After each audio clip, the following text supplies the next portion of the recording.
who's ready to kick off the week the right way? What is up, one and all? Welcome back to the channel. Hopefully you had a good weekend. If you're British, happy Mother's Day. I think, are we Brits the only ones that do Mother's Day now? I know I freaked out an American friend because they were like, wait, what? I'm like, yeah, no, don't worry, guys. You do it at a different time. Mother's Day in Germany? Yeah, I think it is just the Brits that do it differently.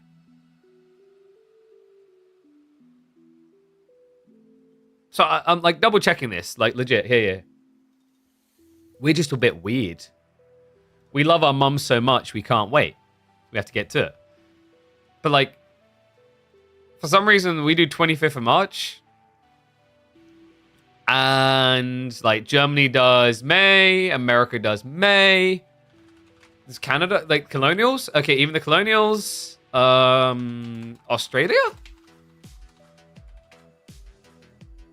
Yeah, I don't get it, guys. I legit don't get it. We just do things diff. I don't know what is the background behind it? Why is Mother's Day different in the UK? Oh, Mothering Day, because it falls on the 4th Sunday. So it's to do with Easter. Just gave you a hard time. Dude, this is what I mean. Like legit, I was organizing some this weekend. We got some really cool coming up. And I was talking to like a guy, and he's like, "Okay, when do you think we can do this thing?" I'm like, "Yeah, like let's not do it on Sunday because it's Mother's Day." And then he was like, "What?" I was like, "It's Mother's Day on Sunday." No way did I forget. And then he, after about like 5 minutes of panicking, he said, "Oh, you British people are weird." Like, yeah, I guess. I just never think about it that way.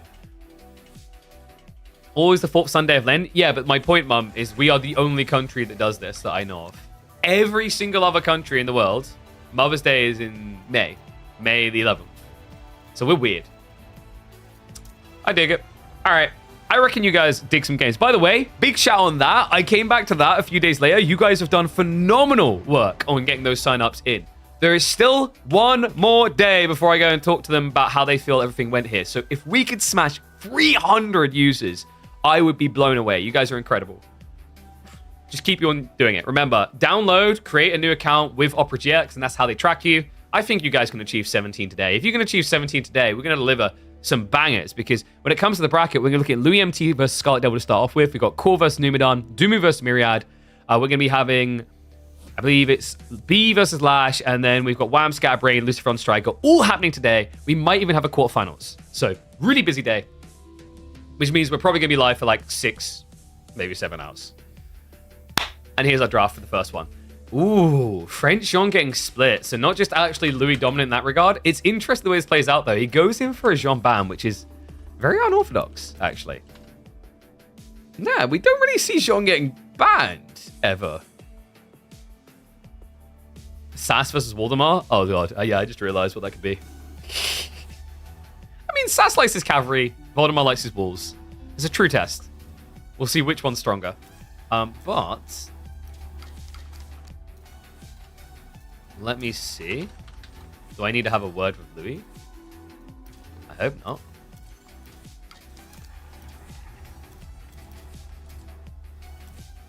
I think we're good. If the match history loads.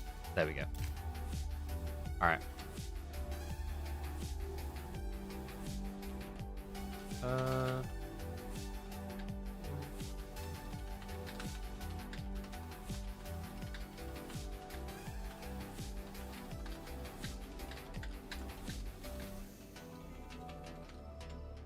Okay, there we go. Oh, look, Camille's trying to shame me. Well, shame on you, sir. I actually got things. Go on, flaunt me. Show me off as a good son. It sounds much better when, like, you say what I got you versus me saying it myself, you know? Gives an error in impression, you know? All right, so game one is going to be Chinese versus Malians. Let's get ready to hop in and kick off our day. I'm sorry, guys. I'm still dying a bit. I can't get rid of this cough. Like, legit, I've had this cough so long now. It's horrible.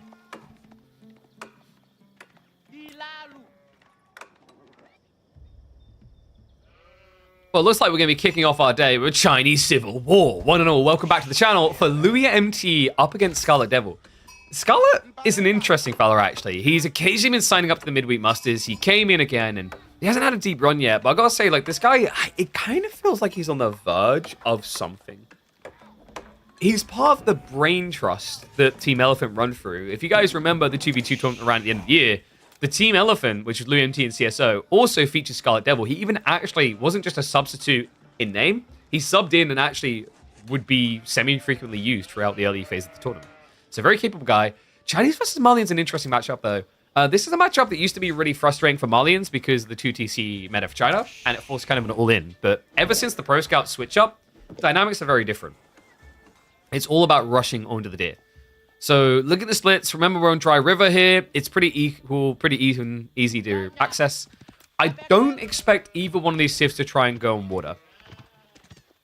Because although the fishing is good, these are two civs that are very dominant when it comes to Pro Scouts. Now, China, I think, really get their edge on water when it comes to military fleet bulking over fishing. And for Malians, although they can get the gold extra, I just don't think it really competes with the timing on deer. So, would be really surprised if we'd seen them go out. Looks like they're going to chill at home. Scarlet with 12 sheep. Looks like 12-12 split perfectly. That's what we love to see. How do I contain my excitement, by the way? Recording this on the 31st. We're now, what? 8 days away? 8 days away from DLC. I'm pretty hyped about that. I'm not sure, like, I've been thinking about what we're going to do, like, launch content-wise. Maybe we try to, like, accrue some budgeting to run some show matches. That would be a really cool start. I'm also tempted to just basically try to dominate the world leaderboards for the historical battles. I don't know if there's going to be an in-game leaderboard or anything, but I'll create this perception of, like, public recording. You know, almost like when you do speedruns. I'm kind of tempted on that. So, temptations for Barbicans are not going to be setting in. We do just have the standard Imperial Academy here. Yeah, Hussein, you couldn't wait to the degree that you basically started releasing the maps that are meant for the DLC before the DLC released. I still can't get over that you've done that. That you found that was brilliant. If you guys didn't know, there is like water lines or water lanes. I can't remember which one it's called. I think it's water lanes. He uploaded it to the pod section. Bless him. It was also very innocent. Hussein was like, oh, I thought this was just like burnt assets. I thought this wasn't going to be used. Imagine you're like a map designer. Like, I worked very hard on this. I'm looking forward to this making the DLC more profitable. What do you mean it's in the game for free? So, you know what else you get for free? Lots of gold as the Malians. I still am never really sure how people feel about Malians. Like, isn't this the kind of civ that... if I had to think of the civ that would probably frustrate people in the way it acts the most, is it Malians? Because of just how much passive safe economy they get at home? I mean, you can talk about the difficulties of scaling it and building it up, etc., etc. But, like, I'm trying to think if there's any other civ in the game that gets the quantity of free, safe resources and diversity of those resources that Malians gets. And I'm coming up dry. Like, Infa food, very easily. Infa gold, fairly easily. Roost gold? Yeah, but Roost run out of food. You see my problem here? It's like ranches are a very, very polarizing thing because of the fact that you can use the cow to actively eat or you can ranch them up. And then that slots in very nice with the Fulani timing. I mean, I've kind of been grateful that we've had Pro Scouts for this reason, actually. I think although Pro Scouts has maybe had a negative turn, it's been around too long now as a dominant species in the meta. The positive is that Malians got kicked to the teeth a little bit on their Fulani build. It's annoying because Malians are also a very good Pro Scout civ, so it wasn't that hard of a kick. But at least it forced them to kind of change gears. The hilarity is we've recently seen people go back to Fulani spamming. And I've got a feeling this is the type of game where Scarlet will be attempting that. We have got Pro Scouts being proud. LUMT on the other side. Doesn't quite have it yet, but that's because he's accruing the taxation. He hasn't started dropping off yet. Do you think they'll make modding tools better / remove restrictions at some point? You must be new around here. I'm gonna be blunt. I've kind of given up hope. They're doing, like... So, World's Edge are doing a lot of cool things to the game. The DLC looks incredible. Really hyped for it. Love the fact that we're going to apparently get a second DLC this year as well. But something I've just genuinely lost faith in is the belief that, like, large technological changes will happen. And what I mean by that is, like, netcode or pathfinding. In fairness, pathfinding outside of a few niche examples is fairly decent in AoE4. And I say this as a person who understands pathfinding, who's actually done pathfinding, and also has played a lot of pathfinding S games. But the area that I just don't have, like, faith in is around those tech-type things, such as the netcode and, like, a revamp there, and modding tool access. Why no predictions this time? Because we have a mixture of live games and recorded games. You know this already. I feel like I'm a broken record. I think I've explained this to you like 5 times. You know how it is. So we have a mixture of live series and recorded series today. And this happens to be one of the recorded ones. So Scarlet is getting the archers. An appropriate response here. Louis went very aggressively into spins. 7 spinmen this late is a bit wild, actually. But it's because he's trying to block the pro scouts. The weird part, though, like, I'm not a big fan of here for Louis, is that his prio has to be on the east side, because look at the gold spawn. But all the deer on the west. This is like a very weird spawn, actually. Like, Scarlet, I don't know if I call this a jackpot spawn or a curse spawn. Because for pro scouts, it's free. But for harassment on the gold, look at this. I mean, dare I say a delayed Barbican rush? Oh my god, actually, if he goes for a Barbican, but he's spamming Horseman, that will secure the area. I legit think Louis could actually just go Barbican, but instead, he's blobbing full military. And no wonder, I was about to say, where did he get the meat for this when he has to go Pro Scouts? He delayed it. He legitimately delayed until 7.5 minutes to go Pro Scouts and prioed the bulk. Okay, this is like, man, Louis is cooking. We're in a Pro Scouts dominant meta. You're meant to, like, pick China to win that Pro Scouts race. He took a completely different direction.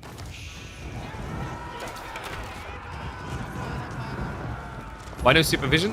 He ran, what do you mean, over here? He's using a different one because he ran out of food here, basically, so he switched to the berries. So he's got the supervision coming. If you're talking about the raw military, it's a basic logic of, like, economy. Like, supervisor's great, but if you can't afford the units, then it gets weird. It's a little bit of burn down here. He's holding archers in reserve. They're only now starting to come out. The horsemen have been revealed, though, so Scarlet is getting the appropriate defense against this. I mean, I legit still think you could Barbican this. At this point, I think he's not going to, because, like, your opponent has started to build archers in a decent quantity, so, like, it's very risky to try and Barbican. But could you just imagine the value of dropping one right here? Right there. I don't know, it's been a while since I've been trying to play this particular way. Delaying Pro Scouts so much is very unordinary.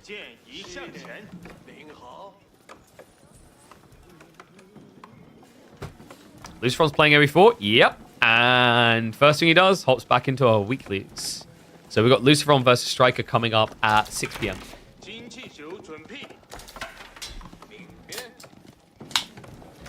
Watching this at your job while doing your job, hope your manager doesn't notice.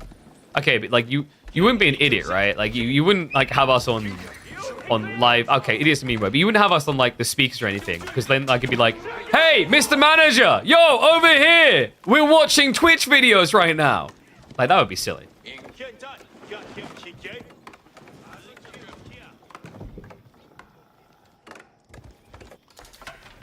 This is where we never hear from Physics Guy again. All right, who do you think is going to win this, guys? One's if you think Scarlet's going to take it, 2 you think Louis is. Because, like, Scarlet has got all his deer home. Louis hasn't, but I just don't see a world in which Scarlet takes any deer from him. Oh, wait, he's deaf? Okay, you're lucky I don't know how to do sign language. I should be up on the screen, and he, like, walks by. He's like, oh, he must be watching, like, an informative video about how to do his work. And I just signed to him, he's not working.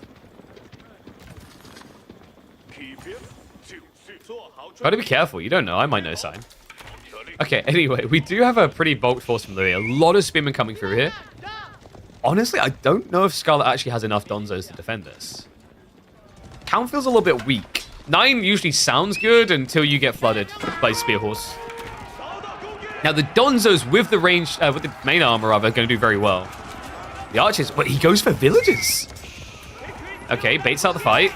Scarlet's happy to throw away the Warrior Scouts here. Remember, guys, he's already gathered all the deer he should really have access to. So we'll continue to bait him. Donzos are looking for the clash. Archer's getting sniped down. Scarlet, the fight is looking fairly good for him, but Louis trying to make it a bit better for himself by wrapping the archers is going to whiff. However, the Donzos... Wait, where are they? There's 4 left. A second wave of horsemen! Louis, that timing was sick! So it looked like the horsemen were thinning. Scarlet sticks to the fight because at that stage, confidence surging, he knows he can win. But Louis was holding a second retinue of cavalry in reserve and now is able to break through. Oh, wow. What a timing. And now he can harass off the gold. Scarlet, he was prepping the ranches. This greed may have actually just got him a little bit killed here. Because behind this, Louis is starting to stockpile resources. He still has a phenomenal military lead. And now he can start punishing you. Houses, pit mines, all of it. A lot of houses out here as well. New wave is also approaching. That's going to force Scarlet to reinvest. Is there a world in which Louis stops doing this? I don't think so. And for good reason, guys. You want to know why that fight looked dominant in the end for Louis? Have a look at the pips on the text and notice the difference here. Louis, we talked about the whole idea of like supervising for pro scouts fast. That was skipped, but something he did not skimp on at all was the prio of blacksmith techs. And this is the insane thing about Imperial Academy. This actually might be one of the best games of examples of Imperial Academy blacksmith interactions. You get 64 resources, 64 gold for each tech researched here. Or 60, sorry. So I think it's 64. So each time you research, you're pretty much getting like, what, about a 30, 40% rebate on what you're buying. Straight away. It makes it insane the time you can achieve because you're also supervising to get them done faster. Hence why Scarlet lost that fight is because he finds himself in a situation where he's double damage down on both. So he's 2 damage difference on the archers, 2 damage difference on the melee. Which completely eclipsed the Donzo effect as well. It meant that the spearmen actually of Louis MT were on par while being easier to spam and cheaper. And now it just looks like Scarlet's stuck. Because the other problem you now have is supervision. The reason there's so many horsemen coming out is he's breeding them at an alarming rate. Same with the archers. He's supervising through. Scarlet's issue is simply one of not enough buildings. He can't actually get the troops out quick enough, even if he could afford them.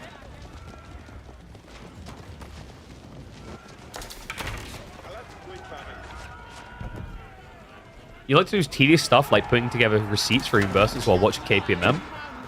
Helps to make it almost bearable. Thank you. I'm glad to know that, like, doing receipts on the side makes watching me bearable.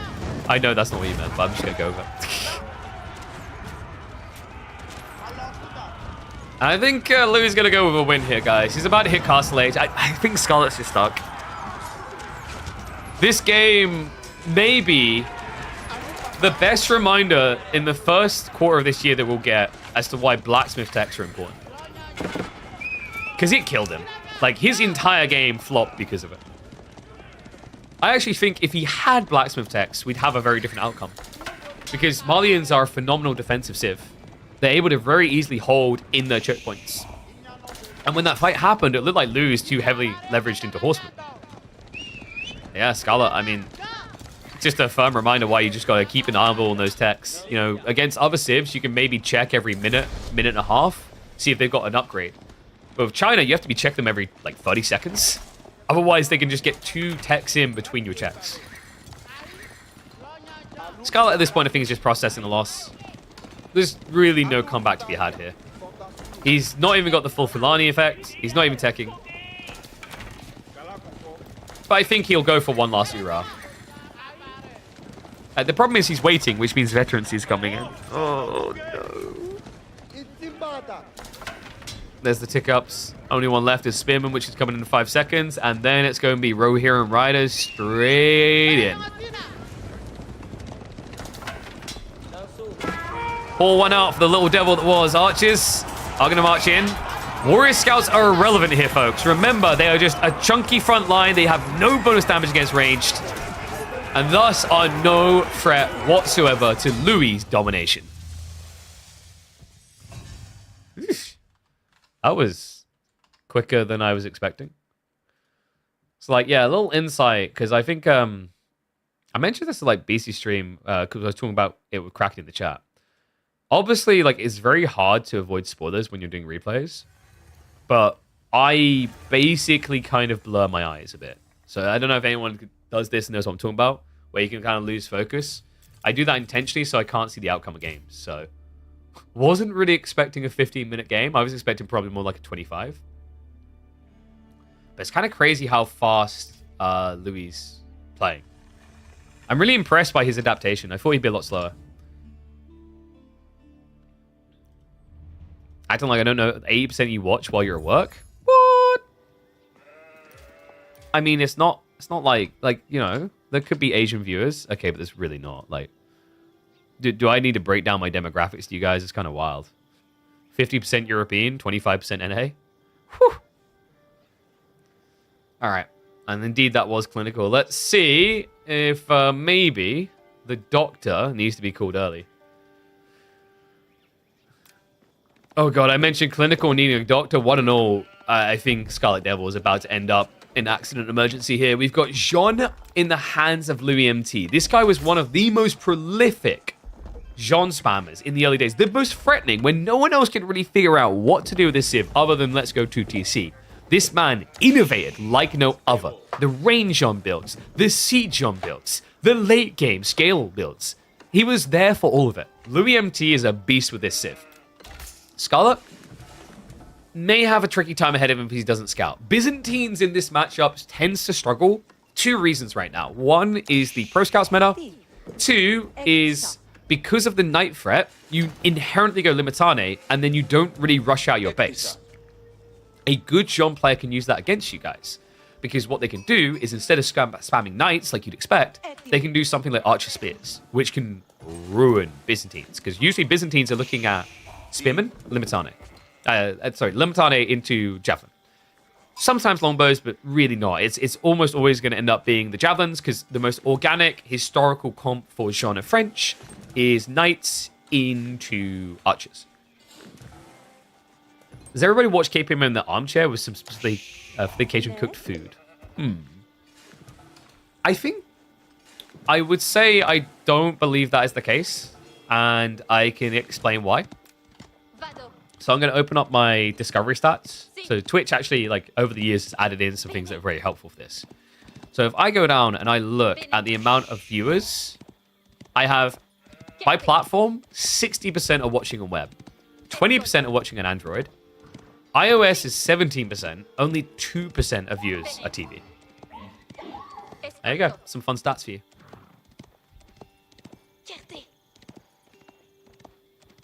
I don't think I'm surprised by the mobile numbers, by the way.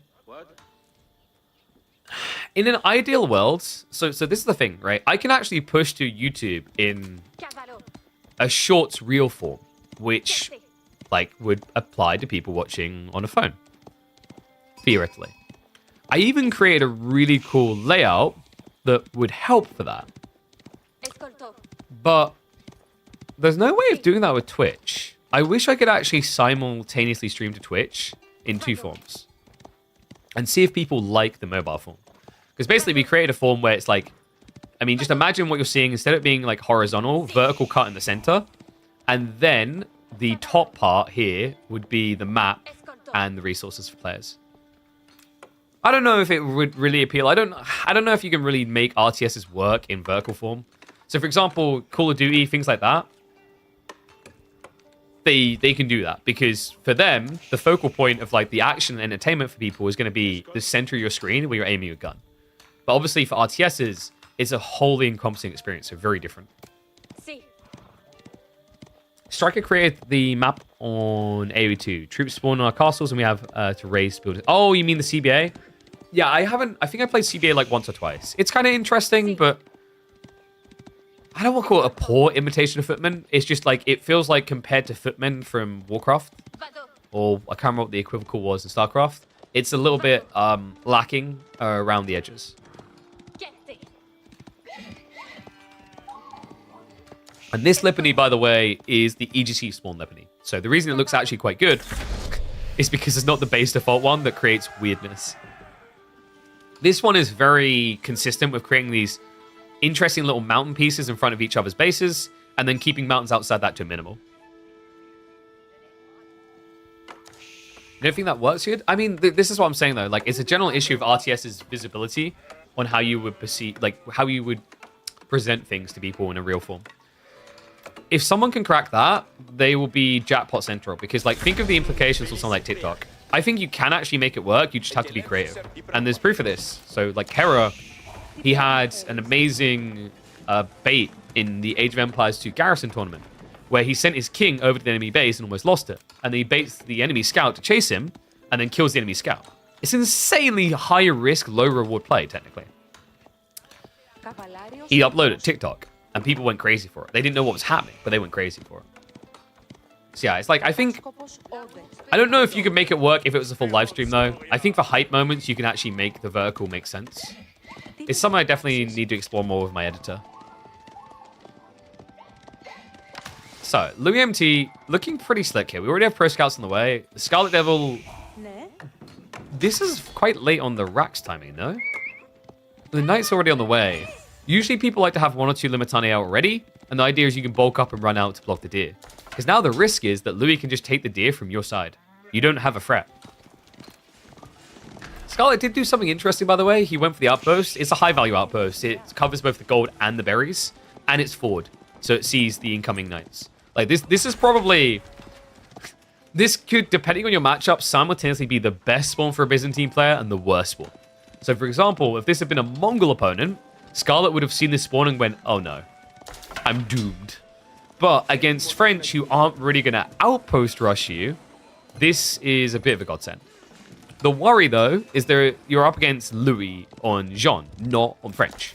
And there is a slight difference there, is that Jean can benefit more from an all-in strike point. So we might even see the potential for like early ram rush if we see Archer switch quick. So how do you counter crossbows from Jeanne d'Arc? Without siege. Horsemen, they're not that great at doing it due to gambesons, but Horsemen's your best shout.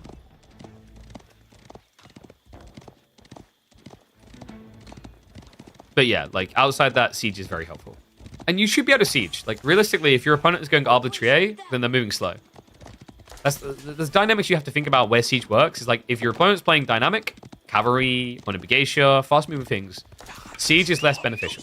But when they switch over to things like crossbowmen, which are one of the slowest units in the game, at least from a biological standpoint, you are going to hit the jackpot with mangoes, springles, etc. I, by the way, would recommend springles over mangonels. The logic is that you can counter a front line as well as a back line. I just genuinely think mangoes are not really worth it in Castle Age. They're super, super situational. Because usually they benefit from choke points, but even with choke points right now, springles are better. Because springles can theoretically penetrate like double the count. So Jean, trying to double up on the XP, is going for the boss. Excuse me. We have a lot of walls coming from Scarlet. He's going to secure a lot of berries in the corner, in fairness. In fact, wait, what? Are you kidding me? Guys, that's a double 8 stack of berries.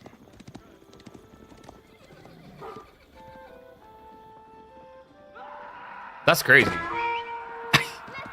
I don't remember the last time I saw such a good spawn. He can block pro scouts and secure 2 8 stacks of berries as well as another gold vein. Like, this is an insane spawn. Unfortunately for Scarlet, this is like a very hard meta to do what he's doing in. You know, you go back a few months when we had Season 8, walling like this is easy peasy. Against an aggressive Civ, sending one villager to do this is going to take a long time. So Scarlet instead is going to have to waste all his time and effort defending this area, meaning theoretically Louis MT should get 3 deer stacks for free. No pressure. Instead, the Psychopath is going deep. Okay, I love this. He did go pro scouts, but he's playing onto the ball. He's looking for that all-in timing. Archer count looks reasonable. We've got a second group of javelins coming in. If Louis wants to contest like this, undermesh timing is going to matter a lot. So I wouldn't be surprised we're looking at Blacksmith getting added in the moment he sees the first jabs. Makes me about a fair and balanced Lippany. Okay, are we really going to argue that... Okay, one's in chat if you would prefer default Lippany spawns to this still. Sure, this is. I think this is like one of the extremes of EGC Lippany. But if you're telling me you'd rather have the discount mountain pass spawn, come on. Because here's the thing, anyone who says they want the discount mountain pass, i.e. the default Lipany spawn, I will force you to play 30 games in a row of it. You will come to me crying at the end. You will be begging me to let you play Turtle Ridge. Slippy's Dry Arabia. It's got a bit more character than Dry Arabia. Like the Central Stealth Forest is a very big deal. The small cliffs also do matter.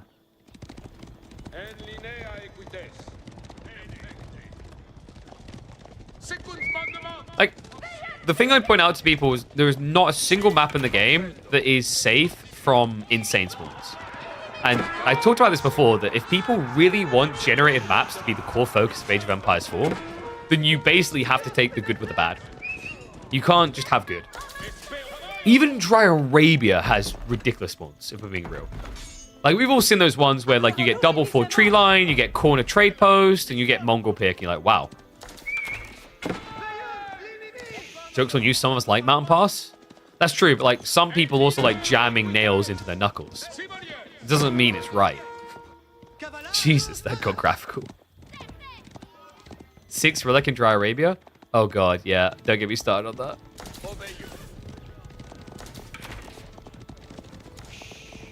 There's people eating glass? Oh, whoa, whoa, go too far.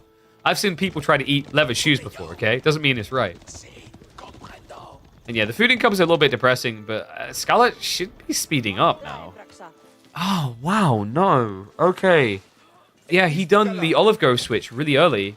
So this is a bit worrisome. When I've watched Byzantines recently in these type of matchups against Pro Scouts, where they actually look pretty competitive, and Louis is a great example, as he plays a lot of Byzantines in these matchups, is when they lean into the berries and delay the Olive Groves. Like, they don't go Olive Groves until, 12, 14 minutes. Because right now, you're side investing while your opponent is just getting so much food. It's insane.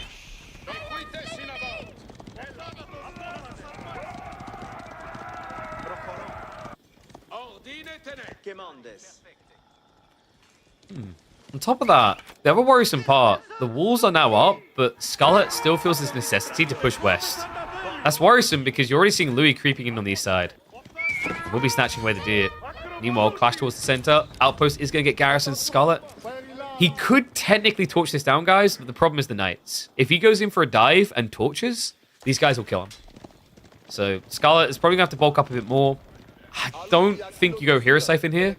It's going to feel too slow. Because in Scarlet's mind, like, there's two possibilities. Either your opponent's already on his way to Castle Age, or he's bulking mega truck ton of knights. And either one feels like a nightmare here.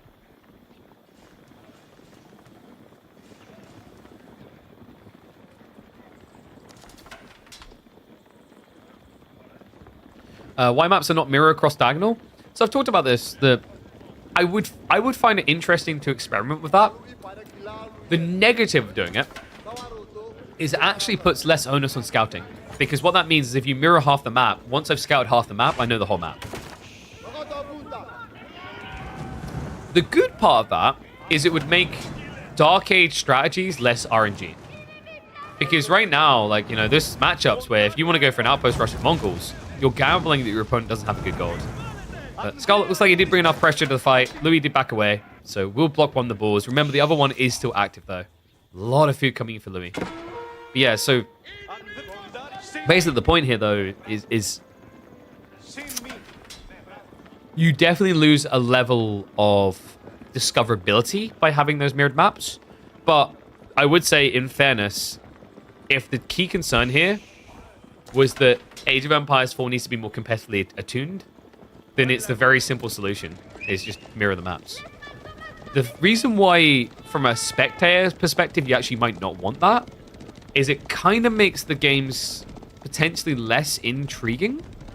And what I mean by that is the quirkiness of spawns. Like, wow, this guy has these issues to overcome, and this guy has these issues to overcome, and they're different issues to overcome within a game. Where that's especially important is when you have civs that mirror similarities, like a Shushi Chinese matchup. And yes, Lou's been delaying castle because he's bulking knights. The whole goal here is get 20 plus knights, then Raw Institute. In fact, the timing on this Scarlet Devil, he went for the tech choice. It's going to be a dive in attempt. Louis, please. can't see him. He's camoed. Okay, does find the villager in the end. Might have actually got that close to burning down if it wasn't for that.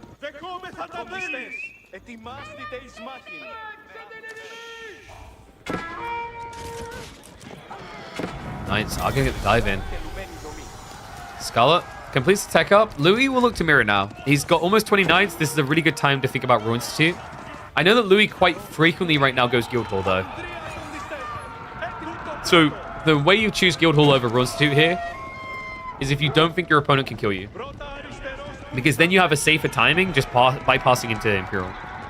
But I think Louis has enough push here. Yeah, that it makes too much sense. Royal Institute now coming in. He's only on double stable right now. That's fine. Like, double stable gets you an extra 4 knights per minute.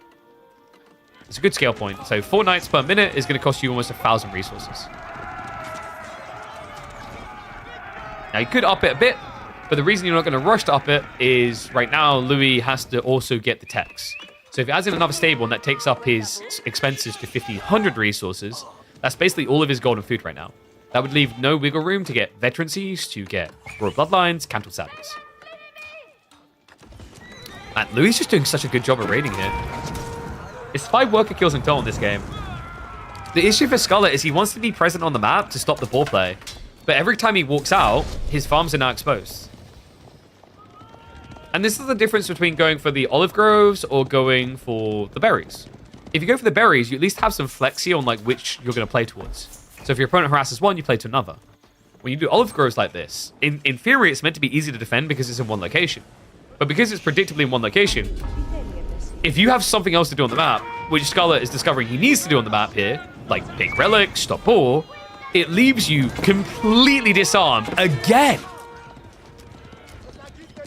The worker kills adding up. He's even finding the archers under the berries. Scarlet slow to react there. That's a 13 villager lead now. Okay, guys, I think Scarlet is going to need to continue being the side character in the Louis MT series, it feels like. Story, shall we say. Because this man looks unstoppable. This has been clean. Like, reminder, by the way, everyone was like, why were you watching this guy? Who is this person who dares face against the almighty Louis? Scarlet Devil was ranked 47th in the world right now. Last season, he ranked 7th. He's been consistently at or in the top 100. Louis is just on another level. Clean execution here. And now he just gets to dial it back, wait a moment, level 3 Sean in, Royal Bloodlines on the way. He can now rush relics himself. Scarlet Devil, meanwhile, has not been able to get out of the base whatsoever.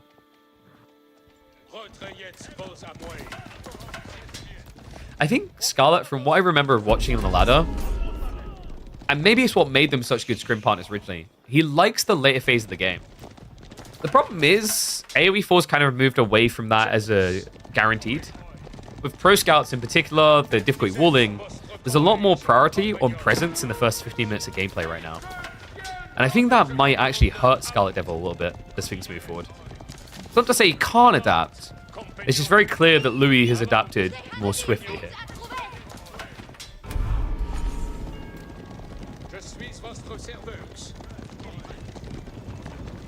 Fast Mango Tower for defense. The problem is it's knights. I'd agree with Mango Tower defense if it's arbitrary, archers, spearmen, etc. But like knights are the exception.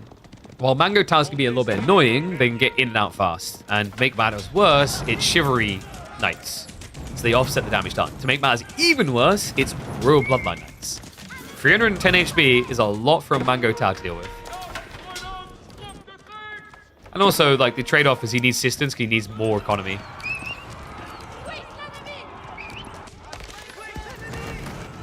Louis has break in the backside with... Wait, I don't like this. Scarlet, yeah, get away. It's only a handful of knights, but you pulled just javelins. I'm getting torn asunder here.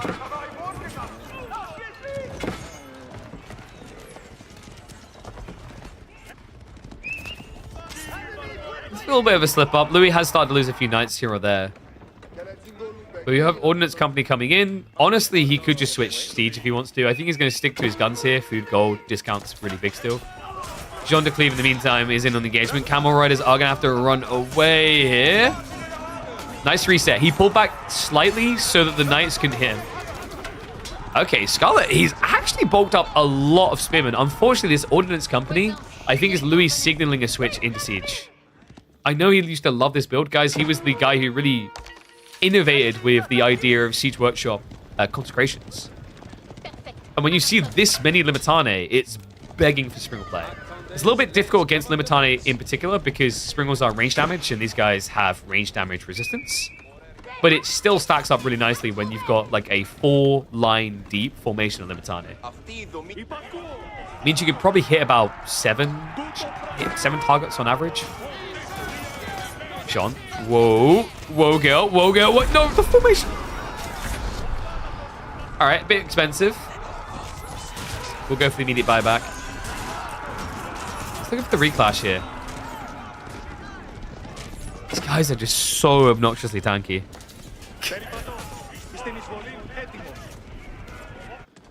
Meanwhile, Louis, no, not again. Not like this. Scarlet, he keeps troops in reserve this time.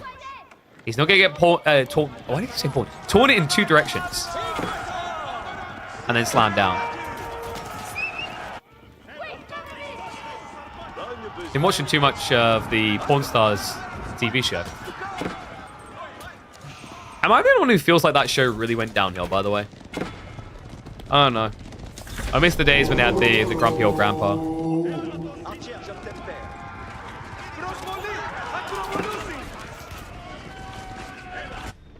Central fight's looking a bit threatening, actually. Remember, these are Royal Bloodlines Knights, so the Limitane actually can lose that one. Louis theoretically has a problem coming, though. And it's going to be food. He's running low. He's going to have to start playing berries, which never feels great. Yeah, I think he's got the last sheep he's working through now. We do not have a siege switch whatsoever out of Louis, so he really is just gunning for mass knights. Got to make sure you got enough archers to snipe out the camels, though. That 20% debuff can really just reset things. Also, I haven't really seen many cleaves from Louis. I think he's distracted. North side. Okay, this is actually a really good fight for him. There's barely any Limitane. There's a handful of knights left over. There's going to be a push in. Army overextended, and now the dive comes in. The knights surround. And he forces the GG. Just like us with the camera, Scarlet Devil dragged to the wrong location at the worst possible time. And Louis MT will clean him up like it's nothing. Even Mass Limitane could not hold back these French knights. What a balanced strategy. Oh, I'm triggering it. I'm giving the material for the Redditors to go to war on that one. Yeah, a little bit of a rough one in the end for Scarlet. I really thought we'd get a closer series there. So, next up, we do have a few options. Would you guys prefer Core versus Numidan, DeMu versus Myriad, or B versus Lash? Let me open YouTube as well.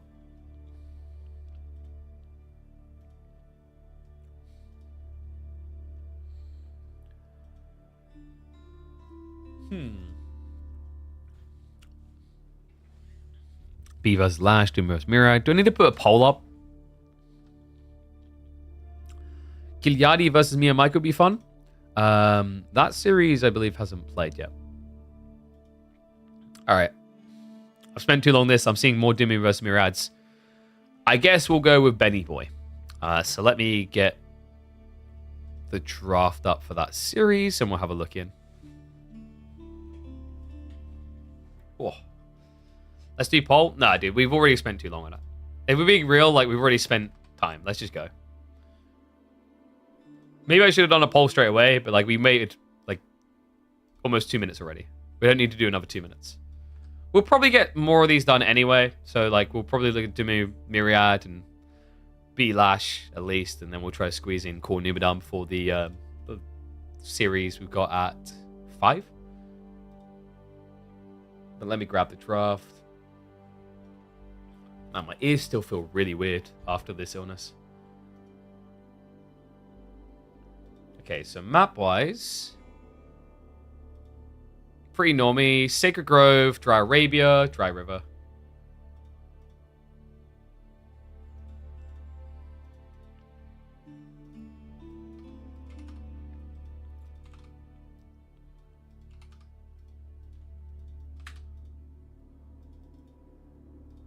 right, there we go. Twitch is a bit delayed. That's weird.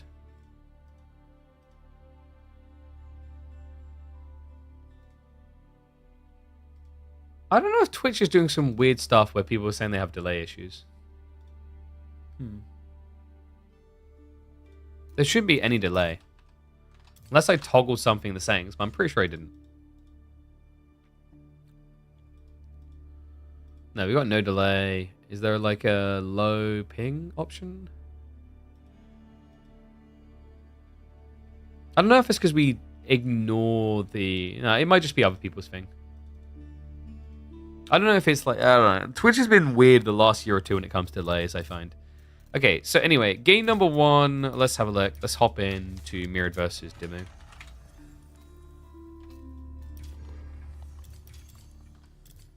Buffering on our side. That's what I was thinking, possibly. I know it's a little bit weird, so...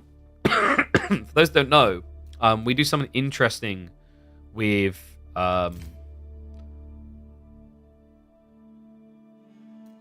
Wait, it's Voldemort. Dry River? Oh, wait, no. Voldemort is DeMu, isn't it? So we do something very interesting with the encoding settings. Is like there's a threshold of the bitrate you can send to Twitch that they say is the threshold, but it's not the real threshold. So you can technically push past that threshold. We push a little bit past that threshold so you guys get a higher quality stream. But we are like, we push on the fringe of what's acceptable. It's like, it's possible that occasionally maybe it peaks beyond that because the bitrate, like, it's only stable to a certain degree. It can fluctuate. And if it goes beyond that, it might be a case of it, like, forces a slight buffer delay. I don't know. All right. Anyway. This one's becoming a little bit of a grudge match. One and all, welcome back to the channel for Myriad versus DeMu. Let me actually put our name covers on. Benny Boy is at it again. Apparently, like, this is the new meta. Being yourself is overrated. Apparently, just being the kid is a lot more popular. So we actually have got a rematch that we've had a few times here. DeMu versus Myriad has actually happened quite frequently. And I want to say Myriad still has the upper hand. I think it's like 2-1. So although DeMu got some revenge, Myriad has been able to catch him time and time again. Now, there has been excuses of maybe illness thrown around on some of them. But to my understanding, Benny Boy isn't ill right now. If he is, at that point, we've just got to say that this is DeMu's default status, because that would mean like he's pretty much ill all the time. Myriad, however, has been looking kind of wicked sick. I've been impressed. I think the dude has been improving. Loved his performance on the Garrison, even though he wasn't able to go like ultra deep. He held his own. He done what we expect out of him, making it through the qualifiers and beating some people that thought they would have his number. But this matchup, French versus Jean, is a very volatile matchup, remember, guys. The way this one works is all it takes is one slip up, one mistake, one fight, and full control is flipped. So what I'm going to be keeping an eye out for here is the initial engagement, which is probably going to be forced over the deer stacks. Unfortunately for Ben, his are both forward. And then if we see just a 1 or 2 night advantage, then that can just be the snowball effect. The dynamics of this matchup is usually French is a bit favored at the start of feudal, because although Jean gets Jean, getting Jean means you end up with less villagers. So at a point in the game where Myriad will have about 1 extra villager, you're then going to sacrifice a villager, giving a 2 villager lead. That means within 2 minutes of reaching feudal age, it's going to be almost an extra night production coming up. Why is DeMu font bigger? Because that's just the way it is. Things will never be the same. I'm sorry I had to do that. That's just the way it is. Okay. I think it's a case of legitimately just the sizing. Because remember, we're literally covering a name. This is the beautiful thing about being part of the Age of Empires 4 community. I can reference that song, and there will be people in chat that know that song.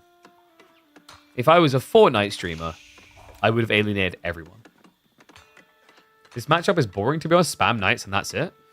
I mean, you say that, but like within that, the knight spam offers up an opportunity to micro. I don't know. Like, I hate spear on spear micro. I think that one's boring. But knights are at least fast enough and painful enough and strong enough. Like, it can be intriguing. like, the pacing is actually quite good in this matchup, as long as both players don't play chicken. You know, like, to your point, it's kind of the equivocal of, so, I play Might and Magic, right?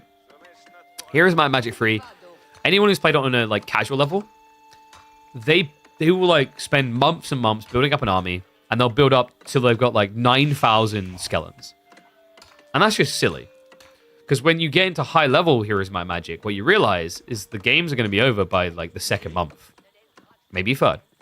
So you can only build a finite number of troops. It's actually about how you efficiently scale. Now, the reason I bring that up is because that's a drastic example on a numerical scale where you can understand casual versus competitive. At casual level, French versus Jean is going to be both players turn up with knights, they stare at each other, they panic, they leave.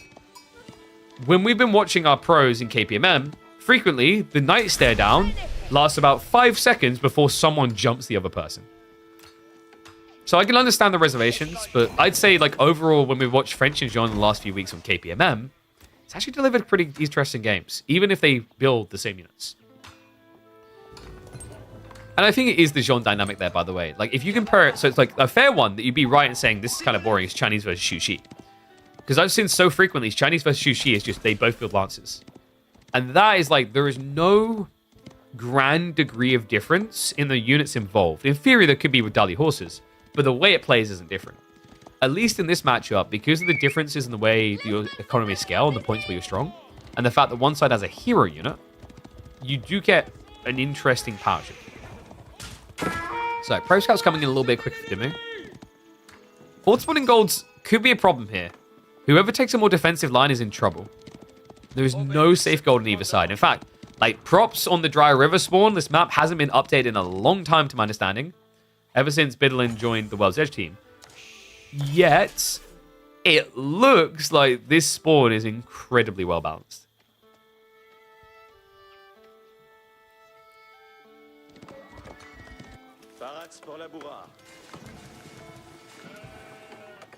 What do you guys think? Who do you think is going to win this, by the way? One's if you think DeMu's going to take it. Two's if you think Myriad is.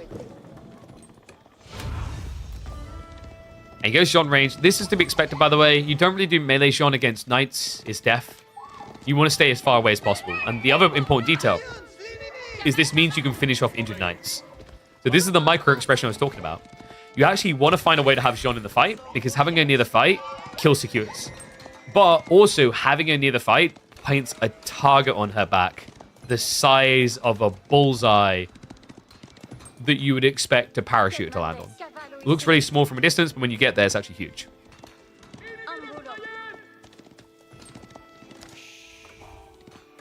Looks like Myriad did take a slightly more greedy line with his scout play, by the way. An extra scout compared to what DeMu went for here. Remember what we said. DeMu, he kind of needed more knights here because of the location of his deer. He doesn't need as many scouts because technically the distance between his scouting is lower for pro scouts. But he also needs additional knights because his resources are on the forward. So it's risk association there.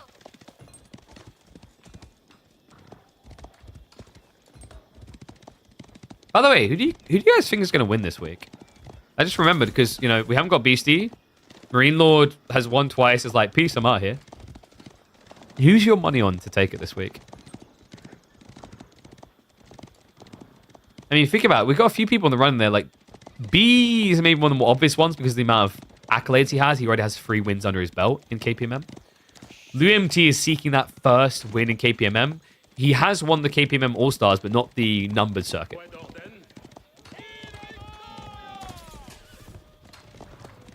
Hope DeMu wins. It would be really cool to see DeMu win. He's been very consistent. I respect the commitment to the grind. And shout out to him. He's usually quite fluid and like making sure he gets his game scheduled on time. He's not really one of those players I have to frequently go, oi, get your game scheduled in. What's going on? We do occasionally get the last second scheduling, which I wish we could avoid. But like overall, he's been a good lad for it. Yeah, I wonder when Lucifron would come up in people's minds. Never write that man out. Especially in a meta where French and Jean is really strong. And yes, DeMu has been changing his name between Vladimir and Kiliadi quite frequently. You want to wham Louis finals? Yeah, like if that happens, we might have to play semi-finals on Wednesdays because that finals will probably be 8 hours long. Lash coming in. Myriad, by the way, does have numerical advantage. And no, this is what we talked about with Sean. You want her there, but she can become a liability. Good turnaround. That was perfectly timed there. So DeMu basically turned at the right moment to get a full round of strikes in on one of the knights. Myriad, good on the micro. We do not have Chivalry. So usually against Sean, what you want to do here is you want to take these injured knights all the way home. They shouldn't be in the fight anymore. Oh my god. He min-maxes at 6 HP. Okay, that's disgusting. Myriad. He does end up losing one of the knights, so a little bit of a missed micro towards the end there. He actually pulled away one of the more healthy ones. But typically what you do here, guys, is you now take these really injured knights and garrison them in the TC. But Myriad has no chill. Goes in for another charge. That's several knights almost dead. Divine Restoration already been used. Jean is going to go for a snipe kill, but it might cost her her life. Final strike comes in. She's dead. And DeMu needs to run. Myriad has advantage, momentum on his side. Charge through, disintegrates 2 additional knights here. Okay, this is sick. Myriad, balls of steel on this man.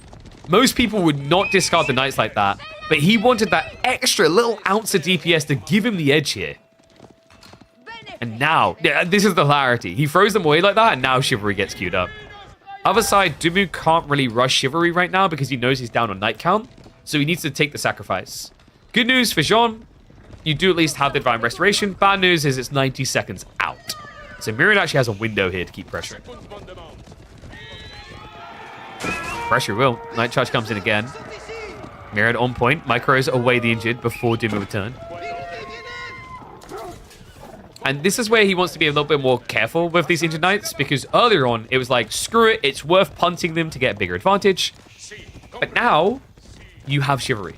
So now you actually want to respect their value later in the game.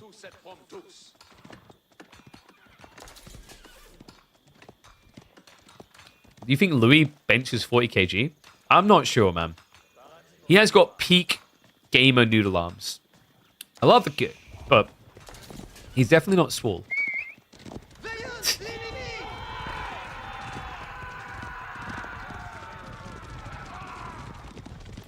How do you micro low HP units? Yeah, you select them. You just click them and pull them away. Like, you look and you go, oop, oop, oop. So some of this broken in spectator mode is you can actually have it set up so that health bars are always present, or health bars are only present when like they're not full HP. And the full HP one doesn't work very well in spectator. Like, you see they're shown for the moment, but then they'll just disappear after you're out of a fight. So like in the fight, when you've got the low HP bars, show it. Like if it's full HP, don't show it, whatever. When you see the low HP bars, you just pull them away, pull them away, pull them away. Ruin Institute now on the way. Myriad is a mile ahead. I think DeMu is going to be forced to go more fast than he wants to here.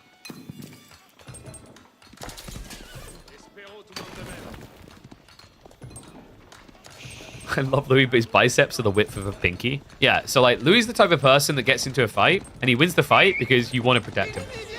So someone bigger and stronger comes in and punches the other person out, you know? He's like, he's this sweet innocent boy. We must protect him. Protects the guy. Anyway, look at the deck Benny boy here. Myriad, nice turn there. Gets a snipe. Nothing in return. And tech up complete. And now this is the urgency. DeMu really can't afford to turn around. Myriad, a little bit careless there. Oh, and he's greedy. Wow. Yeah, look what he's done here. He prioritized the Royal Bloodline's timing and delayed the veterancy. 25 seconds. Gold workers have to leave the area. Myriad has got the wheelbarrow to get away, and DeMu hesitation sets in. He switches his sights onto the north side gold. I don't think he can stay here, though, and he knows it. All right, this is going to be flood point. Myriad is just so far ahead. The veterancy is just a huge edge, but the Royal Bloodlines is now just 50 seconds away. And notice that he's just kind of edging the fight to get as much heal in before the clash comes in again. Divine Restoration gets pumped. It doesn't matter, though. Start step micro on point. Myriad floods through. Catches Jean on the back end. It's going to be a complete washout in game number 1. Myriad with the early lead. Is this Benny Boy's cursed matchup? We're going to find out. Was the hotkey to select low HP? There isn't a hotkey. You just click them. The hotkey is left mouse button. There you go. Dude, Myriad played that really freaking well. Like I said, you know, the guy has been leveling up. I feel like he's been improving. Pretty big credit to him. One sec.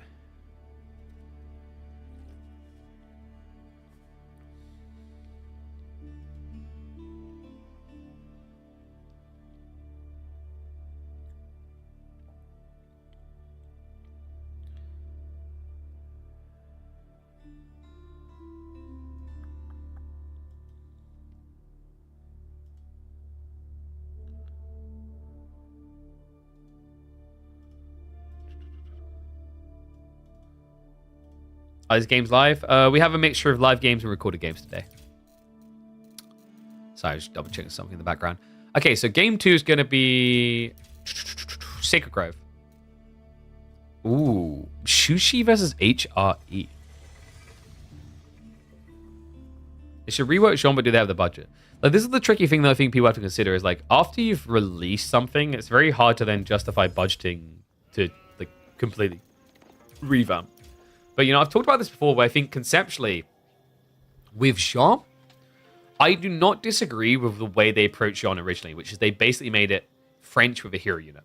Because the idea of Jean is so polarizing already for the community, and it's such a big balance change that if you had introduced Jean with an entirely new civ based around her, I think it would have been a nightmare to figure out. I think it would have been like the biggest negative imaginable in a lot of people's minds. So I actually think they addressed it the right way, but I agree that I would like to see them add more unique stuff to her. I honestly think that they should have done that with Sushi as well. Like, Sushi actually has unique stuff compared to China, but it doesn't come into the game until much, much later. I think we should hop into this game, right? All right, hype it up. Oh, wait, I need to switch sides, don't I? Yeah, just realized. We are on Le Hong side.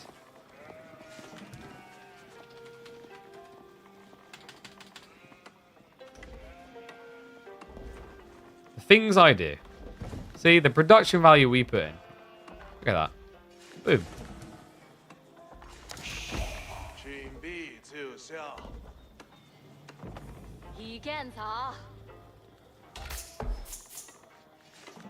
All right, hopping into game number 2. Let me flip that around because make no mistake about it. This Hungarian is hungry for British blood. Must be living here that's doing it to him. We've got Myriad and G2 taken to the field with HRE Dark Age Rush opening up against Shushi. He already knows where the gold is. Targets have been aligned here. Also a little bit of frustration for DeMu coming to this game. Looking at this spawn, Shushi, the secondary gold option is not really viable here. The good news is you can kind of get by with taxation, but if the Spearman commitment does come in from Myriad, it should mean that DeMu is going to be lacking on his pro scout tag. The first spear has arrived. Remember, with the marching drills, these boys move fast. So there's an opportunity to kind of out micro here. You have to be very careful because like 3 villages can actually take out the first Spearman quite swiftly. So just always keep an eye out for that. Yeah, because there's the shivs. This is the point where Doom is probably going to pull the injured villager behind the safe 2, especially with the second speed arriving. In fact, he might just have to back off here. Yeah, so goes to the drop-off. Should be looking for the garrison. No, he doesn't get it. He thought he could just run away. That's unfortunate. So 1 villager down. Myriad already must have a little bit of a smile on his face here, realizing that he's about to get the nickname Benny Boy Slayer. And let's like dive into the stats on this to show that I'm not exaggerating about the matchup. Because if I look at DeMu versus Myriad, in fact, let me find it in a previous week when it happened. Oh, I'm going to have to go back a few KPMMs. We've had so many. I can recall it multiple times, but it's been a few weeks since we've had that matchup now. So DeMu versus Myriad. If we look at the statistics matchup here, guys. KPMM 11, Myriad 1, 2-1. KPMM 14 was DeMu 2-0, and then 16 was 2-0. So the recent ones, DeMu has just been discriminating. And the week 11 was the one where he said he was ill. But what does have me a little bit hesitant is I do remember the other day on stream, Ben saying like he didn't feel well. And chat joking that 95% of the time he's not well. Oh, wait, sorry. Yeah, I did change his name. I just forgot to reveal it on the assets. There you go. Thank you for reminding me. There you go. That should deal with the confusion for you guys. Yeah. Oh, wait. Okay, GG. We're going game 3. I didn't even process this. We were so busy sorting the production details, checking the stat lineup. That's disgusting. That's a 72 food Medigarden. Now, the reason that's important is, like, right now he can't access his gold, so he can't rush pro scouts. So the extra food goes a long way in re-securing your gold with units. Archon on the other side is going to be coming in from Myriad.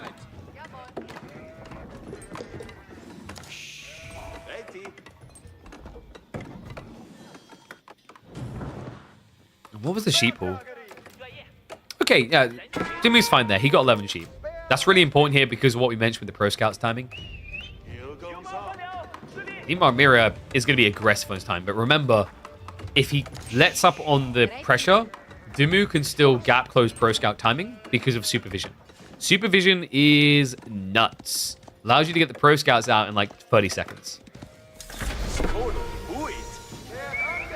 But I think the DeMu's going to use the dreaded ball build. I guess the better question is, do you think the game's going to go that late? Because I don't think you want to be in the late game as HRE here. HRE has always been this very polarizing civ with their late game. The thing that people quite often forget is while they get these really insane tech timings and they rush to the late age, they kind of need to. Their late game units aren't exactly known for their dominance. You have Lash Nectar and you have better men-at-arms, but men-at-arms can fall off against things like hand cannons, etc. in the late game. Margin drills are still quite a bit useful, but you compare it on the other side, Shushi are going to be able to get the better range siege. They're going to be able to get their hands on mass Palace Guard flooding the field at the speed of light. With the speed of light, because they run at 1.56. They've also then got the dreaded Imperial Guards Cavalry as well as the Yuan Raiders. So there's a lot of potency for Shushi in hyper late game here.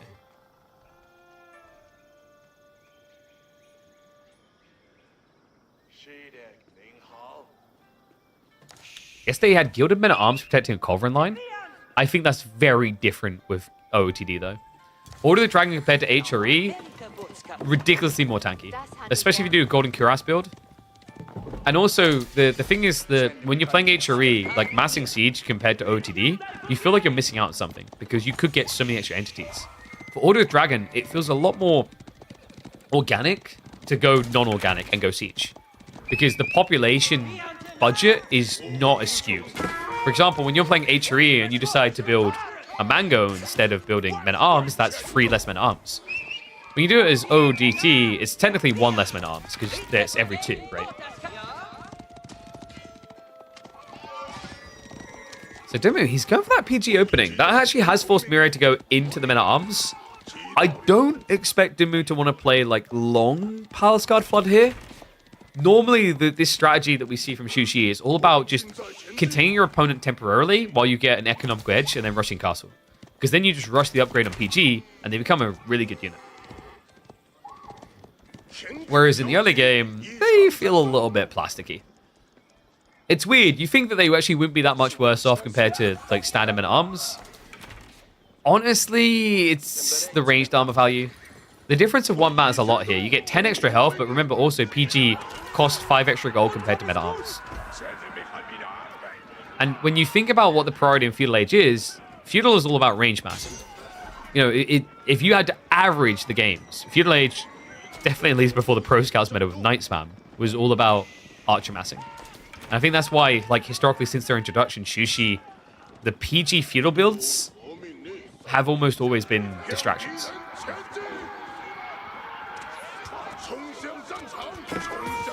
Bit of dive in. He's going to go off that back line. Tricky to do against HRE. Good news right now is Myriad does not have the Steeled Arrow, but also DeMu skimped on his own Blacksmith decks. Now, this is the thing. The Marching Drill makes it very difficult to stick to a target. However, what you have to keep in mind is right now, Myriad doesn't have that many archers. He will eventually win this fight out, but for DeMu, it's all about making space so that the Pro Scouts can get home. My worry is, I don't know if he's getting enough space here.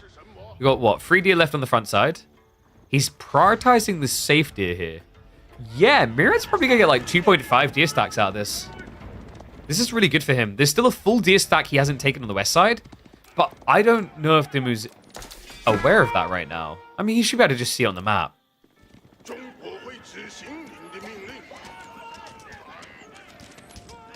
Men-at-arms sprinting with all the armor? Why is it weird that they're sprinting with armor? Guys, like, dude, have you ever worn plastic armor? It's a little bit uncomfortable to run in, but it's not heavy. Now, if they were wearing full iron armor, I'd understand your concerns. In before they're secretly elves and wearing mithril. Actually, no. Gilded men-at-arms wear mithril. That's the secret.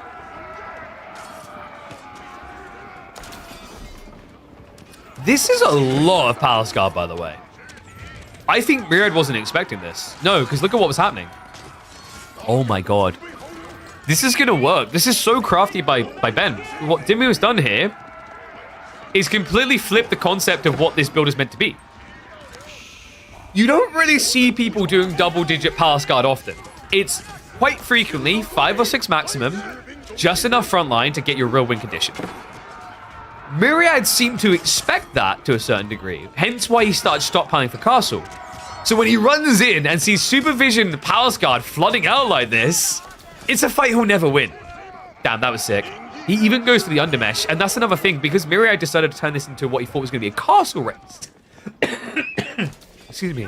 He gets double caught out here.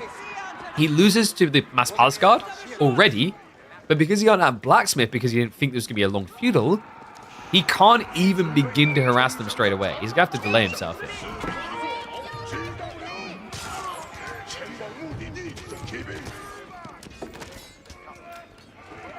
Meanwhile, the Pro Scout strikes back. Dude, this is crazy. Myriad really didn't get that much in the end. I thought he'd be able to confidently come back for that dive, but no, now the dive comes underneath the TC. All of a sudden, it's his turn to exchange economy. Remember, Myriad built up a little bit of a lead here. 3 working kills in this game so far. Well, DeMu's ready to strike back. Gets the first one on the board. And he's not too far behind on his own tech timing here. Dude and Gold almost stockpiled up. And remember, with Shushi, they build the landmarks insanely fast. Yeah, I think DeMu won't be entirely happy with that dive. It doesn't really change the relic timing so much, and he didn't find the working kills he was looking for. I think maybe he was expecting there to be more gathering in this area that he could intercept, but Myriad was on point with his reaction. He minimized the losses. PG are going to find the Prelate. That's a big deal. Yeah, the reason it's a big deal, by the way, guys, is if you look at the worker count, Myriad should be 2 ahead. The reason he's not is because he actually sacrificed villager production to get these Prelates early, with the sole intent of guaranteeing an easy return. Instead, DeMu complicates the matter. Does get the snipe. Does cost him a lot of PG to do so. And we do now have crossbows coming through, so this is a bit tricky. And I think this is also why usually Shushi don't like playing the PG too long. Is now your opponent can just spam crossbows to counter. And the worrisome part about doing this and forcing the crossbows is when you play Shushi, the next thing you want to do, usually in the current meta, is go Lancers. So you're just basically building 2 things that get countered by 1 unit time. And remember, HRE are really frustrating at this point in the game because of the marching drills. So they can more easily react with what is considered a slow and unwieldy unit.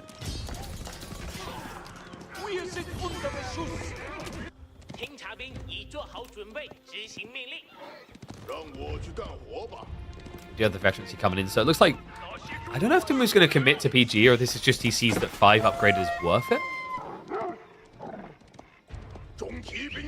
My issue is like you need to address the crossbows. Now, one cool option you have when you play Shushi or Chinese is Nesta Bees down the line. But the fight isn't going to move towards that dynamic anytime soon. For now, it's all about Lancers for width to do this. Win the Relic War. And no relics home yet for Myriad, despite the advantage on teching.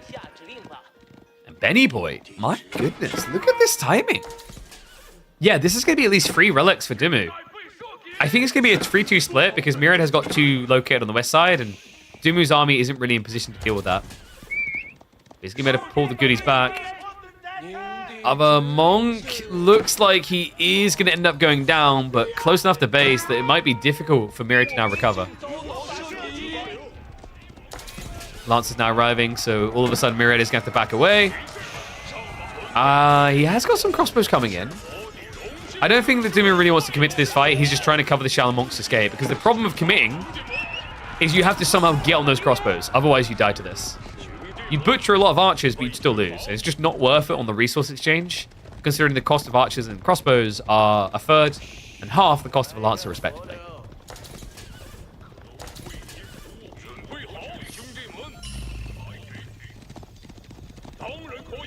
You know what's an interesting quote here, guys?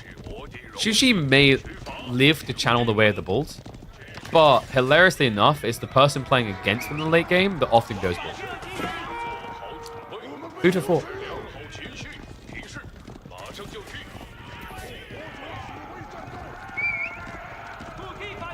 Dali Horses is an interesting choice.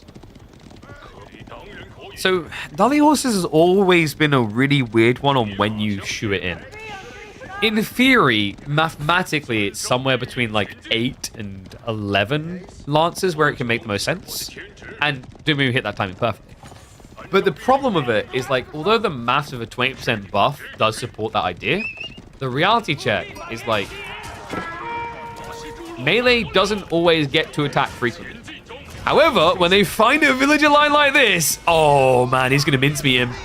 Pounds him down, builds an eco lead, and it's still going to go for more. And this is what I was talking about. So, like, in this situation, having an attack speed divide doesn't work as good when the villagers run away. Hello, Prelate. It's going to get intercepted. This is so much damage. DeMu has rotated around the back of the base and massacred the economy. Myriad, now 10 plus workers behind. It's going to get even worse, though. No, the seat shelter again. I can already see the Reddit threads ranting, moaning about gold veins. It's something about gold veins specifically and stone outcroppings that forces these weird pathing behaviors time and time again. And now it has Myriad bent over a barrel. 14 villager lead for DeMu. Fantastic position to be in. Myriad needs a counterattack. He's going to look to move in. We're going to find a few workers here. Now remember, DeMu doesn't actually have a good army for this fight. He's only lancers, and his opponent has gone spear, crossbows. And whoa, okay, no, that's the entire eco lead. Oh my god, he's got him pinned. He knows. Yeah, he sees him. The Imperial official's slowing this down, guys. He's got the wheelbarrow to escape, and yeah, he does realize DeMu. He pulls them out of formation here, so the Imperial official will die. The villagers should eventually get caught here. It's just a case of whether he can find the backstab. We've got PG getting added in, more lancers on the way. And wait, no. There's no way he gets away with this. DeMu. I think he's getting away with this. Yeah, because the spearman chased too far. Oh, Myriad realizes it way too late there. So the villagers get away. The lancers mop up the backside of the fight. Myriad had to hide in the berry bushes. But the spearmen were already so damaged when they arrived. The lancers are going to clean house. That was sick. DeMu gets them all home. Second wave coming in, but at this stage, DeMu has been grinded into paste. Myriad... Oh, sorry, Myriad's been grinded into paste. Sorry, it's because I'm still at Voldemort on my screen. So, Myriad, from here, he's got one relic. He still needs to bank the second. He's seemingly forgotten about it. I think you're probably just going to have to Hail Mary towards Imperial Age. There's no way your economy can compete now. You'd think because the HRE are can buff, but like realistically, there's not much left that can be buffed here right now. His gold is also running out. If he gets both Regnant's relics, he can kind of just generate the gold into Imperial. I don't think he's going to look in good shape when he gets there.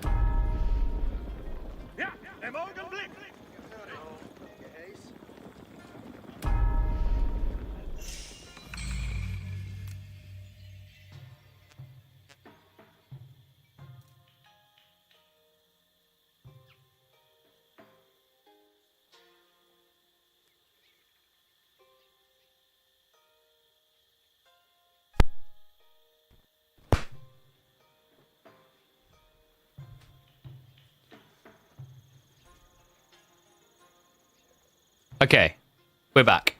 Dude, you know what it is? I forgot to change plugs. I really need to order some new plugs. It's legit it's the plug for the preamp. Okay, the audio sounds good now, right? This is why I have listen in, so I can hear myself, so that I know when that happens. All right, here we go. All right, slight audio hiccup. We are back. So, in this game, like the awkward thing right now for Myriad, like I said, he can technically use Regnit's Relic Gold to get his way into the Imperial cost. The reason why now is probably his best opportunity is that at this stage, DeMu is thinking about farm transition. You can see, like, at this point, Marine Law is like, am I playing this game? He's got 1,300 wood in reserve. This is where you look for the granary switches. We already have the Jianan here for it. And there we go. Triple granary gates drop down. Instead, it looks like Myriad tried to rebulk.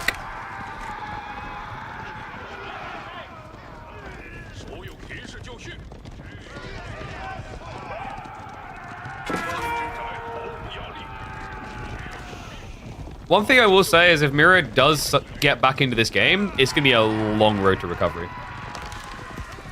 The problem he has here is, like, if you think about the maths involved in rushing Imperial, like raw, like you're just rushing it, not building anything but villages on the way. Probably looking at 4 minutes. Maybe actually more than that. I think like the issue is like you're gathering way too much wood, that doesn't help you. But then on top of that, things like this can keep occurring. Raid comes in again. And the villagers aren't even running. Myriad, a little bit slow to react to that. It does kill a few of the lancers off, but this is getting ugly. It's a 23 villager lead. And also, because DeMu sees how much you're relying on crossbows now, we talked about this down the line. Nestor Bees is on the way. Nothing a few hundred bombard towers can't solve. True. The classic H3 strategy. Why would I build army when buildings are better than army? Yeah, sadly, the problem is we don't really have any army coming right now for them. And we don't have any towers. Like, actually, has he built a single tower? No. Wait, what? We're 20 minutes into an H3 game, they don't have towers? Okay, he's got 1 tower. I must be blind. Where is it? Oh, it's over here. This tower, and how it looks right now, perfectly embodies the state of Myriad's game. It's a bit beaten up. It definitely looks like it's not going to survive winter, but it is technically still standing. It just has no weapons, no protection. And there's barely any villagers. Yeah, no, this is a perfect metaphor. Throwing so much shade? What? It's a fair representation. Yeah, it's not. He's not on fire yet. It could be worse. It does look pretty grim though. And I think he's going for it. You can see on the resources. It's punteroo time. The problem is, like, the punt took a little bit long. And DeMu is now a pretty healthy 20 farm.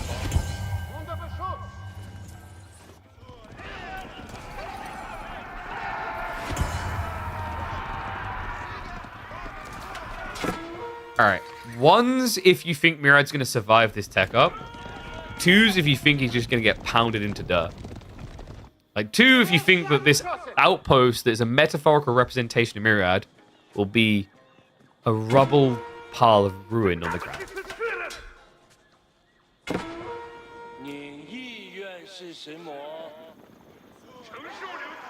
Oh, wow, that's a lot of 2s.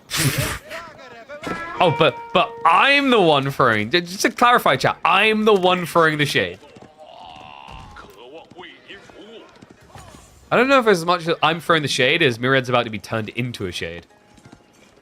Afterlife might be calling, but Palace of Swabia will be life birthed into the Empire.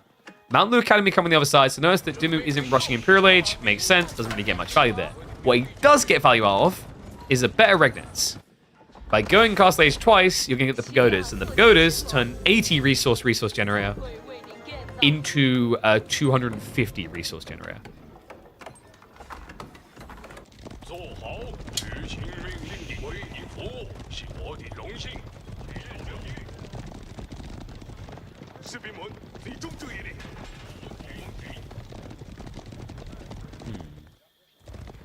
God, you know what's like weird? Is with the DLC being so close, I'm doing things like sitting here going, I wonder how good Knights Templar or House of Lancaster would be on this map. Oh, that's a good dive. Yeah, he forces the idle time here. This is a great hit. Like, you know, usually this type of eco chip, you'd be like, oh, who cares? I got Palace of Swabia up. The Palace of Swabru isn't actually up yet, so those worker kills matter. I think DeMu likely is just going to follow into Castle now, or into Bureau rather. Maybe we see 2 TC, and yeah, he's gathering a little bit of stone by the looks of it, I think. Oh no, that's the Pagodas. Yeah. The Pagodas are adding in the stone now. Honestly, like, rushing into 2 TC here could make a lot of sense, though, while continuing pressure.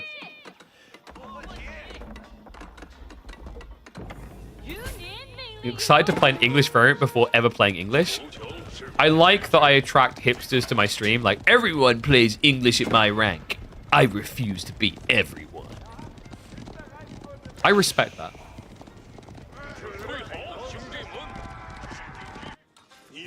It's weird because, like, I played HRE in the beta phase. So I kind of hipstered there. But then towards release, I played Roost. But I didn't play Roost for the Springle meta. I played it for the minigame, which I found intriguing at the time because it was a way to out-micro people.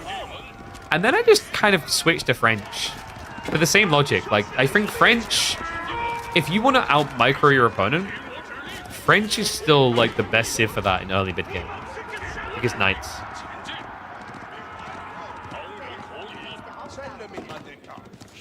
So most of the cavalry has been shut down here, but this is because DeMu wants to lose the cavalry in a meaningful way. And the meaningful way is keeping the enemy army contained. I like that Myriad realized what's happening here. He's been taken for a fool. The longer he stays on his side of the map, the easier it is now for DeMu to be greedy. Temple of Sun's already in the way, though, and there is a reality check here that Myriad might be a little bit too late to do anything about this. The army he's pushing forward with, guys, is not an Imperial army. They're still castle. He may have rushed into Imperial here, but it was more for the TC boom effect than actually getting techs.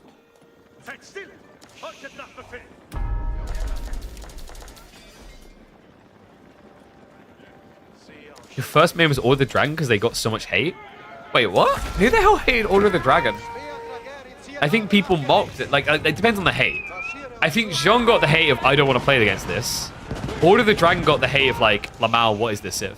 So, I guess it depends on what you're looking for.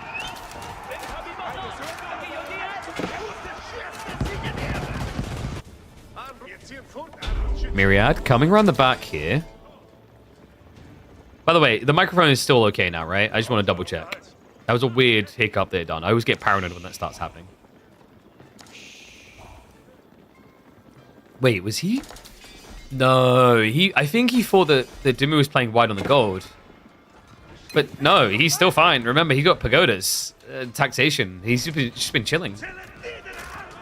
It's 7 STBs, guys. This is rough. And we have dynastic protected. Oh, no. So I actually love this from DeMu. I think this is the kryptonite of Palace of Swabia. I'm hoping he's going Yuan Raiders here. Yuan Raiders makes a lot of sense. But usually people go Imperial Guards. Because, like, for a start against Men-at-Arms, I think I feel really good here. They have so much armor. But Yuan Raiders are super cheap and efficient. And you have a counter rotation. You go all the way around the back here and hit into the farmlands. It'll be a massacre. Yuan Raiders actually also have decent stats for direct fights. But nah, there we go again. It's always Imperial Guards. I never get to see him. STB shots are big though. No defined defense. Wait, has he got on the charge? He had. Wait, no, what? What's he got on? He did go Temple of the Sun, right? I'm not imagining this. Oh no, he switched. He switched Shushi. I'm not imagining, right? He did actually click Temple of the Sun originally. That's interesting. Nestabees is still going to mop up, though. Army is getting wiped here. There's just enough melee left that he might be able to keep the siege alive. Myriad's definitely not making it easy, though. The problem is Myriad only has got the elite men-at-arms. Everything else is still the castle variety. So we'll clear his way through the knobs in the end. But with the Imperial Guards coming out now, this is what I talked about. So the reason why he went for these units is the melee effect. Men-at-arms may get bonus damage against heavy, but +6 doesn't beat +10 on armor. Good hold, DeMu. Able to stand firm and steady, and now we are going to get the Yuan Raiders. So you see it was the real intent, but the reason why he opened the Imperial Guards is to deny the dive. Remember, Yuan Raiders, small quantities, great Raiders. Imperial Guards, small quantities, fantastic guards. It's almost like it's in their names, guys. Because remember, they're very tanky at, was it 360, I think? yeah, 340 health. And then with all the armor, they can hold in choke points. And yes, Myriad does have the eco lead. That's to be expected with Palace of Swabia. The important thing I always emphasize with this type of economy lead, it's very deceptive because he's gone big really fast, and you're like, oh, GG. But the repercussions of going big on economy very fast is like you haven't actually got the value back out of the villagers yet, if that makes sense. It's very deceptive compared to when you see a steady TC escalation. So Myriad needs another minute or two to really blow. Going hand cannoneer straight away is a little bit crazy.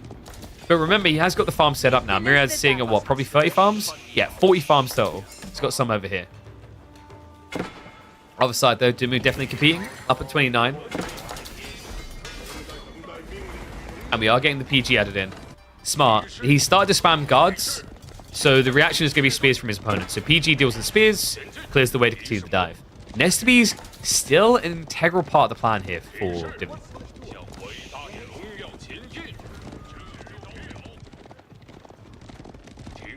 Also, yeah, my brain should have switched on to the fact he went Shushi sooner. Because he was building Imperial Guards. Speaking of those guards, they are going to start to be a little bit of a nuisance. Second wave is going to hit into the farms. Where are the Yorn Raiders? I guess he's holding them back. Because what you can do here with the Yorn Raiders is you can basically just run them down the flank, wait for your opponent to come to you, and then dive the base. Because remember, these things are insanely fast. 2 movement speed. Also, if he goes for the Temple of Sun, which he could afford, he can get 20% damage buff on top of the damage here. And remember, against workers, these guys already kill him for 22 damage per strike. They take so long to die.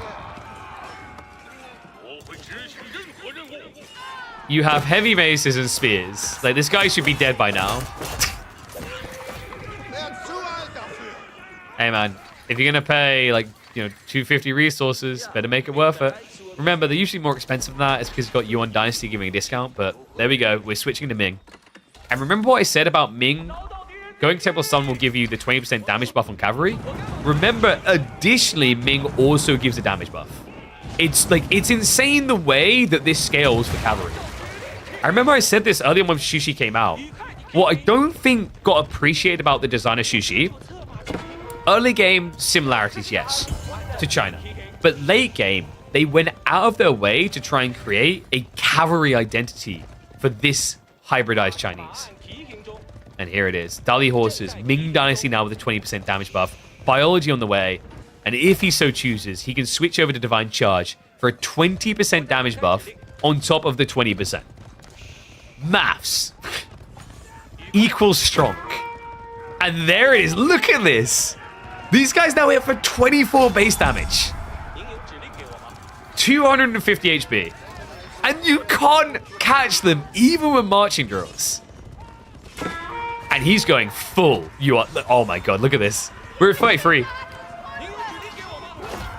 This is full Sonic mode. Like, there's really no catching him. Someone just needs to basically put Green Hill Zone music on the track. I do it, but I like my YouTube videos not getting demonetized. And this is just wave number 1. Wave number 2 finds the workers building up the keep. He has to stand his ground with the hand cannoneers just to try and get it up. Villager count down to just 3. Will get it online. Barely, though. Does, however, cost him a decent amount of hand cannoneers. Spin will clear the way in the end. But DeMu's not going to stop doing this. We have more and more of these raiders on the way. It's smart. It's a very cost-efficient way of just trying to grind down the Palace of Swabia effect. And I think the goal here for DeMu, he doesn't want to do this forever, because there's a point at which it's not worth it. The point where it's not worth it is when your economy is maxed out. Because once your economy is maxed out, you kind of don't care about Atri reaching max eco if they're going to keep doing it anyway. Then you can focus on winning the big fights.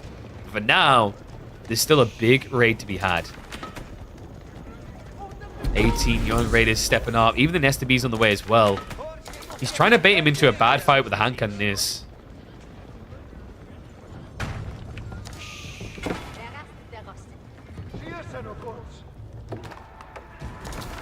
Looks like he's going to split off a few.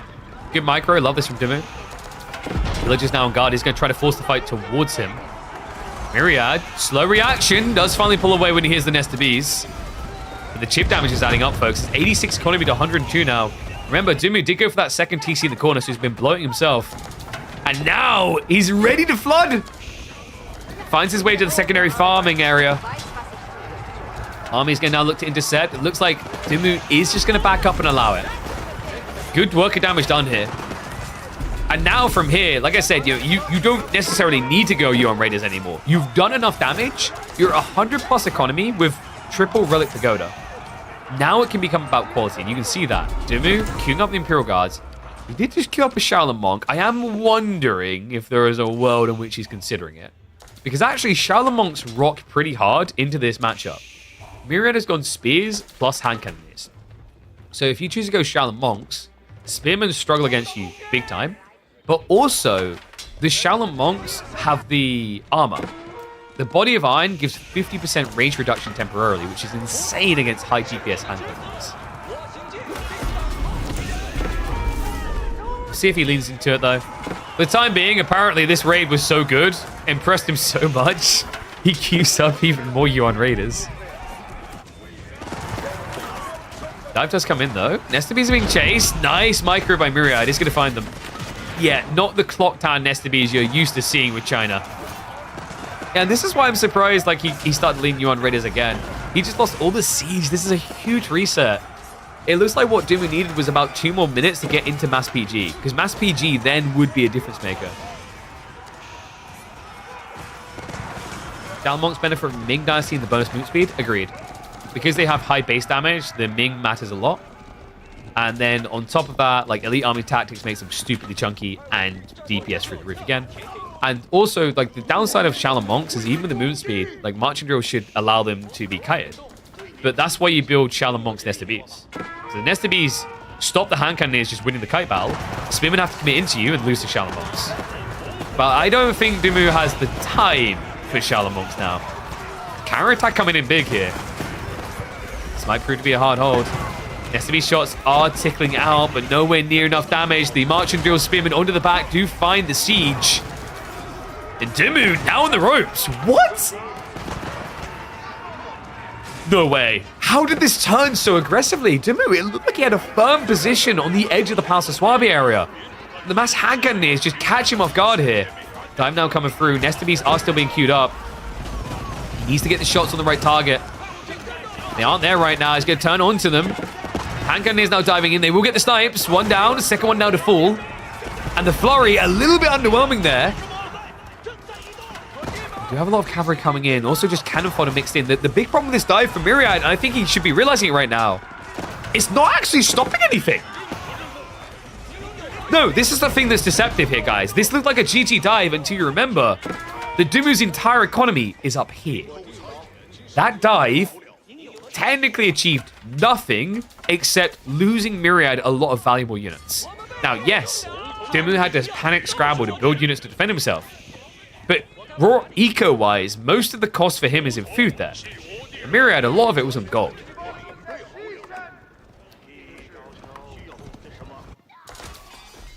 Villages? Whoa. Oh, DeMu should be fine here. Castle will go up. He will definitely lose like a few villages for this, but eventually the defense is up. And also, because Myriad took that dive, he doesn't have a big enough army now to counterattack. I actually think that Myriad jumped the gun here. Like, in hindsight, thinking about the state of the map and the gold state, obviously we have the gold vision, so we can see that, like, DeMu is basically have gold here. I wonder if Myriad just, like, had a breathing moment to think about this, if he would have just moved to the gold vein. Because this gold vein is now what's going to allow DeMu to get back in the game. Without this, he's scraping together small quantities of army. But now we could just be like an Imperial Guard flood again, Nestabees flood again.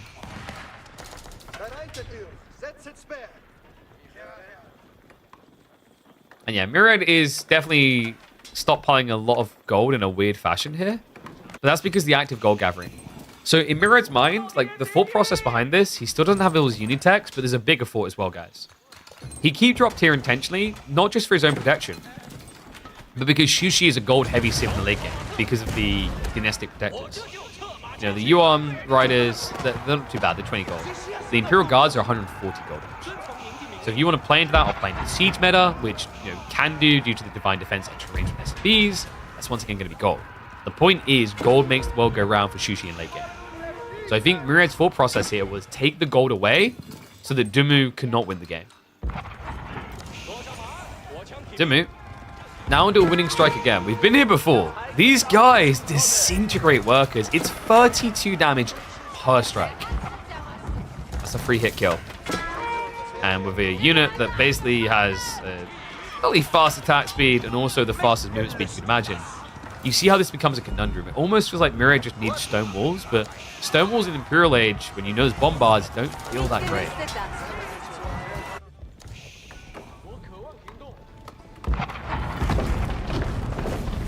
Over a Master. DeMu, he is going to contest the gold. He has to. He can't afford to walk away from this. So Myriad crumbles the castle quick. DeMu will now look for the dive in. Nestabees are moving up, so that's going to force a retreat. Myriad waiting on the EAT. He's about to kick in. But look at the next wave coming. This is ridiculous. DeMu is just bloated entirely. Is it 200 pop? Myriad is struggling right now to compete. It's the food. The food is just laying him down.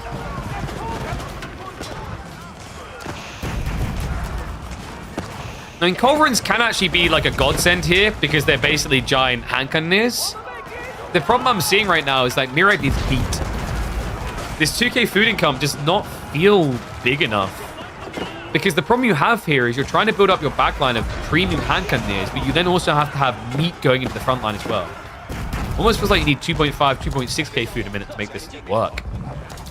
And that food is about to get interrupted again for the quintillionth time. I don't know how many times this has happened. Look at the worker kill count. It's 160 worker kills in this game now. Compared to the 38. Myriad started this. He did kill one of those workers in Dark Age, so it almost just feels like the comeuppance, but this is getting out of control. The food slowdown is going to kill him again.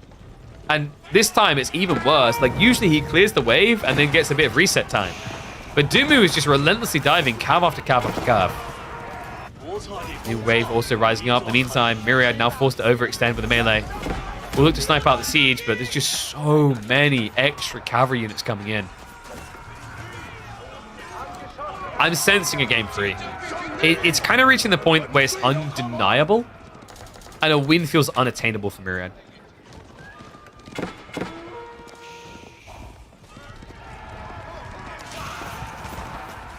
It's just ridiculous. You know, normally when people shrink an economy this much, they stop raiding because the logic is there's no value anymore. You know, you're trying to bleed a rock. It's like you're milking the cow, but there's no milk left, and what's coming out is now turning red. This is not good. Instead, this seems to be a cow that never runs out of milk, because even though he's maybe not finding that big chunk of like 20 workers on a gold or wood, he's oppressing Myriad consistently at a very efficient, budgeted approach. Like I said, these young raiders, you know, when you think about what this unit is achieving this game, and then you realize that it's only 120 resources, it makes you want to scream busted. Especially when you look at this stat buff. But a lot of this is just the perks of playing as Shushi. Ming, plus the Divine Charge, that's 40% damage buff in there. Then you add in the fact that Dali Horses juices up the attack speed. These things are beasts.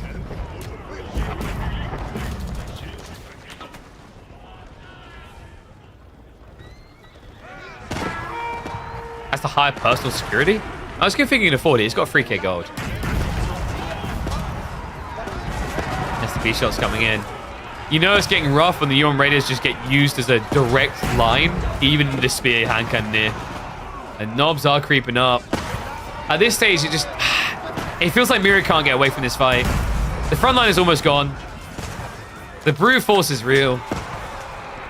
Food income has plummeted for Myriad. He's still got a lot of troopers, premium troopers queued up. But we're kind of in that trickle phase where you just don't have as much pump in the fight, and the numbers are deceptive because half of them are running across the field. I think this game's over, and he does have textiles. It just doesn't matter. Reminder to people, these Yuan Raiders legitimately are going to free hit your villages with textiles. Too many hits to kill anything else either. It's a game 3. All but guaranteed now. I think the only way that Myriad gets back in this game is if DeMu just stops producing. And I don't understand why you'd ever do that in this game. You have taxation, you have free granaries set up with, what, probably 45 farms? 50 farms. The hilarity of like looking at the income and then looking at the raw villager count on farms, it kind of makes you a little bit depressed as an HRE player.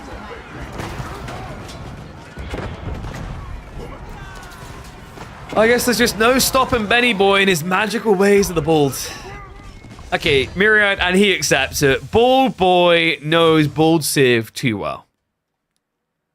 Yeah, that was...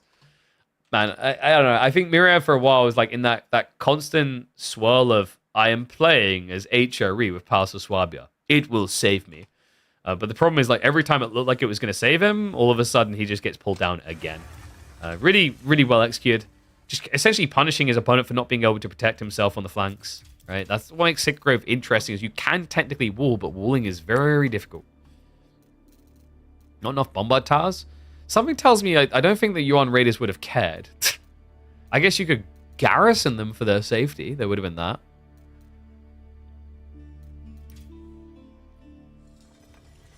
All right, game 3. We're going to Dry Arabia.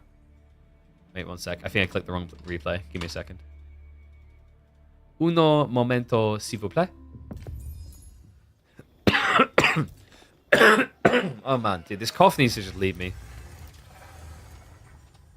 It's like I'm not even coughing anything up. It's just coughing for the sake of coughing.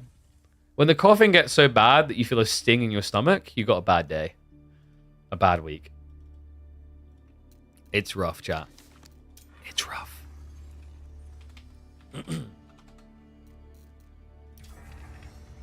Enough is 30 towers? True, that might beat the UM Raiders. Okay, so.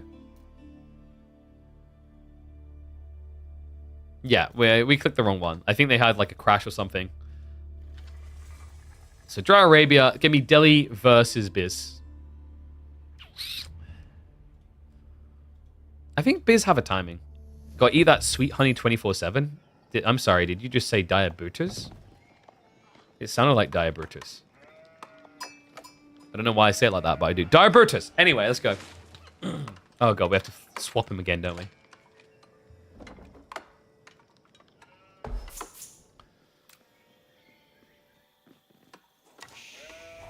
Well, this one feels like a middle finger in the draft. One and all, welcome back to Myriad versus DeMu. Deciding game here.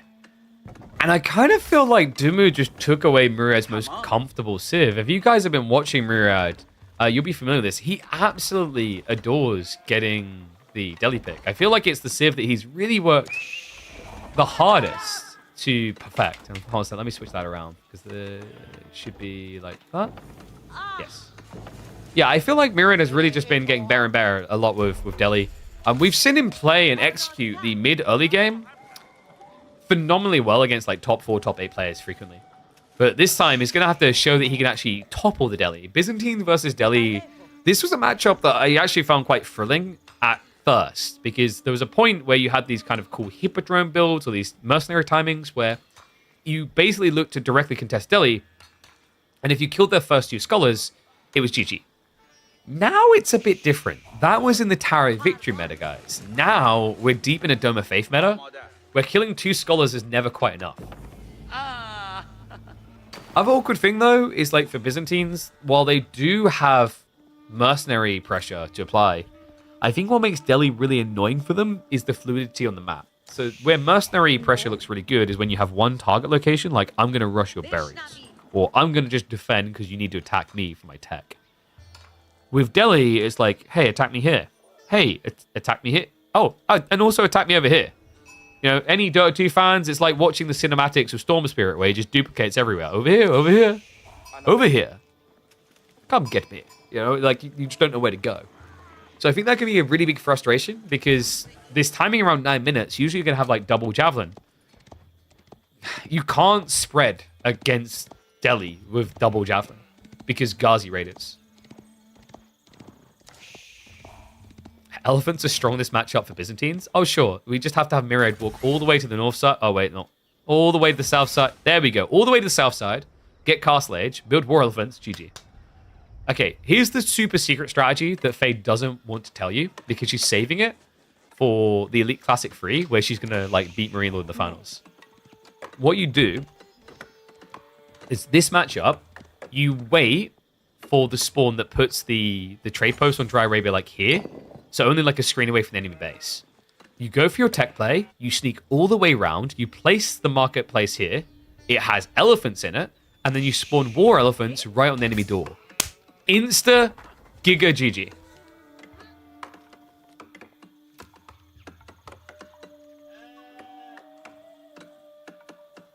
Markets have the same merc? No. Different marketplaces offer up different mercenaries.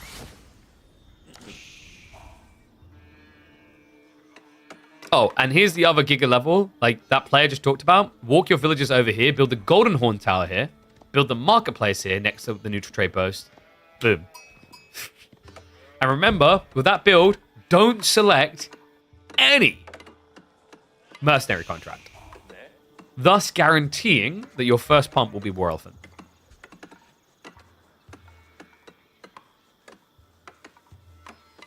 And in case it wasn't apparent, that would be called the ultimate tower rush, because there is no tower bigger than the Golden Horn Tower. So, Grand Winery coming in, though. We are going to have some normie mercs on the way, I think.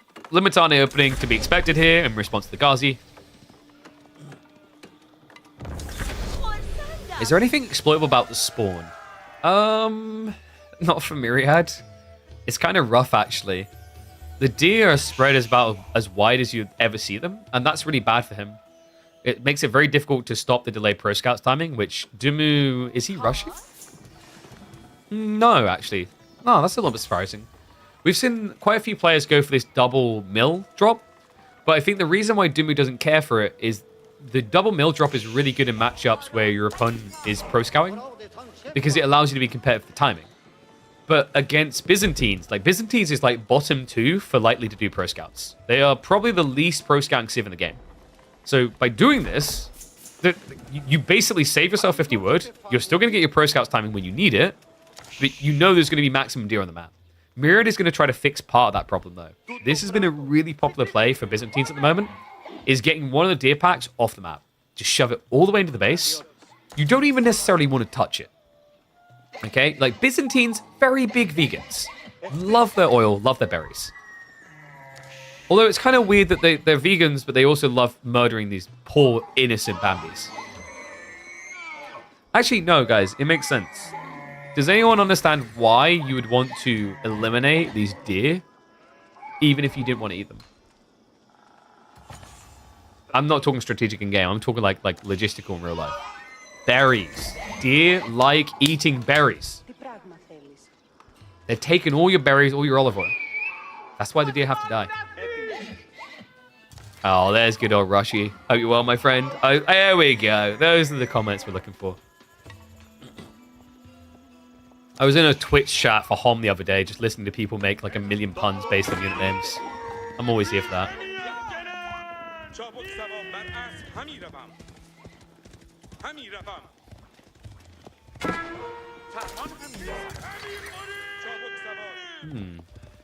So what's Myriad's Wink Edition? Like, we talked about the possibilities, but what does he actually see as his Wink? Oh. Now that's a bit different. Western contract for the W? I mean, it has a W in the contract. I don't think it's going to be a W in game per se. Like, you're building this into Ghazi. So presumably, like, what? Why does... Okay, so why does Myriad think that Longbows is going to work better than Jabs here? I think he just wants to defend. I think this is a fast castle build. If he wanted to contest, Javelins makes a lot more sense because there is no organic reason why DeMu would want to go Ghazi into Spearman when you open Limitane. Right? Because the reality is, archers will counter the Limitane better. And that's why, like, Limitane Javelins go together so well is, you know, if I open Limitane, you need to really counter it with Archer. And that lets me bait you and get Javelins over. Like, kind of a weird one. I have seen this type of build work before for Byzantines, but it involves adding in archers as well. And I don't see archers. I just see fast castle. So DeMu's going to realize what's going on. He's going to move for the sacred sites. There's going to be a little bit of shenanigans on the south side. But double Sacred Sight cap coming in pre-8 minutes is really, really good for Ben. And the third one's not going to be far behind. Oh no, look. He's stabbing me. It'd be a shame if I have 130 HP. I've got 130 HP.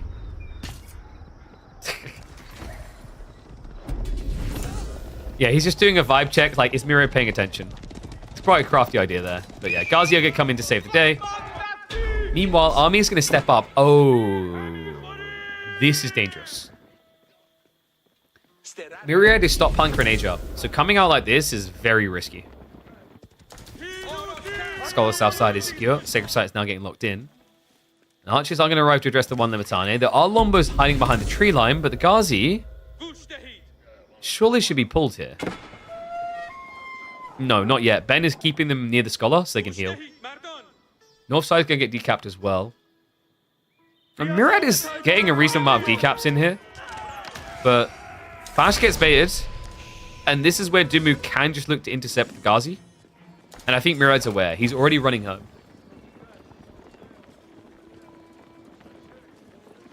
Maybe due to gold spawns? What, for Myriad? He got a really safe gold spawn. Interestingly, outposted it up as well, but obviously with Ghazi, you always have to be a little bit aware of that rotation around the back. I do love this wall, by the way. This wall, like, take notes, folks. When you're against cavalry civs and you can't really match the cavs, this is great.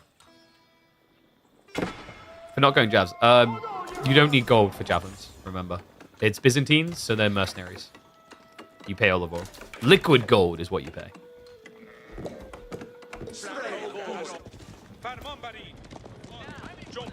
Could have been cheaper if he walked through the stone. True. Something efficiency of walking out further, I guess. Then again, actually, yeah, if you want to do this wall, you could have done it like here. And then it would have been quicker. We don't need to be this mean to Myriad, okay? He's kind of having a rough one right now. This doesn't look great from his current position. He does have the tech up advantage, but look at the state of Delhi. It's going to be triple Sacred Sight. That's going to be a gold gen of, like, what, 400? 400? 375, sorry. 375 gold a minute. The other worry is because Myriad isn't present on the map. If DeMu now rushes the age, he can pull Scholars onto all the relics.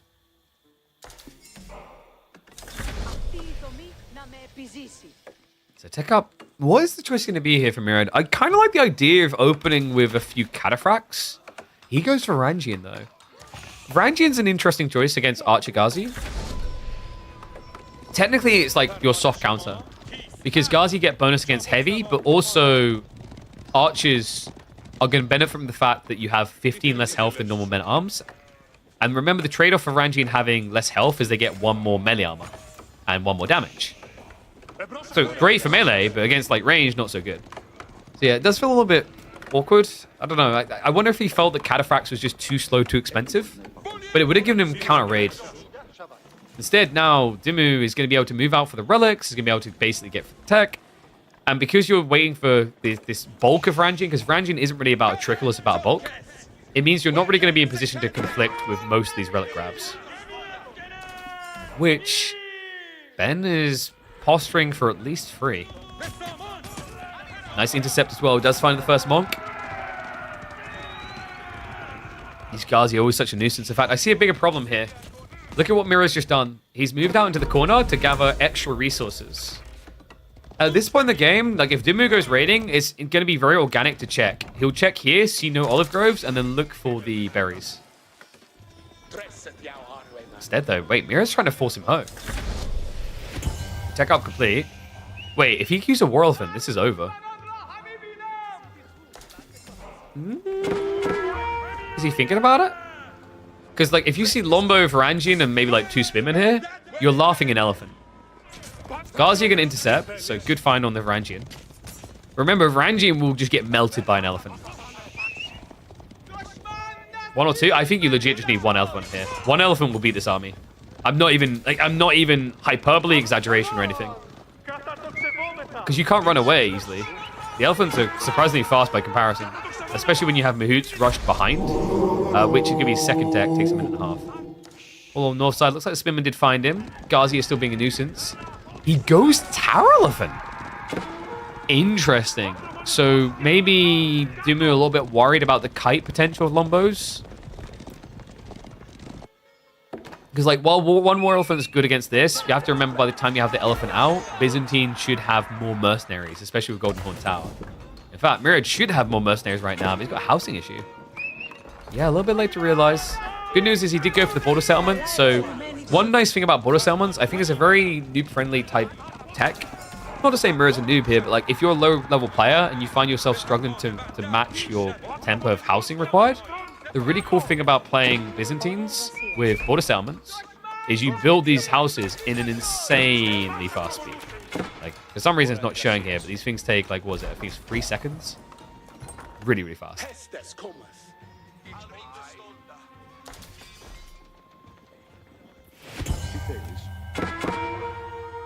Myriad, first relic on the way home. Elephants have been revealed.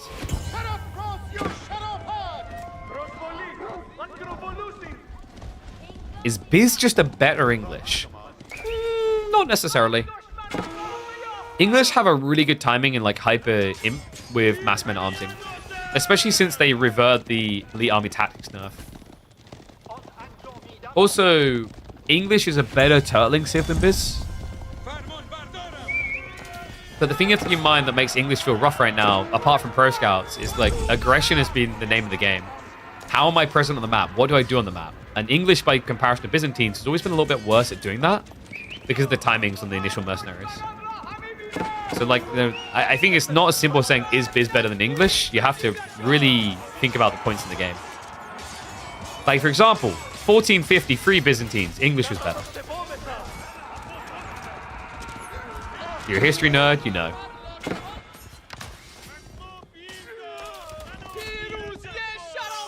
It's getting picked up there. Clash coming in. Is it me or are these Varangian just worthless? It's Lancers. Lancers with home blades. Oh, sorry. Actually, no. He hasn't got that in yet. So that's a positive, at least for Myriad. The problem is, like, the Fair Archers are already hitting pretty hard. And no wonder they're getting melted. I was like, let's find out what's happening here. There's no undermesh.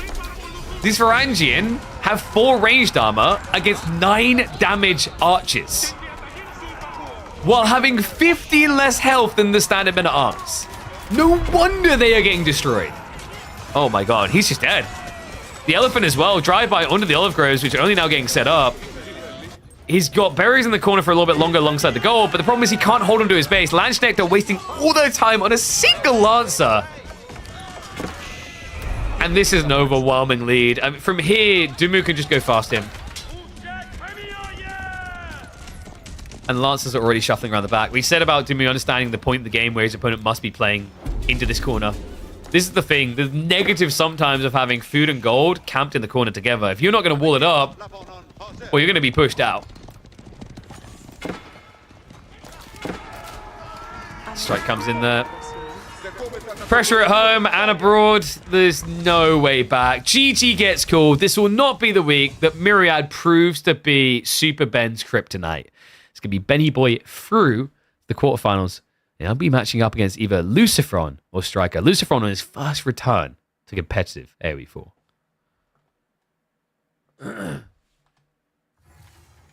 Myriad sure dislikes walls. Well, we've talked about this. Like, walling is tricky in general.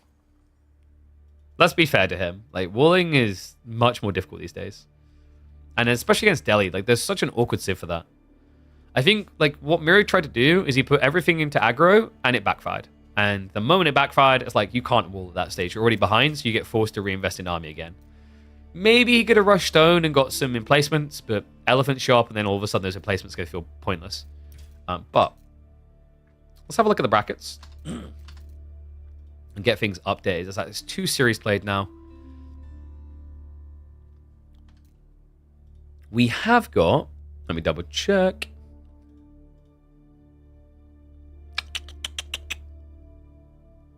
Yeah, so we're going to have Scatterbrain versus Wham in T-minus 2.5 hours. So we can squeeze in some other series before that.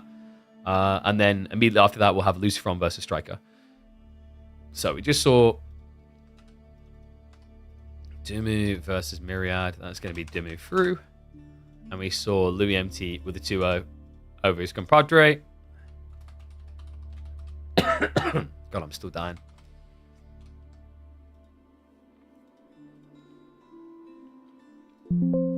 There you go.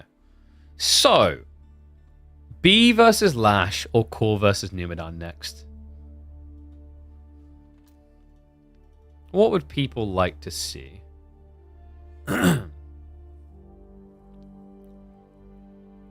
Put a clove in the corner of your mouth, watch the magic happen? I don't know about that. That sounds a bit dodgy. We've had the Sivas, it's just generally like clearing throat, etc. B Lash. Alright, looks like B Lash is winning. Lash. Lash. Oh. I don't know why my brain went there. But yeah, we'll go for B Lash next. So Sacred Grove, Dry Arabia, and we'll have Dry River default.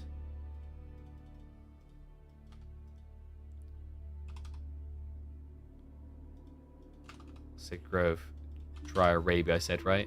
And draft is as follows. By the way, guys, reminder, before we hop into this one, we brought us back to the scene for a good reason. Look at that counter. That counter needs to go up. 283. You guys are capable of cracking at least 300. If you have not checked out Opera GX yet, I recommend going and using it. We've been using it in the background here. We use it for our production. Amazing browser. It's got a lot of things built into it. It's got a built-in ad blocker that works really well. It's got a VPN built in, which is really helpful for getting savings, buying things cheaper in different regions, or seeing shows in different regions. Loads of cool little embed pieces like Discord, Twitter, Instagram, Twitch. Honestly, I think like this is a really useful browser, in particular for people that have only got one monitor. And then on top of that, if you're resource inefficient, you can limit the impact on your PC that this is going to have. You can limit RAM, you can limit CPU usage, etc. in the side here. You just can't see it because OBS is weird on the capture. Yeah, !Opera GX. Check it out today. Every download helps support the channel. And big shout out to Opera GX for sponsoring us. But I think you guys want games. Is it Beal time? Is it 3D Beal time?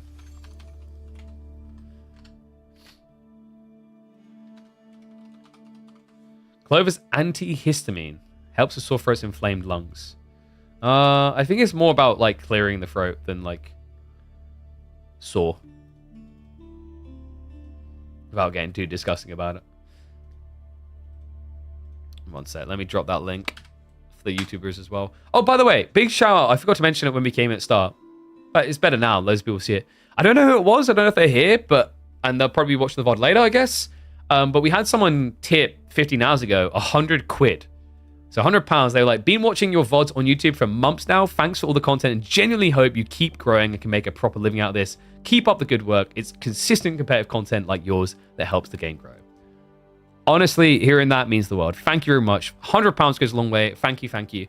Like, honestly, in terms of my expenses each month, like that you pretty much like, you provided like a 24th of my expenses each month. So it actually you on your own there just done a meaningful like hit to the costs for a month. So thank you very much. Appreciate the support. Glad you're enjoying the content. And I agree. Let's keep growing. I know not everyone can afford to like reach in and drop 100 quid here or there. So I appreciate everyone just like turning up. But like legitimately, if you want to help and you can't open your wallet, don't worry. The other way you can help is like making sure that you're sharing videos around, letting people know that these weeklies are happening. That gets more people watching, and that allows us to get more sponsors like Opera GX, AMD, etc. So thank you very much. 1/4? No, not 1/4. 1/24. Yes, being a British person is not cheap. So the problem with the UK is that we are technically a rich country on paper, but when you look at people's real life earnings and their costs, it's pretty stupid. Tips to a new player: how do I counter the English civilization that harasses me early on? So if English are harassing you early on, the issue with English where they're weak is interceptions is their weakness. If they're spamming lombos into you with spearmen, you can use horsemen to intercept and slow down. So you can basically cut off their reinforcements. It's kind of like logistics of war where, you know, if they're deep in enemy territory and you cut off their supply, they die. So the whole idea is you basically want to try and play away from their power spike timing, cut off reinforcements on an all-in, so occasionally kill the lombo spears, And then while you're like using those horsemen to raid, build loads of archers at home to defend. And then you basically sandwich them in a big fight. Like, to simplify it, that is like the core way that you can beat English doing that.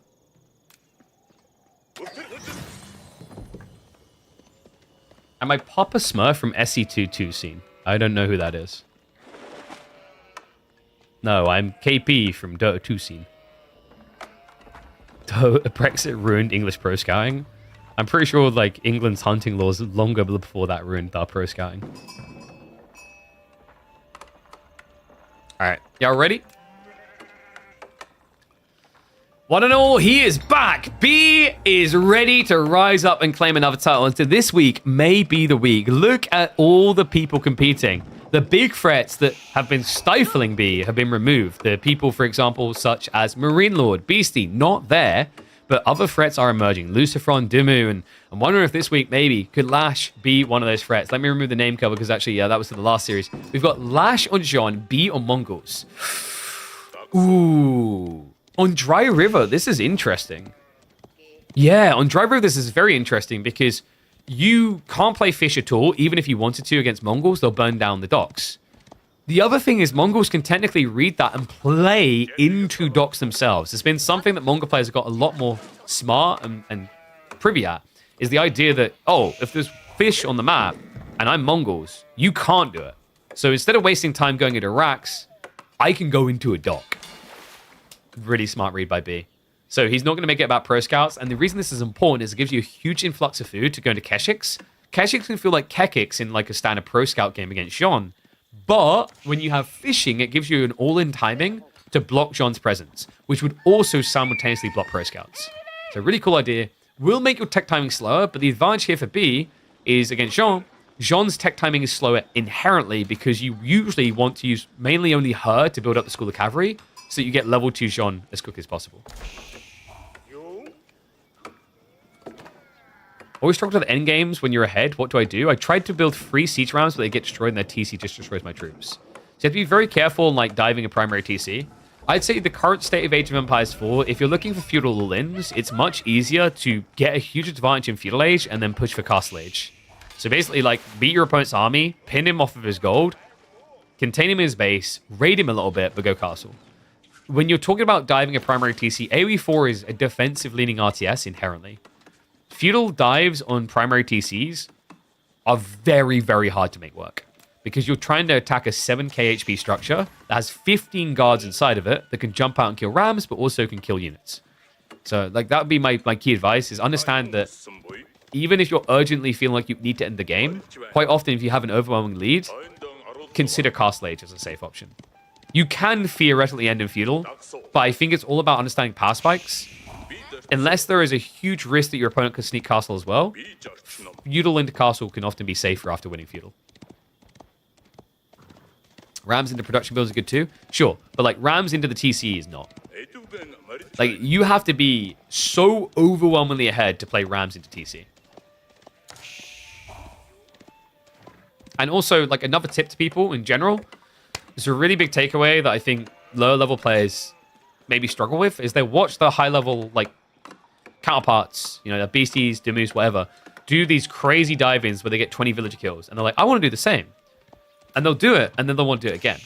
But the thing that I always say is, like, percentile-wise, when the economy is smaller, like, the risk-reward association changes, even if your army is bigger.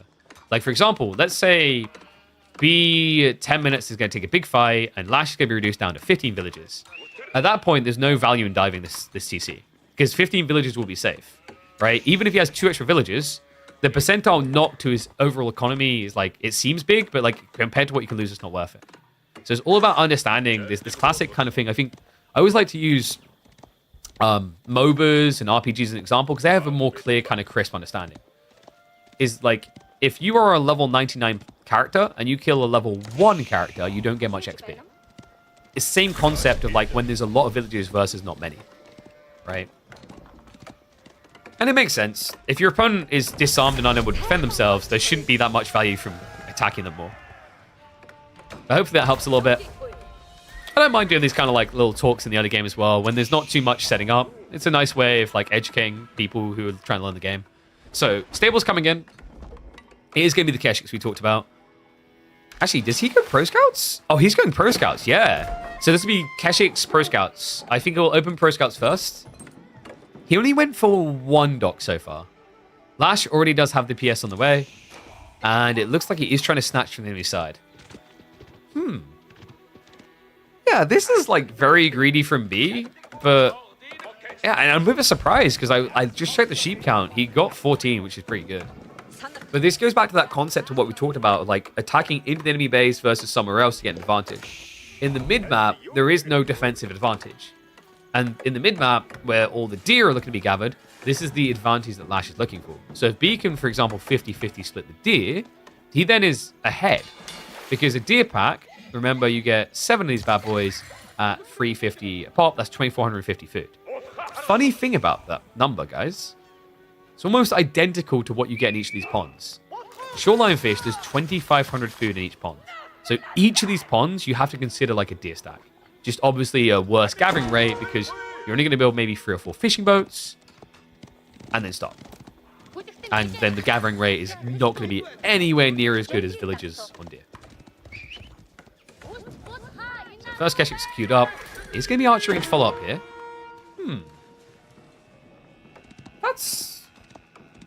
That's interesting, actually. I thought he'd go for the spears. But I think for B, the thought process here is that Lash will eventually go archers. So he wants to cover that. It could actually just be Magadai. I think Magadai makes a lot more sense here. Like that actually, yeah, you just go full cav, right? We'll get confirmation in a sec. He did shuffle in position. Stone-wise, yeah, he's got the perfect amount. This would be Magadai. I dig that because Magadai is a really good blocker to Pro Scouts.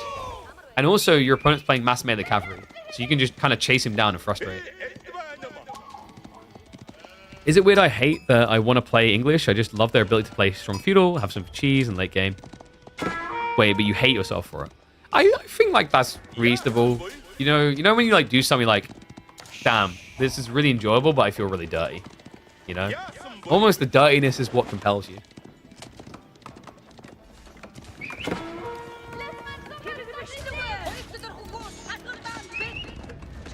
As long as it's not exploit, it's okay to have that, this is so wrong but feels so good. You know, if it's like, I'm duplicating relics, it's like, this is so wrong but this feels so good. Yeah, you're a piece of crap. But you know, if it's just you're exploiting a game mechanic being strong versus bugs, it's fine.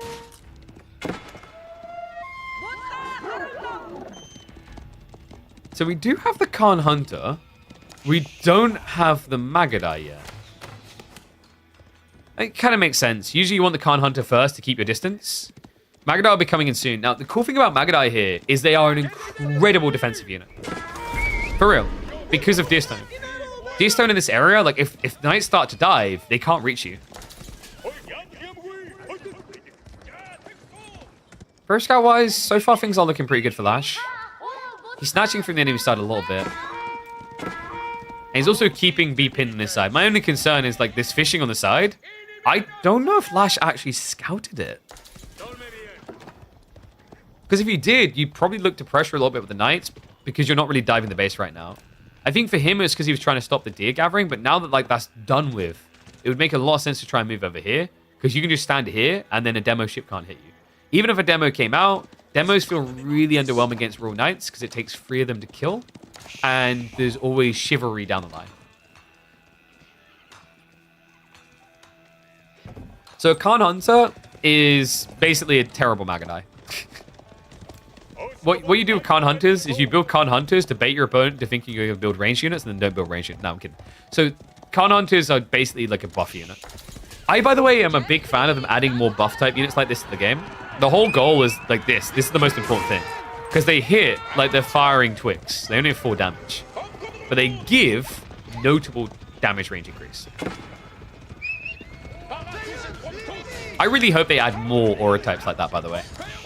I think that's really good design for AoE4. It's more ways, it's more unit diversification for expression of skill.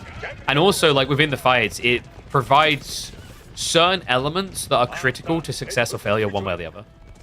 Instead of just fights being a big A click and like this is just, you know, play drum and bass in the background, It's now like, oof, how do I kill that meta, Khan Hunter, like Jean, etc. Khan Hunters are great, just untied them from Deerstone. They are untied, silly. You silly goose. I thought you played Fast Imperial Mongols fair. You know this. Just build a Karganet. Oh, this is Wap Wap sadness mode. It's not a quick death, but it kind of makes it more painful. Just need to be careful. Ooh, Magadai, bad pathing there. Okay, so Lash is like not too bad of a defense there. The problem is he's now pinned in his base.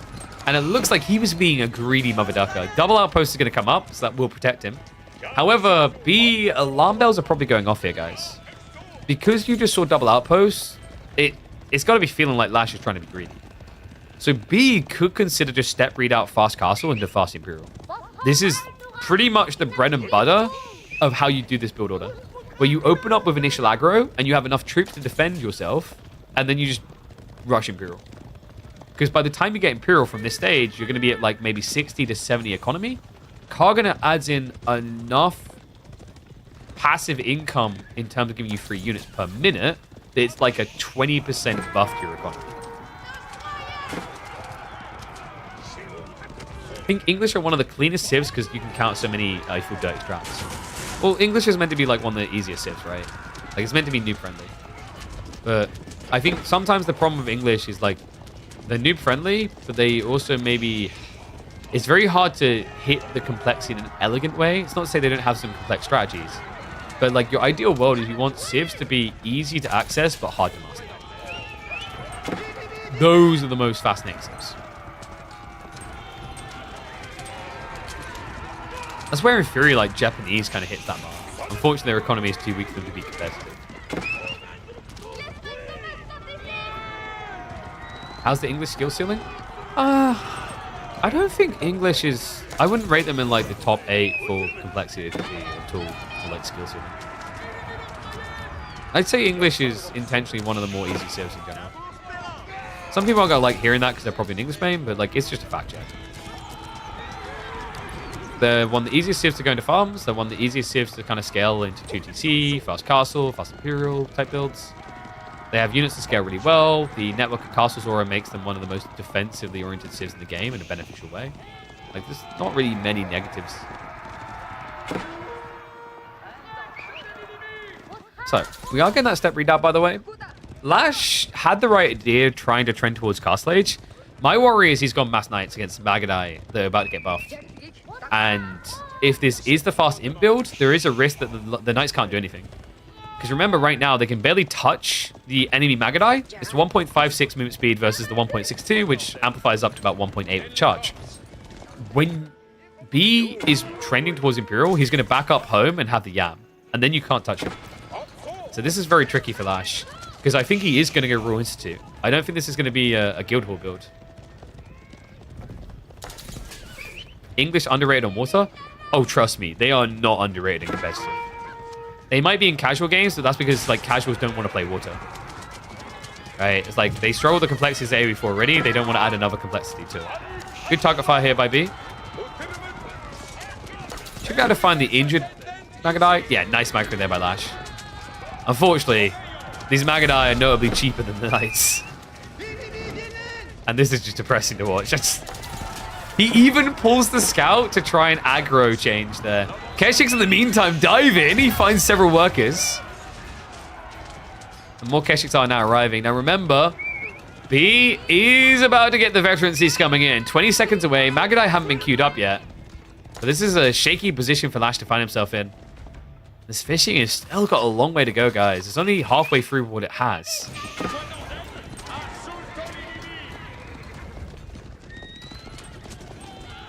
Who wants to play water, really? I find water fascinating on river and canal based maps. Or where they are not the dominant element of the map, like Holy Island. Because then it's, once again, it's designed in a way that it's skill expression. It's something else you can do in the game. That's good. I agree that water sucks when it's the dominant effect. Because I don't think, like, water itself has enough depth of, like, It has complexity in the micro, but doesn't have complexity in the unit diversification when it's the sole focus.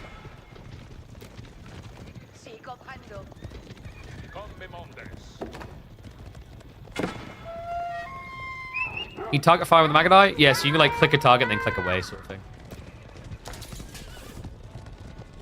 Are Wingard, Longbows, or Men-at-Arms worth it? The Men-at-Arms are really good against ranged enemies or cavalry. They're a bit weird and not as worth against melee.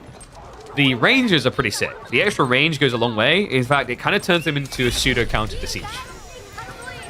Yeah, focusing away from English though, onto the Jean Mongol matchup. We have got a dive coming in. The Magadai are now upgraded. And the problem is the Knights haven't got their veterancy yet. Yeah, so Lash, glad he backed away there. That could have been a complete disaster.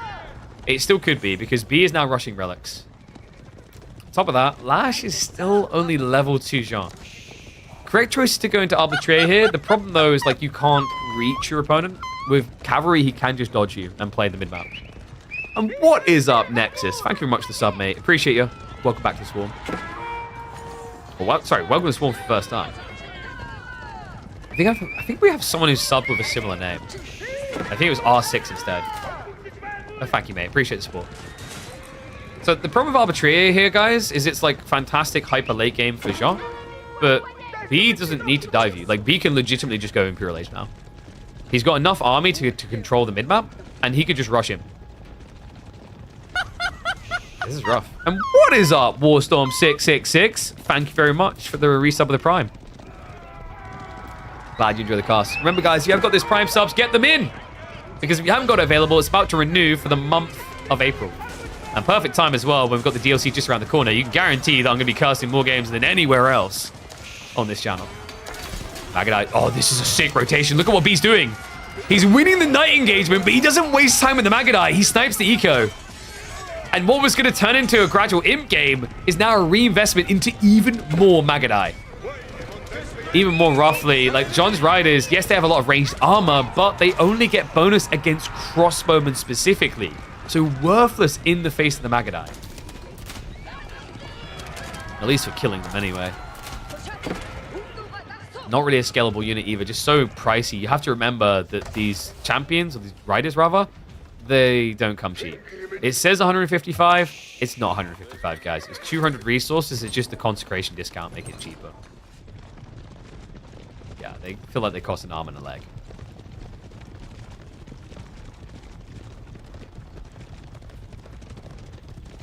Why hasn't B got melee armor? Because no touchy. So melee armor feels really bad against heavy attack units. And what I mean by that is like if someone has 24 damage, minusing 1 damage doesn't really change much about the breakpoints in a fight, and it just costs you resources. Right? You basically do that instead of building like another Magadai. Why? Even more so because B is leaning Magadai, he doesn't really want to be touched. He's only going to actually conflict with you in melee when he knows he'll win the fight. That's such a frustration. Then again, the Jean's riders are eating up those arrows, turning into literal porcupines at this stage. It takes 170 shots to kill them. The Knight's not so lucky, and that's what I think Lash needs to be really careful of. He should be able to micro this right so that Jean's riders always lead. But he needs 2 different control groups, because the riders move quicker than Knights, 1.88 versus 1.62. The reason that's important is these guys have 8 ranged armor, these have 5. The Magadai do 8 damage. So you basically cut the damage you take onto your cavalry down by 66%. It'd be funny if Mongol villagers could transport the fishing boat stuff. No. All you need to do to make people mold about the Civ is make it so that docks can pack up and move. GG. I genuinely, like, Mongols would instantly become like an S tier Civ on water. At least maps like Holy Island anyway. Because you'd be able to build a dock safely and then move it next to the enemy dock and then build arrow sleds. Alright, I'm going to stop now because that just sounds disgusting. Or, like, okay, here's a crazy one. Why don't we have a Civ? I know why you don't balance. The balance is dumb on it if it does. But imagine if you had a Civ that could build a dock in their dock that would be a boat that would then deploy something. Alright, I'll stop now. No one wants more water. Dry river is the ample quantity of water that people prefer.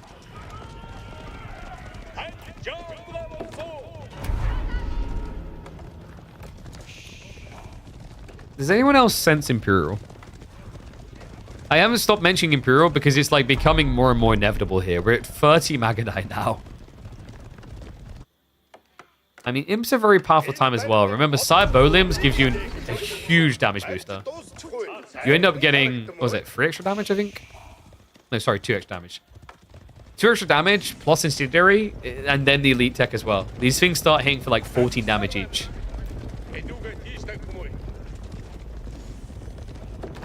So Ottomans have boats that don't build boats, they have boats that build military units. You're thinking of the Grand Galleys, which are moving military schools. Yeah, actually, that's really why I want the dock in the dock sort of thing. It's the pimp my ride type thing.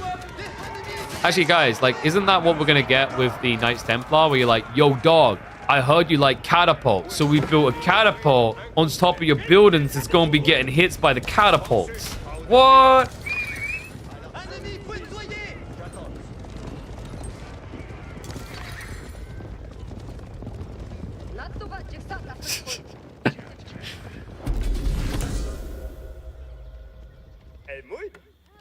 So B is switching into Spearman, which is a little bit surprising. But if he... Is this castle all in now? I mean, it is Guildhall, right? So there is a risk with what B's doing here. But in theory, if he catches him on the Guildhall pull and dives with Spear Magadai, he'll kill everything.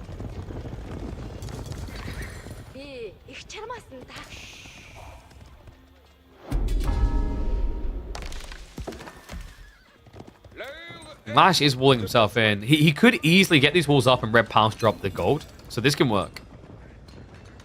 I just generally think if B rushes Imperial, he just leg sweeps on Lash here, though. Guildhall the Great Equalizer? Dude. Whew. I mean, if Guildhall was real, France could have easily not only helped Americans win their civil war, but then also managed to rule over the Spanish and pretty much like reverse Normandy does, you know? The things that Guildhall can do in this game, if it existed in real life to this extreme. Whew.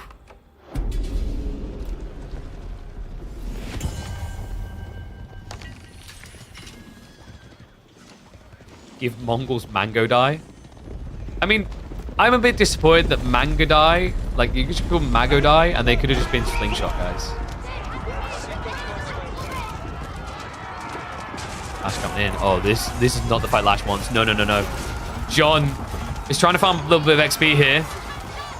The Magadai do bait out the Arbitrary to defend with the Pavis, but the problem is just too much melee. It doesn't matter about the Magadai right now. John's going to go for the dive in. She's being fully ignored here. And it's going to be a flood on the back. He's going to get wiped. GG is going to get called. It may not be your fast imp build, but once again, the Magadai strike and they win. Oh, this unit. Dude, like that, I can already see the Reddit threads everywhere. Please, nerf, relic, world's edge, whoever, why? All over the place. I feel for them. All right. So while you fuel your hate for Mongol Magadai, I'm going to put a point up on the board for them. Mongols win! Okay, so let me just... I'm quickly double check the stats on something. I'm curious on this. I'm curious. And you guys should be curious too. So here, we're going to do this. So we want to check. So 18. When we talked about it last, before finals, in KPMM 18... And what's up? Pencil to the D, to the I, to the C, to the K, to whoa. Appreciate the Prime sub, mate. Welcome back. Look at the stats. Yes! And yet they say Mongols need buffs. They have 100% win rate. They were picked 6 times last week, and they won every single time. By the way, a lot of those games were on Gorge, which is very surprising. I think, in fact, we have the stats down here. Yeah, Gorge, 4 wins for the Mongols. They got picked on Holy Island once, but other than that, it was Dry Arabia and Gorge. Not really the maps you'd expect Mongols for. This week, so far... Ooh, now that's a big switcheroo. They're a 50-50 breaker. Lost on Dry Arabia. We've got some Dry River mixture. They have a loss on Socotra, win on Sacred Grove. Very interesting. Against what civs? So that was interesting, actually. In week 18, I remember there was like they were up against, I think, Order of the Dragon. They were up against Delhi. In fact, yeah, we can see here. So, oh no, I don't think it's got the layout. But there was a game against Delhi. There was a game against, I think maybe Malians. No, not Malians. French. I think there was a game against French. Sample was too tiny to have any meaningful conclusion.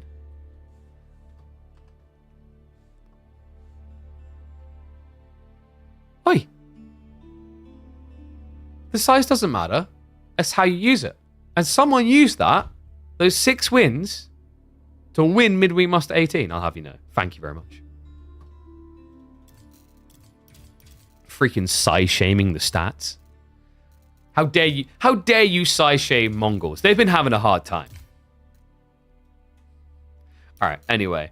Let's get ready for game number 2. It's going to be Sacred Grove.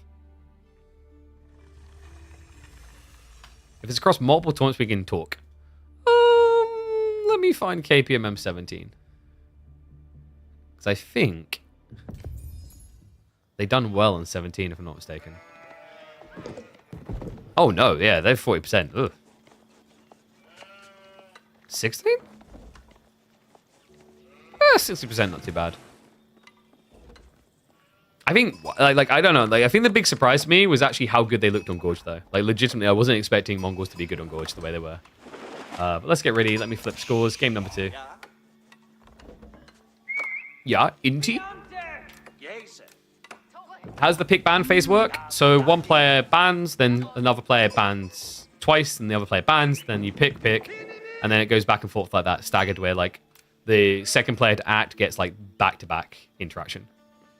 So you go ban, ban, ban, ban, pick, ban, ban, pick, ban, ban, pick, pick. Anyone use the hot new Mongol strat of a scouting racks? Please stop.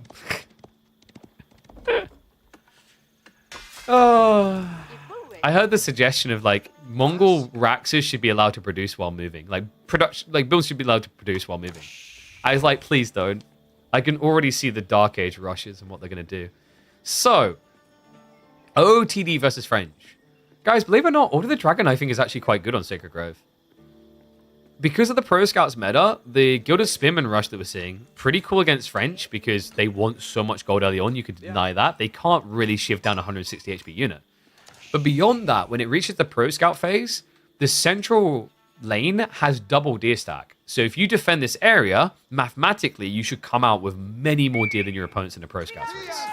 Spearman is going to arrive though, and Lash, oh my god, did he actually scout this? Because he hasn't reacted like a guy that scouted this. No, this is a big delay. He ran down the side. You can see by like his vision on the map. He came down here. No, he didn't see the racks. That's insane. Oh my god. So he pulls a ridiculous 7 villages out here. But like, this is not a good position to find yourself in. It's a Pro Scouts meta, and you're not going to have enough to get Pro Scouts, let alone the Knight. Ouch. Look at those health bars. And tell me you don't feel pain. This is brutal. To be loving life right now, worth it as well, because like down the line against French, you'd have wanted a Rax anyway because of the Knights. So it's not like he really sacrificed much per se. And if you look at the tech timings, he's going to be mirroring here. You know what would have been super sick here actually, is if he'd gone for the deer on a walkout, but maybe just a bit too risky in his eyes. We are going to have Lash sneaking out on these sides. So well played there. He makes the correct call here, going for an outpost.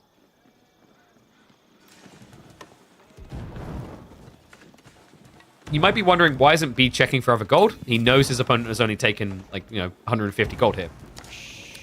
True, but the problem is he only has 1 spearman. So if he walks his spearman back around, all the way around the gold that he knows is over here, he then just is going to find his opponent taking this gold. So you might as well have your opponent be more risky out here for the follow-up play, where you could kind of open, say, horsemen. 1 gilded horseman or 2 could do a lot of work. Obviously, with the outpost here, probably not much is going to be done, but if B thinks that this is going to be unguarded, the ponies are definitely worth the investment. Why not just drop a tower on his primary gold under TC? What, like here? because the villagers would come out to burn it, and then the spearman has to dive. And even a gilded spearman is not going to survive a TC dive. On top of that, once you do it, you would have an outpost garrisoned by one spearman.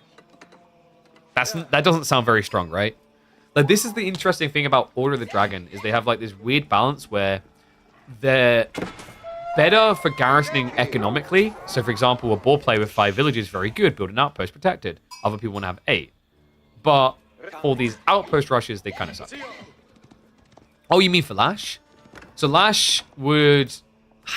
If you outpost rush OTD, I don't really necessarily think it's worth it. Because if they scout you early, they just start building spearmen. And you have a spear on spear fight. And they have defender's advantage. Oh, you mean his own gold? Okay, got you. So...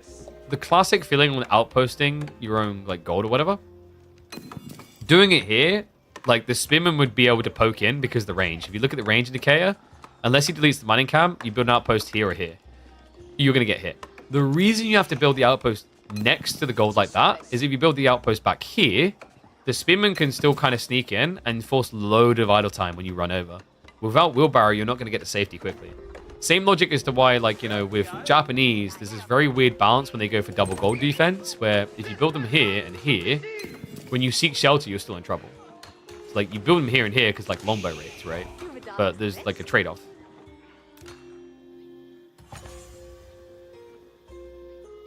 Yeah.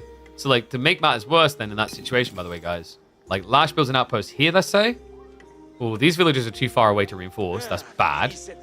And then... these villagers that get back on the gold are too far away to like efficiently stop the raid. So the raid will come in, force you to walk to tower, and B would just keep walking away and not dying. It's like you pretty much just grief yourself at that stage.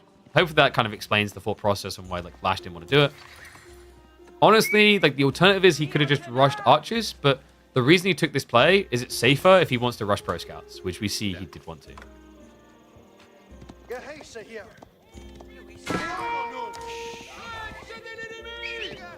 On the better civs at having pro scouts because their spears hit like trucks, sure, but the negative about playing pro scouts with OTD into pro scouts is you have less physical entities to block pro scouts.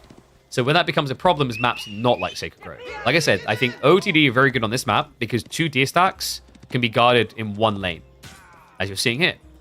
But a perfect example actually where Order of the Dragon I think is really hard to execute is Rocky River.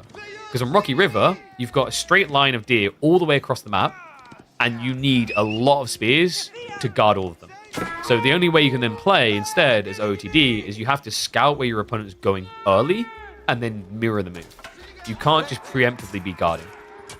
Oh, this is a sick micro though. B, nicely done. Yeah, just ignoring the enemy spear. Lash also going into Spearman is kind of a bit wacky here. It keeps his opponent off a Gilded Horseman, but it encourages Gilded Archer. Now, where Lash can take advantage of this is if he goes back for Knights.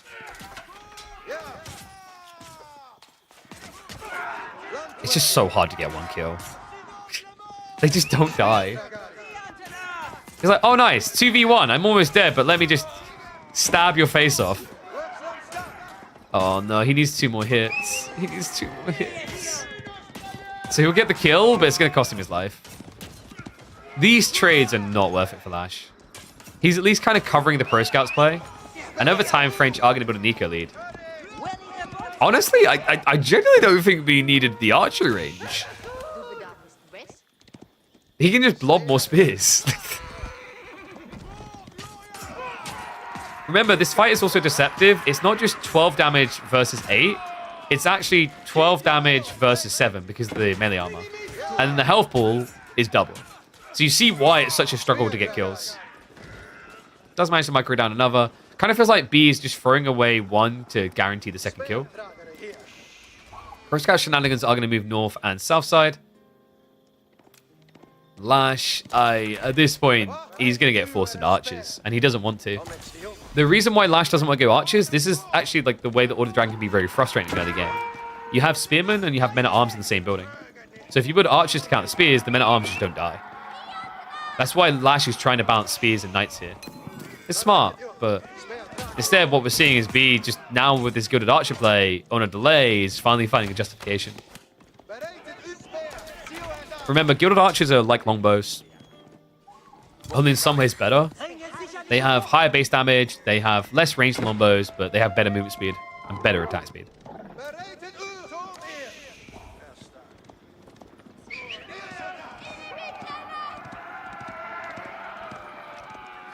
So how does Lash get out of this? I think he has to just play a game of dodge. There's no way he wants a direct fight. And he actually goes into archers. Oh boy.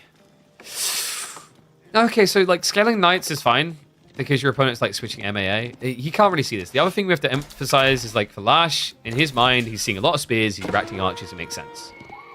And then the knights can deal with the follow-up. Tricky thing is that B is semi-trending castle. And this is really strong. Gilded archers are kind of ridiculous for the scale point to castle edge. Even against archers, because of the scale armor.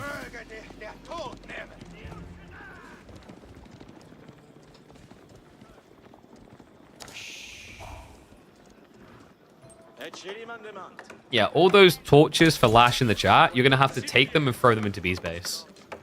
It's probably the only way that Lash can slow him down now.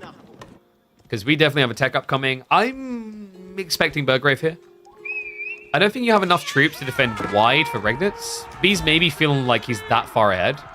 But Burgrave is just a very all-in way of securing the deal. And boom, there you go. On the way. Remember, if you went Regnitz, the issue here is like once the tech up happens, Lash is going to come out. He has to with these knights. And that means going west, east, center. Regnitz would just get you killed. By going for Burgrave, when your opponent decides to go left, center, east, you can just go center. You just all in him. And by the way, like, this kind of plays towards the advantage of OTD in my eyes compared to HRE. I mentioned that HRE is a timing sieve, but they're a timing sieve based on technology. They get a win by getting ahead of you by age timings, like Castle into Imperial. But the thing with Order of the Dragon is they're a timing sieve based on aggro. Their initial surge of each type of unit will be better than the opponent's.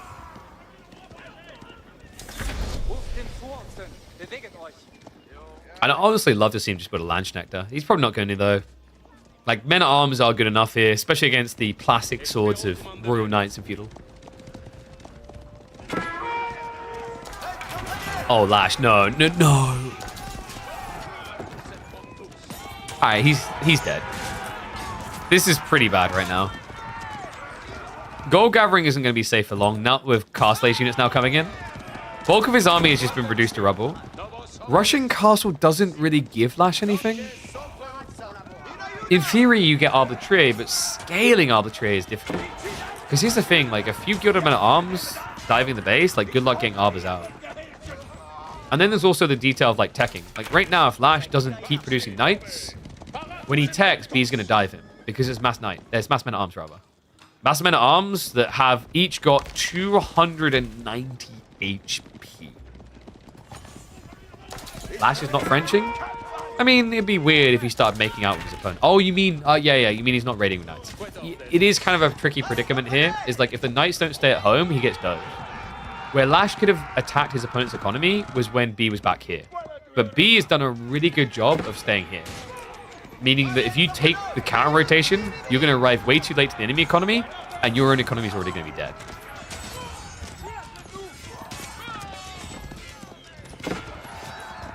Crossbows from OTD are destroying Knights. He doesn't even need them. Crossbows is like slow rolling. Once again, this Burgrave time is an all in. B just wants to be underneath the TC forever and ever, and you just see the power of these things.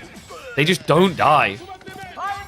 But it's Men-at-Arms against Knights. Knights are strong. No, they really aren't. Lash has got no flex in those biceps. B is going to make it a dominant 2-0. Oof. Was kind of hoping we get a little bit more competition in that game, but no. B just very clean. Burgrave is full producing with crossbows too. Huh? Can't produce crossbows out of Burgrave. What are you on about? Do you mean build crossbows with it? I think he just wants Men-at-Arms slug. Because, like, once again, the Men-at-Arms will just get underneath the TC. It's just like a classic A-tree Burgrave at that point. So, 2-0 to B. My brain isn't braining that sentence. Alt F4. Refresh. Last need to scout the LA Spearman. Yeah. Like, it's a classic, like, whoops on the scouting. He skimmed by the base, and I think he genuinely walked by a bit too soon. Because Spearman, like, Gilded Spearman take a bit longer to produce. Normal Spearman with his scouting rotation, I think he would have seen. But Gilded Spearman take longer. Oh, got you. Yeah, you're going for the produce crossbows and use Burger at the same time. Genuinely, I think he just floods men at arms. It's fine, though. What time will Lucifron play? Lucifron's playing at 6 p.m. We've got Scatter versus Wham at 5 p.m. So we will do one into the other. But up next, we've got Kor versus Numedan. See? Told you there'd be time for it. I didn't know for sure, but... So, I think this series will be, like, quite close in my mind. Let me check that date is open, and I'll grab the draft as well.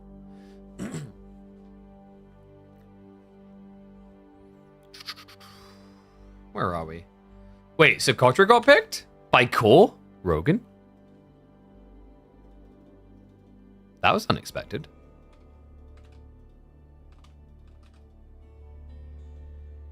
So, Dry River into Socotra and Sacred Grove. I'm not surprised Numu likes Sacred Grove. Oh, dude! But wait. Core, you can't do that. That's not allowed. You can't take his Byzantines. That's like Numenon's favorite Sith.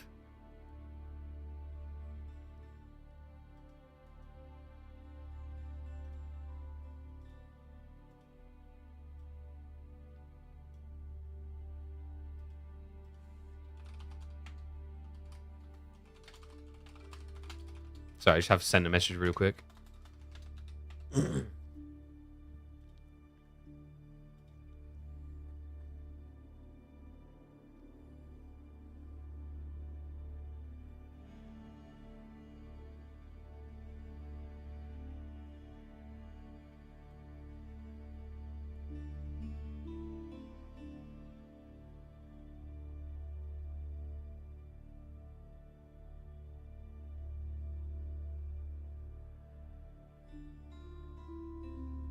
Sorry, just checking scheduling. I think we already have a series being scheduled up for tomorrow, which is the B series.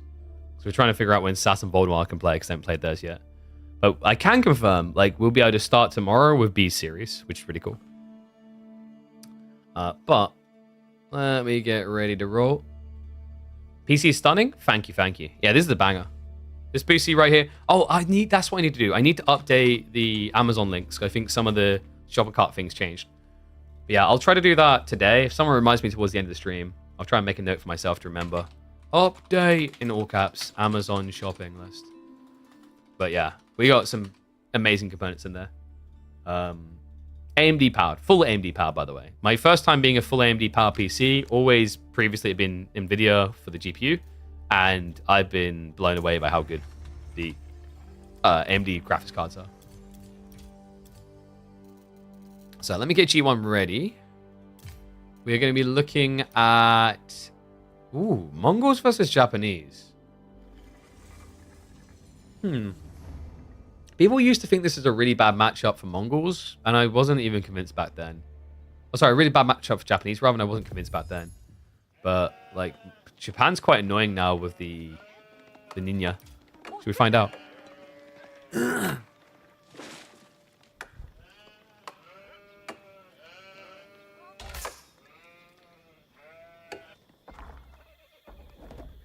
Oh, this is actually going to be a sick game. One and all, welcome back to the Midweek Musters. Welcome back to the channel for Numedan versus Core. We've got Japanese versus Mongols. I was just thinking about the implications of this matchup.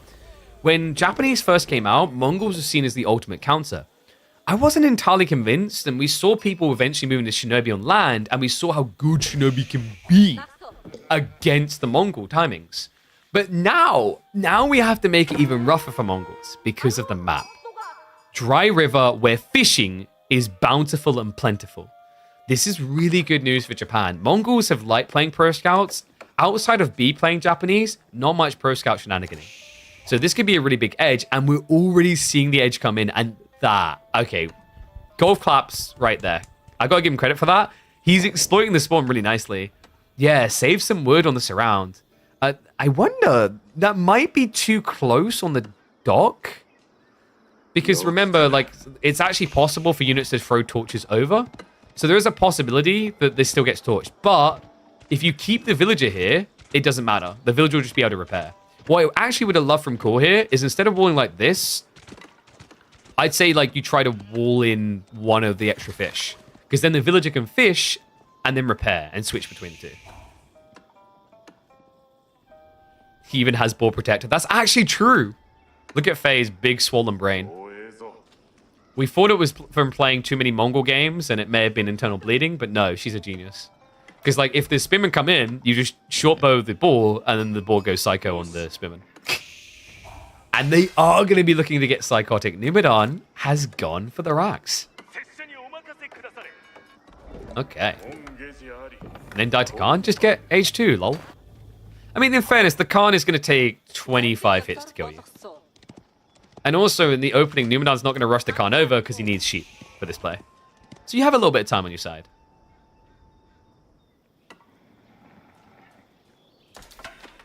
Mr. Pigeon, do you have an affiliate link for the new AoE4 DLC? Haven't bought it yet, so I'm asking.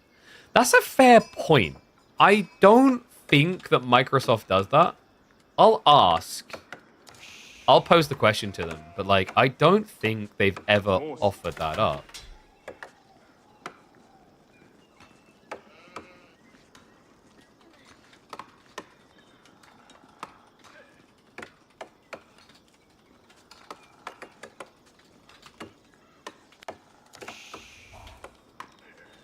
Because, like, in my eyes, it's kind of a win-win. I mean, maybe they're just thinking, like, the people who are going to be watching me or watching BC or watching Reinlord are just going to buy the DLC anyway.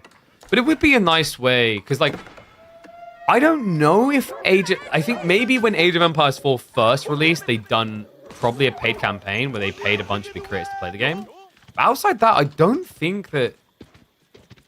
I'm not sure that the franchise in general does paid campaigns for creators. That I can think of, anyway. In fairness, they put money into the scene in a different way, right? Like, they fund people who want to run tournaments, etc. Which is really cool. But yeah, in terms of, like, you're an influencer, here's a rate to play our game for a few hours, I don't really think they do that. Just buy the DLC, don't overthink it. It's not that he's overthinking it. He's trying to ask if there's a way that he can support a content creator. Because, like, lots of different devs, etc. will create systems where you can use someone's code and get 10% off, and then usually, like, there's a kickback of, like, 5 or 10% commission for the creator. Sometimes it's done differently, where, for example, you basically pay the influencer to play the game, you give them a code, and then you track the metrics of how many people interacted and use the code, so you know if you want to work them in the future. But this is, oh my god, it's shared dock time. Wait, does Core know? Core knows. Oh, that's sick! That perfectly blocks it. So the villager had to run home. There'll be a burn throw on the dock soon, but the Coca Township's on the way. He does find the spot, though. Numidan! Wait. I'm trying to remember. We had a game on Oases, if you guys remember, where it was multiple Atakebune in the tiniest pond possible. Core was in that game. I can't remember if it was Numidan on the other side. What is with these two in tiny ponds? Okay, so Dog's coming up. Coca Township hasn't felt that fast on the timing in the end. He can, however, still reclaim. What's probably going to happen here is that Numidan will get the dock kill, but then Core will get the sabotage to stop boats coming out and reclaim the pond. Whether it's worth it at that point, I'm not sure, because, like, the amount of fish remaining might be a little bit low. But in fairness, the value point is going to be that you stop your opponent doing anything with the dock. What's up, Snores? Appreciate the prime sub. Welcome back to Swarm, bud. So, do the other docks not have fish? Why go for the one where someone's fishing? To contest them. Because if you now go for a dock play here instead of here, you know, your opponent is already ahead. So he's just trying to basically block the play. I'd argue at this stage, his spearman should have been able to clear this out. But wait. Oh,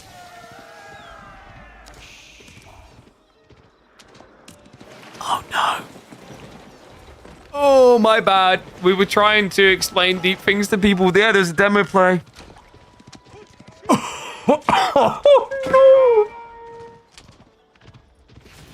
Oh, I'm a one-man production crew, and I'm dying. Give me a break. Okay, so Demo Wallop comes in. Spearmen are gone. He didn't even get the dog kill. All right, this is catastrophic.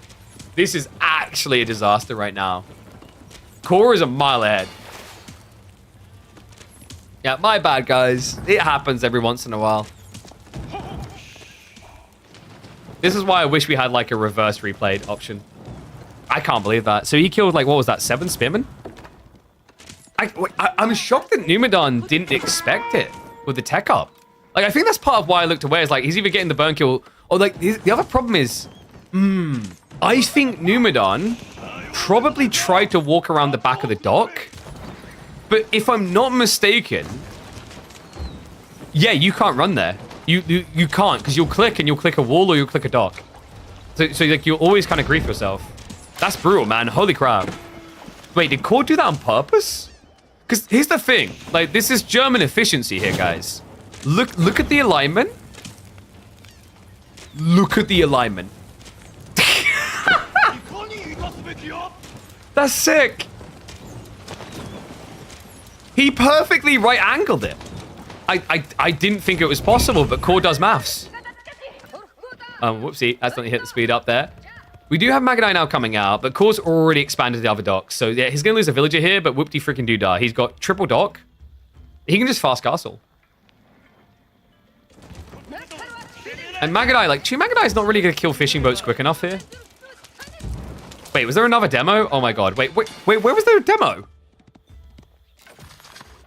Back on the... Oh. So you got a dock block. Got you. I'm sorry, Core. Like, you're just APMing higher than I think we've ever seen you APM before. I'm going to be real with you. This is maybe, like, the most engaging Dry River game we've had all week. Like, can we agree on that, chat? I feel like most of the week so far has been people chill-pilling in their base. Maybe, like, one docking and not interacting. So props to you for actually creating a very aggressive game on Dry River. You know what I might try doing? I might try quickly going back in the recording. Like, it's going to look a bit scuffed on stream, but like for YouTube would be nice. And kind of catching both of those moments. Yeah, finally, this is the thing. Like, this is kind of a wake-up call to how hectic Dry River can be. Because, like, if anyone's been watching the Dry River games so far this week, the ponds have been, like, I think bar the Jean Doe series, kind of a non-star. They just don't really matter as much. Like, it's just extra economy and no harass. So Numu is trying to scale into Magadai, but I just think that this ship is long gone. It's archer ship blockers, so you can't fight Magadai into that. Scouts see everything. Shinobi's also just griefing on the backside. We have got 2 Magadai trying to sneak into the base. TC should be able to protect against that, though. And from here, Core should just be able to breeze into the castle age.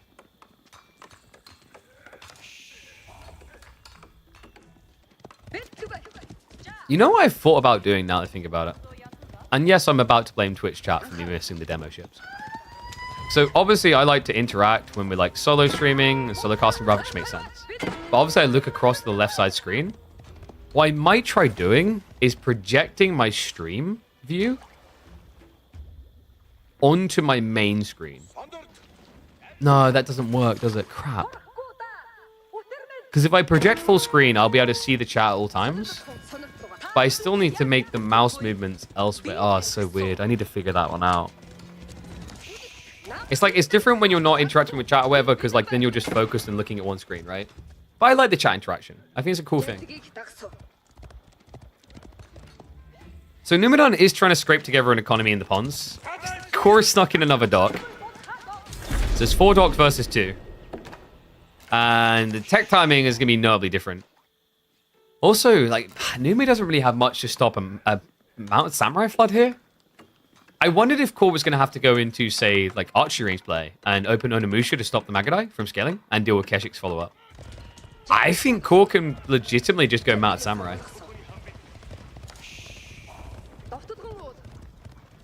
First Mongol loss in KPMM? No.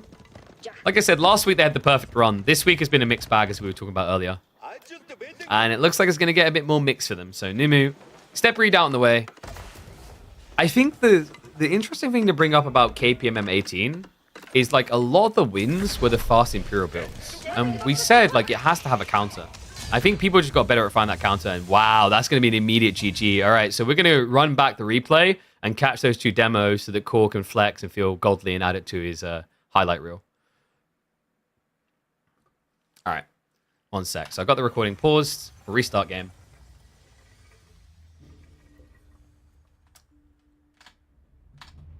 We'll put the point up on the board so there can be no confusion.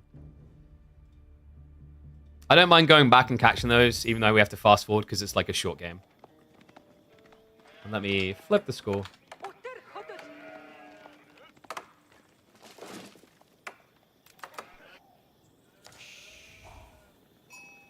All right, so we'll catch these both. I mean, like, really, really well-placed walls, by the way. Once again, like, big praise for that. That was sick. So I genuinely don't think it's easy to click through here with Mongols without, like, screwing up the click.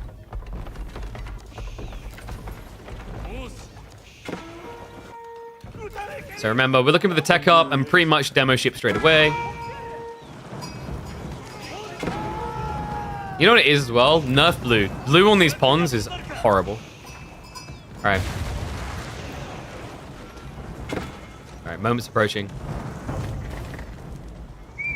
Alright, how about this for something new, guys? We have action replay coming in. This is the first demo ship player that didn't get caught on camera. Yeah, so DeMu did start to move in, but once again, it's the click around the back. There's a problem. The detonation gets rid of 5. That's demo number 1. You'll fast forward again.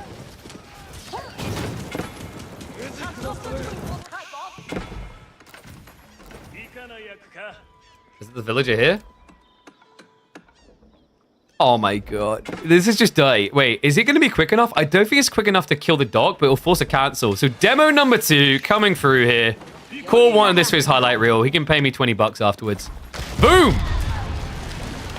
And those are the 2 demos that didn't get caught originally. Let me know what you guys thought about this. Core slick in game 1, but do you guys think he can take the full series? All right. Next game. Can turn this into a YouTube short. Maybe. That's too much effort.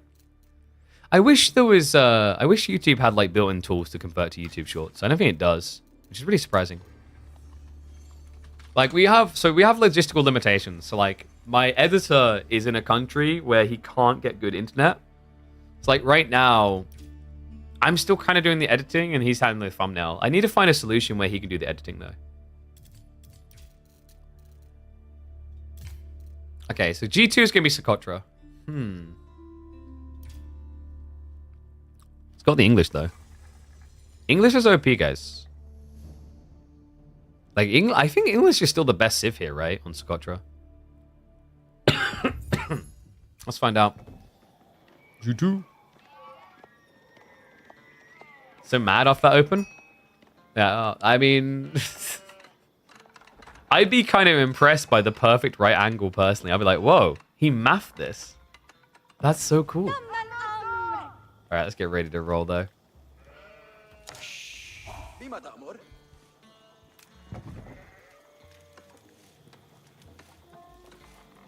Game number 2 underway. Cool with the early lead, but Numidon may be able to swiftly strike back here, folks. It is going to be Socotra English, and you know what time it is. It's time for a little bit big. That's right, you're playing against a German. Germans love their sausage, but you're not going to let them have any of it. Nice play straight away. Numidon, he did wait for the pullout. I'm not sure why he actually delayed it at all, actually. I guess it's because you don't want to have your first, like, 6 villagers just walking out. You want to have someone gathering at home for the additional villager afterwards. So, Boomba drop. Big chunk of damage actually going to those eco units. I feel like maybe Numidon could have denied more damage onto his villagers by using the scout. Also, really unfortunate timing on the wolf. Such a late pull confused me. Like, I legit think his thought process was he was maybe worried about missing out on villager production, so he wants someone at home. But yeah, it felt a little bit odd. He's still going to get it. Council timing should be relatively good here. I wonder, is Core going to do, like, some crazy advancement wing play here? Because I'm not going to lie, actually, advancement would be kind of sick. If you advance and wing, I'm pretty sure on this map you can stop the ball play entirely. Oh, moment of truth. If he's going to do it, he can do it now. I think he's going the full way. Likely we're looking at Eco Wing here. You could also consider the Logi, but Logi just sucks against English Council Hall. Especially on such a small map. Like, the safer play here is going to be Growth. You could go Wildwood Bazaar. I'm just going to put it out there. Like, Bazaar is not so bizarre on a map like this. But he's going to choose Growth because it's the normal choice. Avoid opposing scout dragging the ball away from you with later pull. True. But, like, there's lengths to how far you can pull. Like, he could force your pull to be here, but, like, your food income would still be good to, like, beat IU to Feudal Age, right? Oh, by the way, I noticed this recently. Apparently, someone hates the amount of times I say right, because, like, saying right once or twice a game is too much. I thought we used the term hit like a truck more often than the word right. Oh, definitely not in this cast. So, tech up on the way. It is just going to be the normally Growth Wing.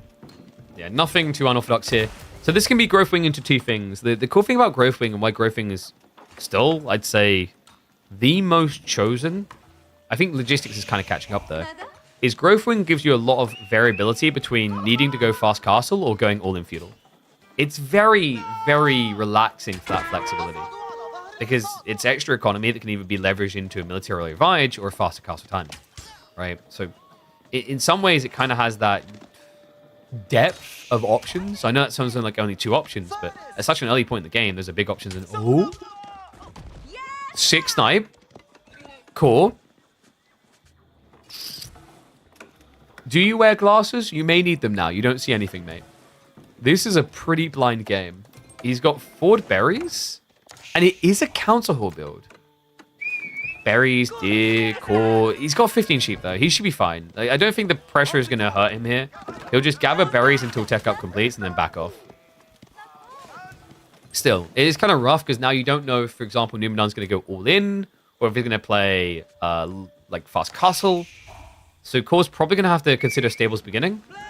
But playing Stables beginning like leans into the value of a Rax follow-up for Numu. And he's going to give the stone. So yeah, this is fast castle. So get the arrow slits in. Against Lombo spam, you're probably going to need double outpost, though. Exhausting all those berries is simple for growth. I usually agree, but I actually kind of understand the thought process from Cool. You could argue you can come back to these berries later.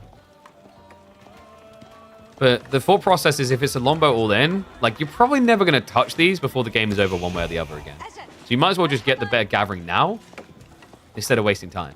And also remember, you know, if you aren't confident you're going to come back to these berries upon growth completion, it is not worth it to leave them here because the trade-off is you could have had an extra, like, you know, 20, 30, 40, 50, whatever resources dropped off faster because you're next to them. So there we go. First, longbows are going to arrive. Core just trying to be very efficient about this, pulling back injured villagers one at a time. I like that. He gets as much as he's going to get out of this, and we'll look to get away, but I think he might have been a little bit late there. Yep, Lombos will get the first blood. So Core's greed does come back to bite him. But his greed knows no bounds, folks. It is going to be Castle Age. What's Pro Scouts and why is it so good? Do you like deer? Have you ever watched the Bambi movie and been like, yo, I wish I could be the hunter? Well, have I got a tip for you. Pro Scouts in Age of Empires 4 allows you to roleplay the villain from the famous movie Bambi. Only in this version of the movie, Bambi doesn't win. Even the kid gets killed. Welcome to Pro Scouts. Yeah, it just gives you way too much safe food. One stack of normal deer, like 7 deers, is worth 2,500 food, basically. 2,450 to be specific. 2,450 is equivalent to getting 12 sheep. You start to see why it makes so much difference. On a superior gathering rate, only costs you 400 resources. It's a phenomenal tech. It's very hard to not look at Pro Scouts and think that it's like worth if you get at least 1 deer stack. And there's usually 4 deer stacks. And we don't core like, can we? I mean, the scout got there in fairness, right? It's not entirely his fault, I think. I'm pretty sure this is because the scout got there. That was pretty sick. Numenor, he gets in. Lombos are going to be able to deny. This is really frustrating. And this is why Core, I thought was going to go for the double outpost. He was greedy, though. He thought the wall would be better. I mean, the wall is cheaper, but it also takes much longer to do with the walkout without wheelbarrow, I think. Oh, man. This is rough. NeoM.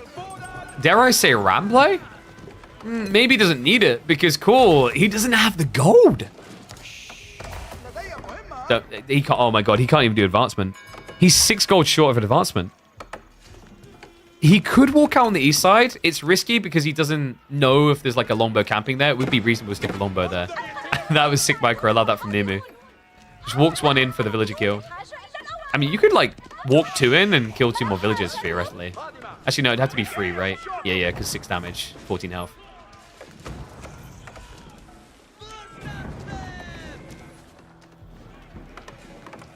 Cool. Wait, market?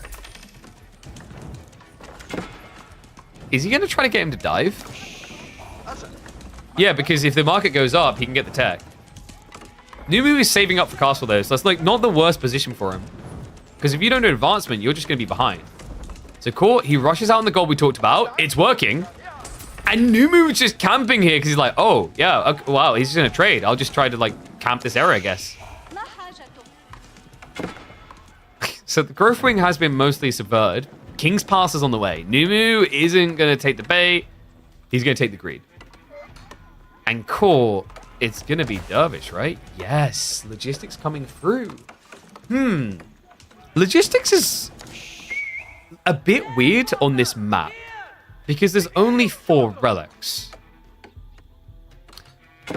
And because it's so small, realistically, longbows can still block the Dervish grab. It's the best choice he has. I don't think you want to go Desert Raiders against Longbow. You could have went Trade Wing. But the issue is, like, the gold. And we're seeing that issue come to fruition. He gets found out on these sides, so... Really smart by Numidon. Understandable as well, because he walked in here, and I think he did glimpse the House of Wisdom having the extra frenulation on it. So it does look to block him, but at this stage, you're not stopping the gold. The ball has ran out, by the way. Numidon switched over to the berries. Sheep count is a problem right now for Core. He's down to 6 compared to 13. And also, the King's Pass is securing additional food sources. So, NeoM is in a much better position for food. I think you have to go Gulam. And Core seems to agree. He's got double racks ready. Yeah, this is a very good map for Gulam, though. Very short. Easy to rush your opponent. Tricky thing is, your opponent went Council Hall. And that has an organic play to follow up with. Crossbows are already being queued. This is just a great read by NeoM. He understands from this position his opponent's going to be food-starved. And if he's food-starved, he can't really play Lancers. Gold starvation also makes it kind of problematic. You're not really going to expect your opponent to rush Siege here, because rushing Siege doesn't do anything for you except stop a dive. So Crossbows just ticks every box.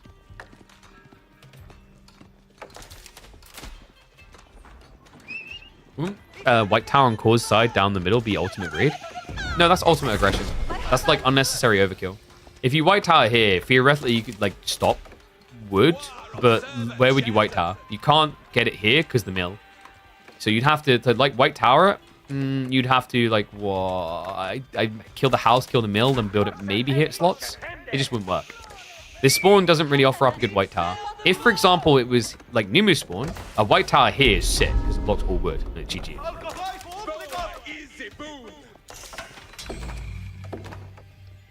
Dervish, we talked about these bad boys. Crossbows are going to find him. NeoM will begin the starter step. That's really important due to the range difference. Gets the kill.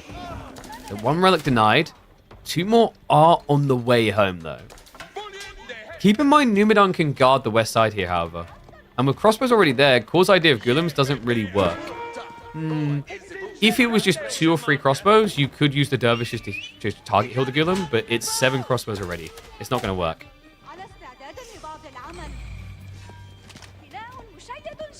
Hello, Frey Frey. Why don't you go play, darling? Oh, no. The terror has arrived. Yes, Freya, what's up? Oh. My daughter's explaining why she looks like she joined a prison gang and got tiered tattoos. A kid at nursery scratched her on the cheeks, and she genuinely looks like she's got like teardrop tattoos. Bless her. So Cole already lost the Golems, guys. This is rough. He did get the extra relics home. There's only so much that relics can offset, though. He has food issues. He has economy issues. And he did just get scattered again, so that relic is going to get denied. I don't think DeMu necessarily rushes relics here. The map, Socotra, the weird thing is, like, trying to play for just one relic here, there's not enough game length using Socotra to make it worth it. Turbish is going to go for the drop and run. And farms are already getting added in. So, infinite food for DeMu, and he's already got plenty of temporary food. Chorus, is he going 2TC? I hope not. I think this is just in placements. Yeah, Springel's on the way. But Core just has huge food issues. And he's going transpo. Oh, you cheeky git. I actually respect that. That's sick. He's going to go for the transpo play to pick up the relic. If the crossbows are standing on top of it, the transport ship could die. If not, it should get away. Wait, but he sees him. He sees him. He sees him. No, no, no, no, no, no, no, no, no. I don't think this works. I think we go back to the drawing board on that one. Brain too big for his own good. They start to crack the skull a little. So Numu's going to camp this because there's nothing else to do right now. Diving is pointless with crossbows and longbows here. Hey, Frey. You gonna go see Nanny? Alright, do you want to say goodbye to the stream? Before we end up saying goodbye to Core in game number 2. Here you go, ready? Whoopsie. Wrong screen. Say bye-bye, stream. Bye-bye, team. Have fun with the game. Have fun with the game. Get wrecked, Core. Get wrecked, Core. Love you. Damn, he actually got away with it. I can't believe that. DeMu got greedy. He pulled extra troops away. So Core is going to get the relic home. But at this point, it is a 16 villager lead. He's going to have to go multi-TC to recover or keep drop. Like, could you... I guess you could keep drop to secure the wood. Might be your only option. 2TC here just feels way too greedy. I get that he knows he's behind, he has to catch up, but you need to secure food first.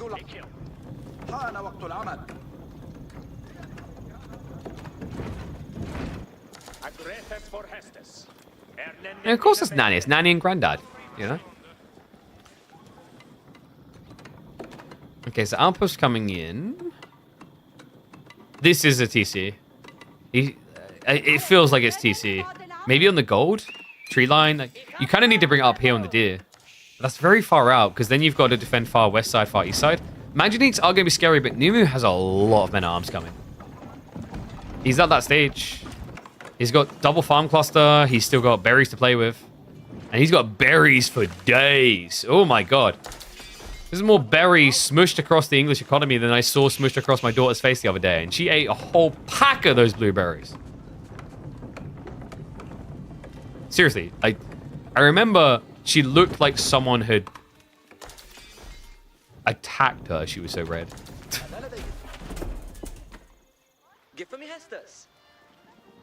Monk coming in now from DeMu. Okay, so I guess he wants to force the sacred sites to get a response.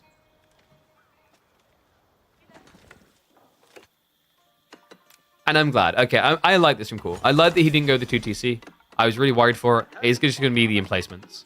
So, much more sensible response here. Toddlers can bankrupt me on blueberries. That's true. That's why I need more subs. Guys, I've been over this before.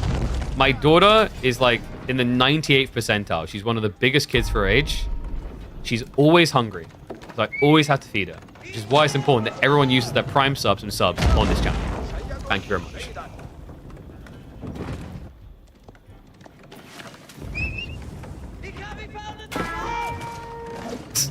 Okay, that was the most pointless campfire ever.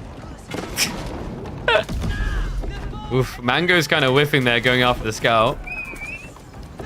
And this is a lot of men-at-arms. Core doesn't have a defense against this. No, because these are armor-clad as well. Golems are going to do no damage. Manganique's going to be dove on too. Villagers have to be pulled for the repair. Behind this, trebuchets are sniping down the defenses. And the villagers are going to be sacrificed, thrown to the wolves here. He has to keep them here to defend the Manganiques, but it means there's no way to keep them safe. This game looks over. We're going to get a deciding game here. It's just English, man. English on this map is tricky. Core, I'm trying to figure if there's anything different he could have done with his draft. I think it kind of makes sense, the way he played this. So really good that he dominated game number 1 because, you know, Socotra was... I find with best of threes, it's like the game 1 is so definitive the series quite often. Because you can get these very big curve shots on like picks like Socotra, Holy Land, etc. Where if one pick comes out, I mean, English is pristine for both those maps. It can dominate and snowball.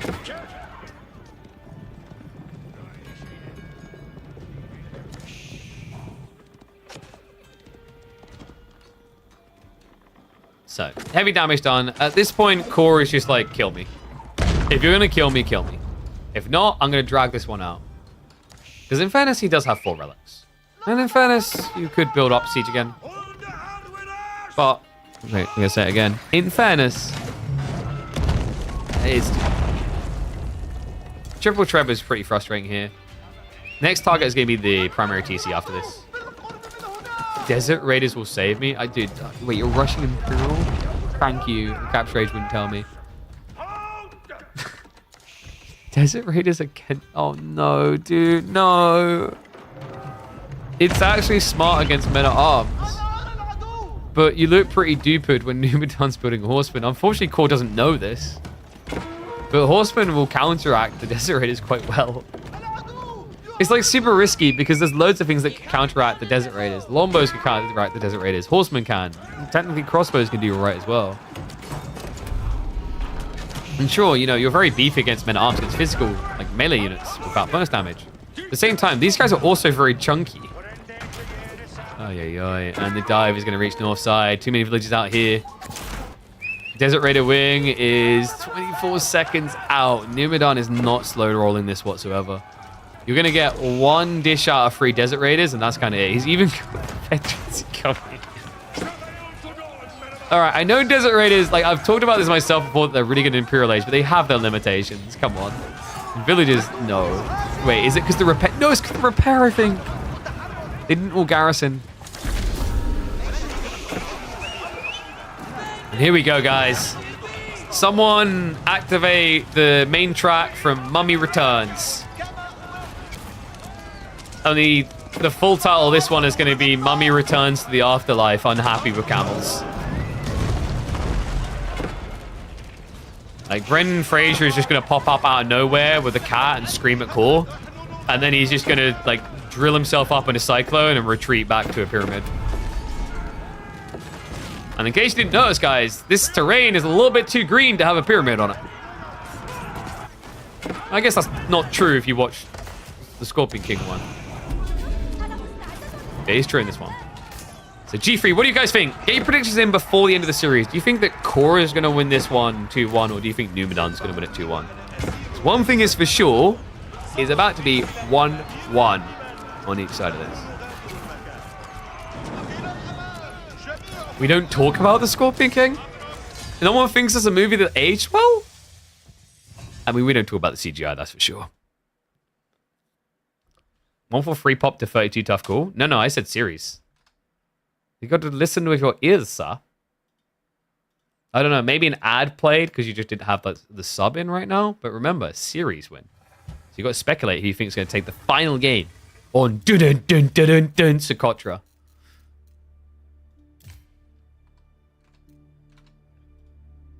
They did the CGI in 2 weeks. Really? I didn't know that detail. I mean, it was nightmarish to look at.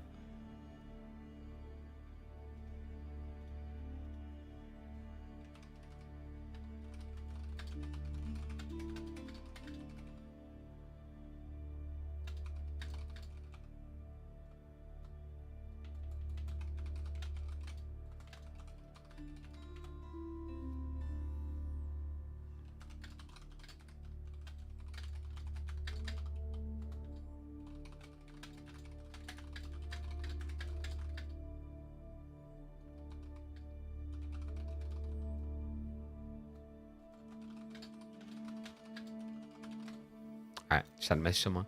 So, G3 is actually going to be Chinese versus French. I don't know, man. I kind of been liking China more and more in this matchup.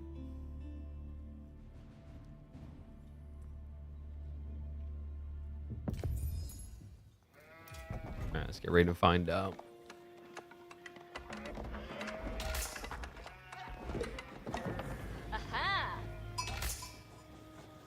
You know, I've never felt compelled to play the English, even less so after that last game. But weirdly enough, I actually really want to play House of Lancaster in the upcoming DLC.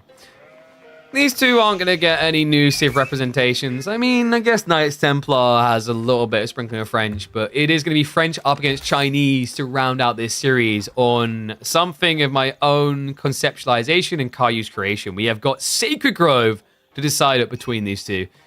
Calling the Chinese, I got to lean a little bit in his favor here. I think this is a matchup that prior to Pro Scouts, I rated French quite well for because of their ability to play pocket economy on the map, something that you can't really do yourself against French Knights.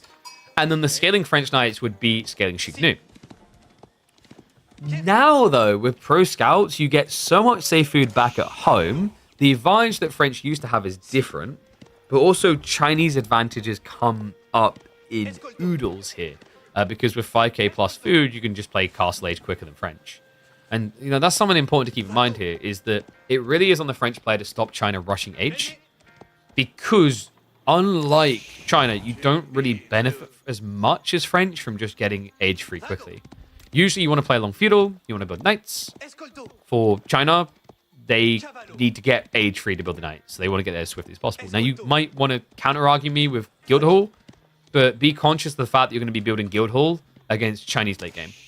And Chinese late game has a lot of quirky and tricky elements. Their economy is phenomenal. Hand cannoneer is the best in the game. You know, there's a lot of potent things that China brings to the table.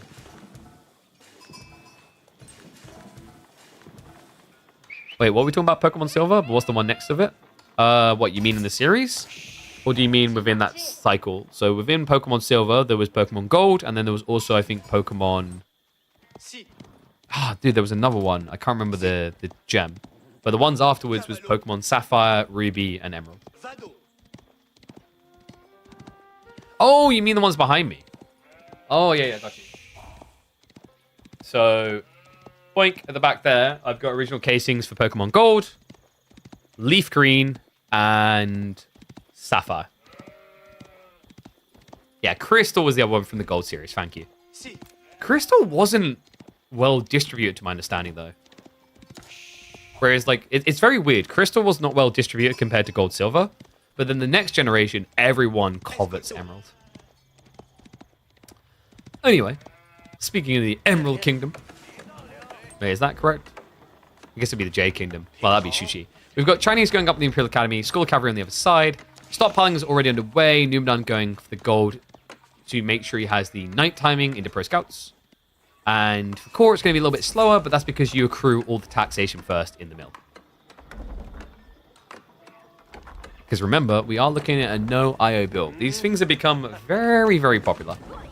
I think it's also kind of important against French, because French build more villagers. You kind of can't afford to sacrifice a villager this early on. Crystal was a special version, wasn't the case bigger? I can't remember. I got given like a pirated Chinese copy that was dodgy of Crystal. But the difference with Pokemon Crystal is that it has Entei in it, if I remember correctly. Because you had Gold was Ho-Ho. Silver was... I need to remember his name. Luigia? I almost want to say Luigi. Lugia, sorry. Lugia. Okay, am I going to, like, get more people backing me up on this, or am I going to get people unfollowing from saying it? I think Pokemon's become a bit boring. I need to play, was it Pokemon Arceus? Is the one that introduced, like, a new system at the core. I still need to play Pokemon Legends Arceus, because that one kind of changed things. But, you know, like, the Pokemon Violet and whatever, performance aside, game being easier aside, they didn't really change the system at all. Peaked at Red and Blue? That's not true. I'd say it peaked at, like, Gen 3. I still rate gold the highest. Like gold is my favorite, but I can respect the things that Sapphire, Ruby, and Emerald added.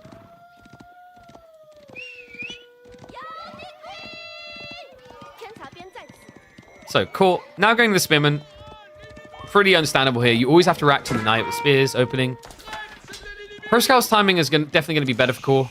But the problem is, because you have to act with these Spears, it puts you a little bit behind. So this is like an area where French can feel confident, as they will have the ability to pick up deer first. Once again, though, the trade-off is you're not scaling Knights already. You're delaying your timing. Core is still going to come in and snatch a decent amount of deer. And his tech timing can be a lot more aggressive. So Numidan is going to need to find a way to frustrate his opponent off the back of this. Arceus is interesting, but very poorly made. Really? Terrible graphics is an interesting statement. I don't feel like it can be worse than Pokemon Violet's graphics and performance. I remember Pokemon Violet was like, oh, that was like trying to play Forest Nothing in Age of Empires 4 on 8 players. Like, frame rate so low that my daughter could count to it. And she's only 3.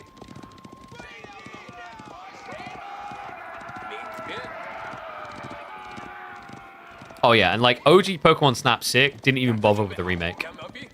Or like the new one. I have a feeling I didn't really miss out on much there.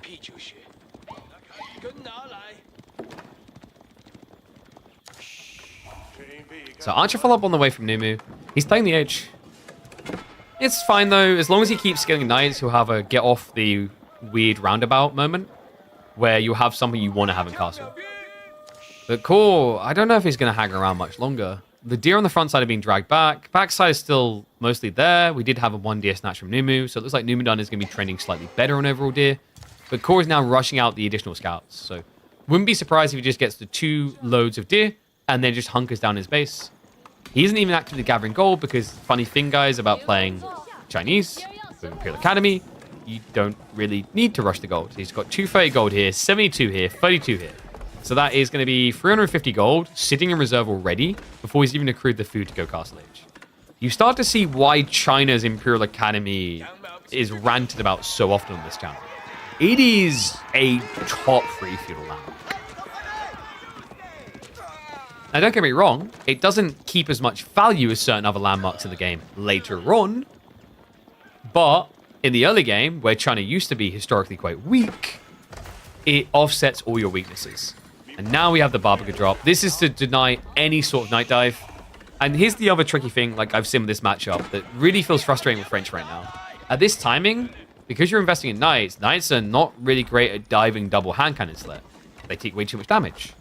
They don't benefit from this matchup from that detail. But like we said, if Numidan doesn't scale them, he has no peak in Castle Age either. So you're kind of like stuck in a awkward have to do it, don't want to do it, but have to do it moment. To go Rams now, the timing would just be kind of wrong. Trip Ram is very hard to break a Barbican because China can just cheese repair it, but also it's a 5k HP structure at this stage in the game. Triple Ram might be fantastic at taking down a TC. Secondary TC is having half the health of this thing. But just the delayed waste of time taking this out can allow your opponent to do whatever he wants, such as go Castle.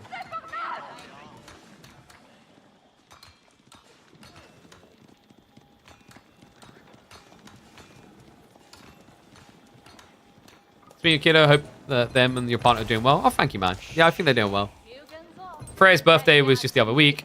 I need to, like, poke Emma because she's meant to be leaning in to handle the vlog editing. It'd be cool to have that one up. We might, like, make a secondary channel for those vlogs specifically. And then see how they do on that in the primary channel. But we had the... we sang happy birthday to her, like, 6 times. Because people kept coming around and we kept relighting the... I want to get that vlog uploaded because I'm not even going to ruin it for you. I'll just say her reactions every time were freaking adorable.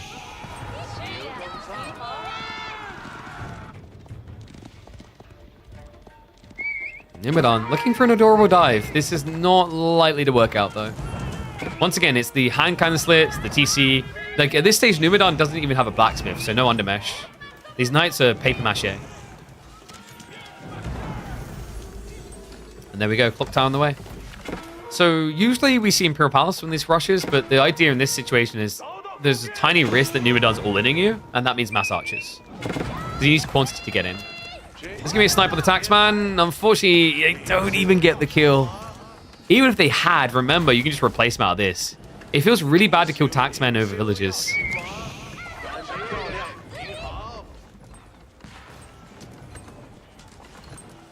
for DeMu. If he goes for an age up now, Ruins 2 is not really on the table. 8 Knights is pretty pitiful. And remember what we said earlier, like the idea of Guildhall leaves an icky feeling in your stomach when you realize it's China on the other side. It's not that there isn't a window, it's that the window is so thin that you better be on slim fast and catwalk duty to try and fit through it, you know?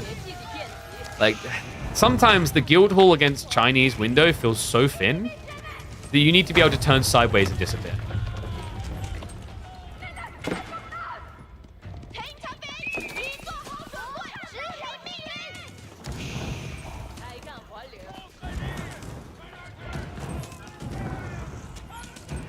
If you go early castles French, isn't arbitrary switch a good option? Have you met Nestor Beast? It's tricky with arbitrary. In the hyper late game, great, but like I feel as if it takes so long to reach the phase you're talking about. China's very good at these ramp timings. Let me get that 5-minute timeout. Because of the way that they just exploit supervision into relic spam. Like there's a lot of potency with China right now. There's a reason why I keep rating China as like a top 3 civ. It's that good.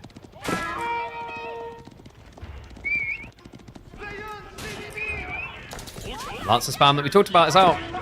Here's the problem. Numinon is like 12 knights compared to 6, but because of the supervision speed, you can get these Lancers out every 14 seconds. And because you went to Imperial Academy, you have more than enough taxmen to do exactly that. Gap's already closing. And Numinon, if he wants to keep the lead, he has to play a longer feudal. So now you see the problem with Pro Scouts here is if you 50-50 split the map, Core sticks you in a bind. He's like, okay, you just have to keep building more knights. And I'm going to keep building more knights. And my knight's going to be better because I took the age up lead. I remember, you know, even the small advantages, microscopic things like the fast producing TC the French is gone now because of Song. This is the difference, man. I think when we see Pro Scouts amply nerfed, France is going to go a bit more positive in the win rate. But I'm curious, if I like open the stats on AoE for World Rate and have a look at it, I have this feeling that I'm going to see it lean quite heavily towards China. So French versus Chinese right now, a 51% win rate. Okay, I'm a little bit surprised by that at Conk Plus, but that was based on the Feb patch. Before that, French versus Chinese was negative for French. But like, if you know what I think AoE for World needs? I said this before. I'd love there to be a stats page just for matchups in tournaments across a period to make it easy to check.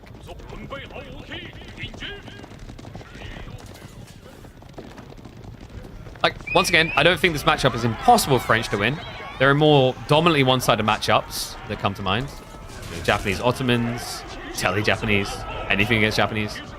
But I do think that this is tilted now in favor of China.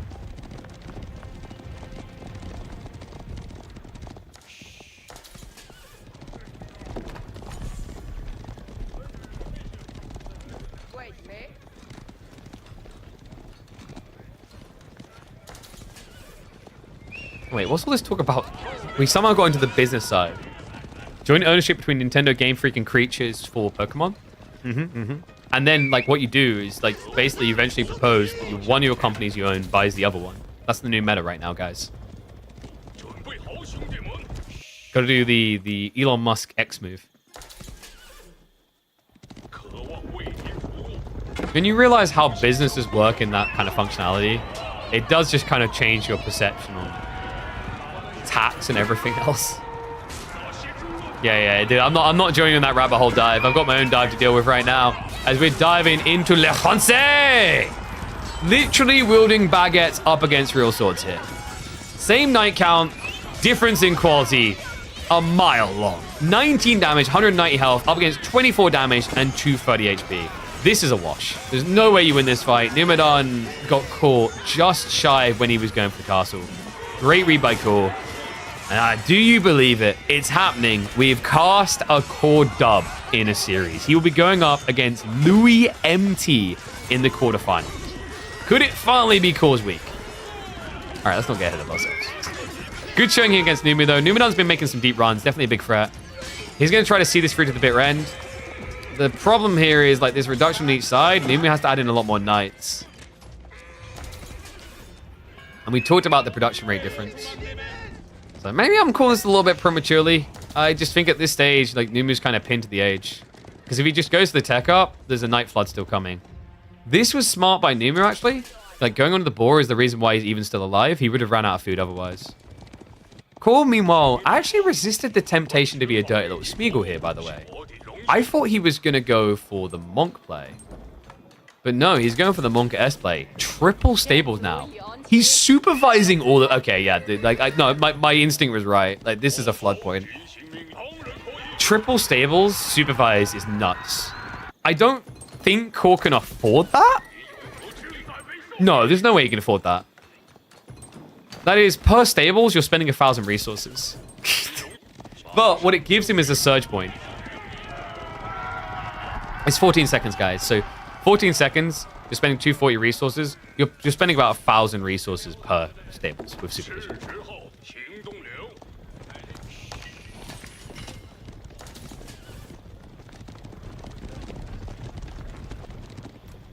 You know what? Like, I'll like hold my hands up. I thought Numidan was dead on that dive. He done a really good job of holding.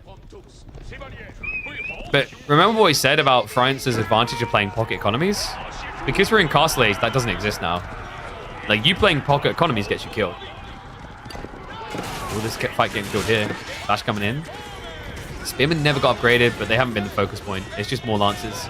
And he's going to push him back towards the Royal Institute. No, this is rough. Core just got a glimpse of it. He did see 10 Knights versus 10. But Numu, the problem now is like he might be able to defend this wave, but look at the count on the map. Second wave's coming in. Dive onto the French landmark. Numu has to make his stand here. He's going to seek shelter with the rest of the villagers. He looks to get the clutch tech up. But guys, it's a Royal Institute with no Knights alive. The most worthless of landmarks in this situation. And he can't get Arbitrary out, not with 10 plus Knights diving his base. So while Numu did get a stay of execution on the last dive, it felt like we were inevitably heading to this. This is the GG dive. He's even going to go hunting on the gold. Yeah, he's going to find him out here. That might actually be the thing that just forces the wave of the white flag. Because I think the only thing holding Numidan on right now is the fact that the boar and the gold is going, but the boar has just ran out. The goal gets scouted, and curtains get closed on this series. It will be Core up against Louis MT in the quarterfinals.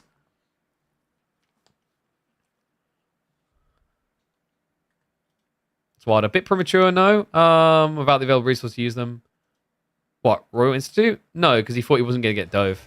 I maybe called like the GG like a minute. I don't know. I feel like it was in the state where it's like, the only way you get out of this is if Core does something stupidly greedy.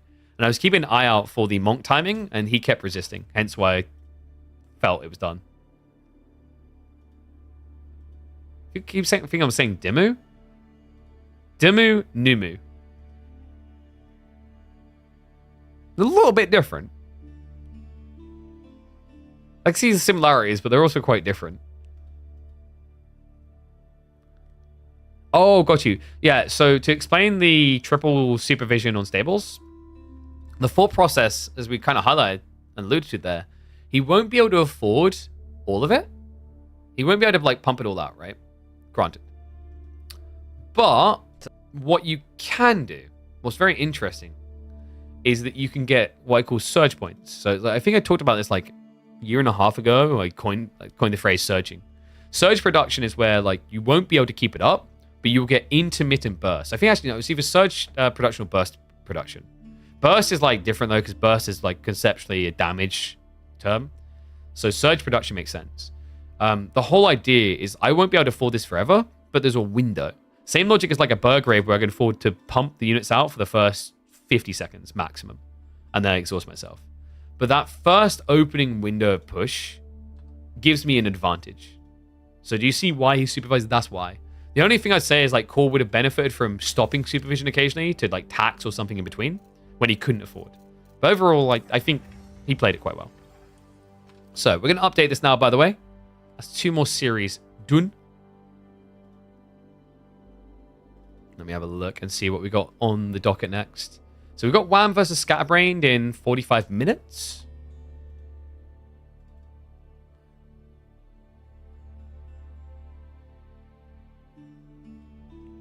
And for those who just tuned in, as a 2-1 win for Core up against Numu, which gets him a matchup against Louis. We just had B versus Lash before that, which was a 2-0. B through the quarterfinals. I believe, if I'm not mistaken, other series haven't been played.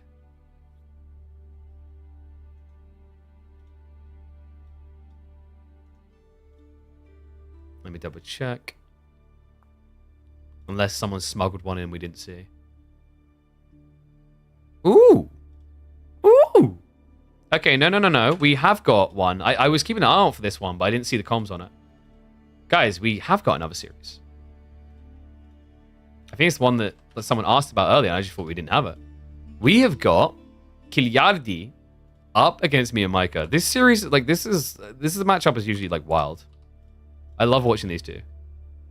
Because they are both really aggressive. So I think we'll get ready for that one.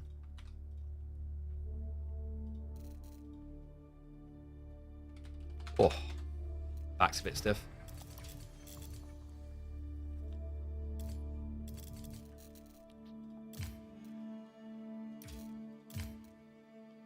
Okay, so these are the games? Yeah, these games. All right. G1's interesting. Kardi, he's going for his Abasa pick again. Remember, this is what he used against Jean Do to Destrominate. Oh, sorry, John. That was an awkward time to talk about your Destromination. Thank you for the raid, mate. I hope you had a good stream. We're about to watch your arch nemesis from this week, Kardi, going up against MeoM. Hope you had a good stream, though, buddy. I think I heard rumors about upcoming show matches. Sounds like exciting stuff. I'll have to dig in and find out more about those. But for now, let's get ready to sink our teeth into this. One and all, we just had a raid from Jean Do, who just fell victim to Kardi. Now he's going to be able to sit there on the side, cheering on his opponent here, MeoM. This is an aggressive matchup. This is blood. These two do not know how to chill. MeoM, some people would say cheesy, but with that cheesiness comes aggression. Kardi, killing the name, killing the game, as we always say here. And this is a funny matchup. Iabed versus Abba on Dry River, where we've got all these ponds. They both have the same advantage. Quickly able to get in these docks because they only cost 75 wood each. Okay. And it is going to be, well, not quite a mirror split. MeoM goes for a slightly more aggressive dock here. But this matchup, like, in theory, should be decent for Kardi, no? Yeah, because when you go for a map like Dry River, Military Wing is, like, very strong. And yeah, there's Jean Do cheering on Kardi's opponent. No surprise there. Kardi was able to get a pretty clean win over Jean Do in the opening round with the Abba pick here. In fact, like, it's quite entertaining watching Kardi play Abbasids because Abbasids is historically a very defensive civ. That's how people conceptualize it. But this guy doesn't really do defensive if you watched any Kardi games. It's interesting because actually this is one of his most played civs, despite that. And I wonder, MeoM, we talked about cheesy. What's more cheesy here? The Dervish heal to win the fight up against the Military Wing? Or is it going to be Desert Raider spam? Because I have seen these Desert Raider type builds, especially when you've got fishing to support, where you just choose the Desert Raider to get the scale point. It doesn't seem impactful as the game goes on, but matters a lot for the initial value of troops. Honestly, I rate Dervish a bit higher. He could be considered an advancement. Historically, that's been very powerful, but that's usually on shared water maps, and this is not a shared water map. Kardi, whoa, this is greedy, though. He went double dock. Meo didn't. No, Meo rushed the House of Wisdom, which is a little bit surprising because he actually doesn't have the resources yet. Yeah, not exactly clean. So the House of Wisdom is not going to give you anything because you only have one structure in range. So it's not like you're rushing Golden Age here. Still like Kardi, he's nice even if he destroys you. Bless him. Well, that's because Kardi has reached that age where any youthful person comes near him, he thinks it's their grandchildren coming to visit. It's that, like, it's the classic, like, old people's home thing. All right, ones if you think Iabeds are going to win game one, twos if you think Abbasids are going to win game one.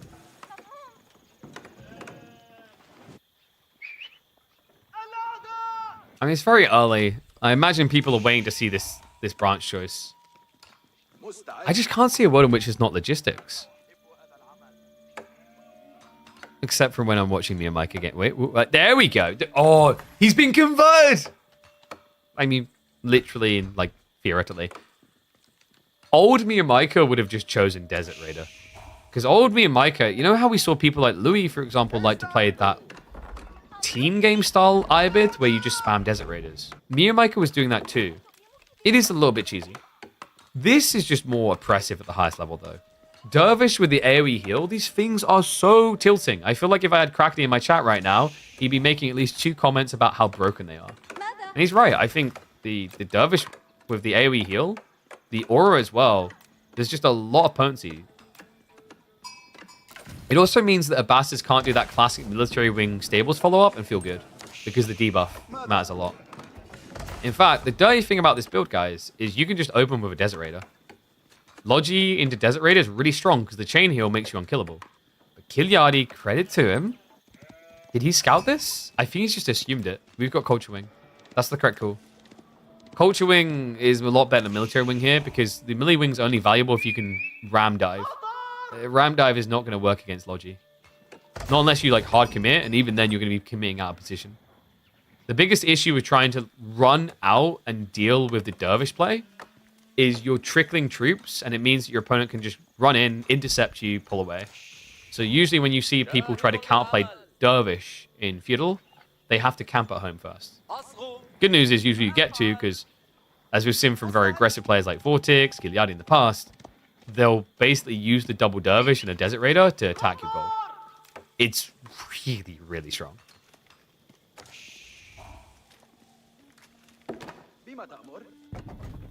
So a culture, could this be a fast castle? A lot of gold's being gathered. I think we're probably looking at FC. I don't think you need a Pro Scouts. Pro Scouts feels really greedy. If Mio wants to all in the docks, it's going to take a bit of time. Because, you know, if you're thinking and playing the aggro build, like it looks like he is, you're usually going Desert Raiders. And while the Desert Raiders are strong, they take a long time to produce. 180 resources in 30 seconds per.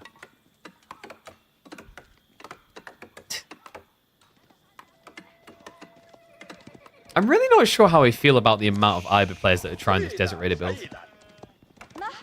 I mean, they try it because they buy it, because it works very well.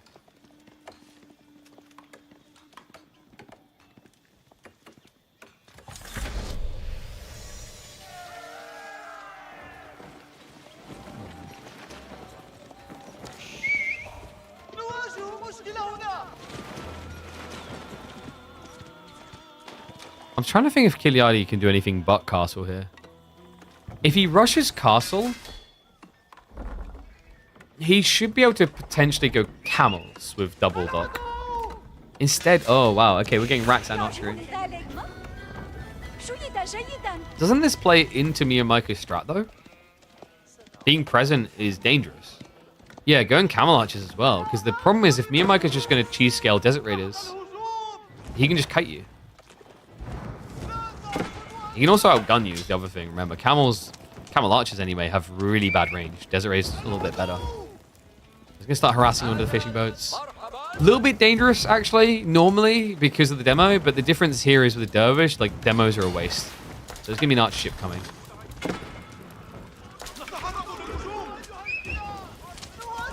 Another reason why I was thinking maybe Mio wanted to go Desert Raider Wing is that would have given an ability to build ramps out here. But then, like we said, he wouldn't have this heal. And this is just annoying. Wow, look at that damage that Spearman done. I really feel like he had you on the... No, nothing. Just absolutely worthless attempt to try and get a kill. So we mentioned how difficult it is to scale Desert Raiders. It's kind of worse with Camel Archers. 35 seconds and 230 resources. And the problem is, like, you're scaling into something which counters you for multiple reasons. So while the Camel Archer has better damage, it has less range. Also, if you screw up on your positioning at all, and the Desert Raiders get anywhere near you, melee destroys you because you're a cavalry unit. And then you feel like you need to dive into the Desert Raiders anyway, because if you don't kill the Dervishes, you're probably not killing the Desert Raiders. Oh no. This is... Yeah, as long as Mio just start steps a bit, this should be a dead boat. It might be worth it going for the melee mode. Unfortunately, one of them's getting low, so he's going to back away. Okay, so Kardi actually like doing quite well in the defense there. If a range of torches came out there, he's just dead. Oh my god, no, he's going to commit back in. He baits him with the scout. Fishing boats. Wait, they don't know. No. Okay, switch fire though. Nicely done. MeoM on point with the micro. Gets the kill. Military wing is now on the way. So Kardi has realized the futility of trying to scale camels into this. It's way too much tempo from Ibids. Yeah, the Desert Raider count is kind of getting a bit ludicrous. Up to 12 already. Looks like MeoM will show some respect. Only temporarily, though. With the new wave of Desert Raiders coming in, it should be very easy to snipe any boat of your choice. Yeah, the fishing. It's not even going to be way quick enough here. This is pre-Steeled Arrow, by the way. There's a big snowball moment coming. Because remember, with Steeled Arrow, you buff your damage by no worthy amount, from 7 to 8. Like a 15% damage increase.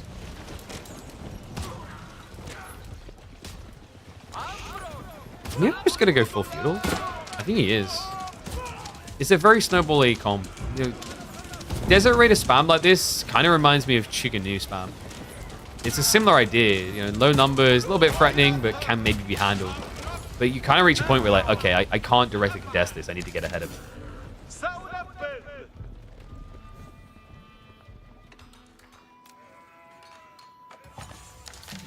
Now, in theory, camel riders. In practice, probably not. The problem with scaling camel riders here, you're going to have to get camel handling to even compete. And I'm trying to think of the maths here. So camel riders destroy camel lancers, guys. So preemptively getting camel riders for your opponent teching the camel lance is great. Against Desert Raiders is a little bit weirder because you have very similar stats. It's 24 damage, or sorry, 28 damage, 14-14. You can see here. On a slightly quicker attack speed. But you have no armor, and your opponent has got 5, but obviously that's going to scale upwards. I think the damage becomes something like, is it 16-16 with the sword? Yeah, I think Desert Raiders win that fight based on equal resource exchange. Because it's 220 versus 180 as well. Okay, so instead he's going to go Lancers. Huh? I think Kardi's planning to just raid. He knows he can't fight this army directly, so he'll look to raid instead. What he can do is eventually prep mangoes. The problem here with Desert Raiders is like if you don't have a front line, the mangoes get dove.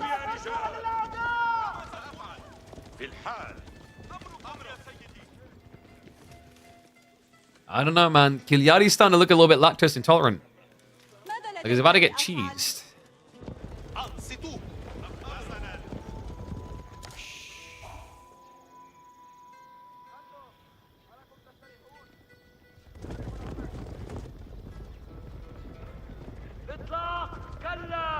I like that though. Okay, now the maths favors him.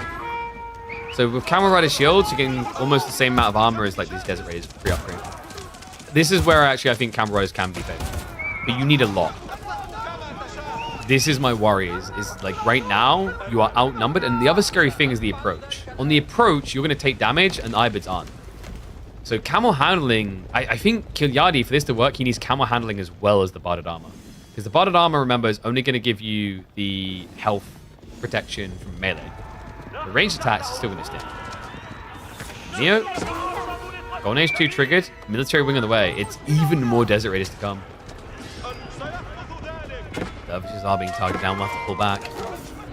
Desert Raiders flopping a little bit. Look at the damage he gets. This is what we're talking about against the Camel Riders. Like, if they can touch, great, but the issue is getting close enough.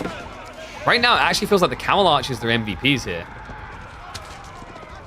There's a world in which you just actually go melee mode. I'm a little bit surprised Mio isn't trying to engage with it right now. So we'll get chased back. Overall, I feel like he got reasonable trades there. Dervish just going down is a little bit unacceptable, though. So the healing aura is still going to be in effect, but his ability to pick up relics is a little bit wonky right now. We do have big Gambaris here. MeoM, he pulls 9 villages out into the berries unnoticed. This is big, actually. Kardi, if he found that point there, it could just be curtains. GG. So Kardi, interesting choice to switch into crossbows. Golems as well. Wait, what? he really expects a transition. But, like, the transition is camel lancers usually. So what does this do? Was he expecting Spearman? It feels like he was expecting Spearman. This dive, maybe it'll advise as well. You're trickling troops underneath the TC. A few worker kills here or there. That's going to be his priority snipe. He's throwing away so much army for this. Those camel archers also dead. There's going to be a counterattack. There's a reckoning coming. Kiliadi. Golems are going to feel weird against the Desert Raiders. Crossbow's going to feel kind of weird. It's really about the camels here. Because remember, with the upgrade coming through, the veterancy in, these Golems, they really hate heavily armored targets. There's 6 melee armor on these things. Archers the normal response? Yeah. Because he went military wing, so he has even better archers with composite bows. You can play archers. I think Camel Riders is okay here. I didn't mind that idea. But like the crossbows is... If you just play Camel Riders, you solve the Camel Lancer issue, I think. Start step is real here. Me and Micah just clean house. Veterancy now getting him up to that 10 damage mark. And we also have the extra damage on the way. And it looks like Kiliadi is going for the switch into archers. There we go. Steel arrow coming. Archers queued. The question now is if it's too late. So 20 Desert Rays barreling at you. Neo will be a little bit hesitant. Behind this, relics are coming home. He's pulled one already. Should be shifting for a second soon with the one dervish he has.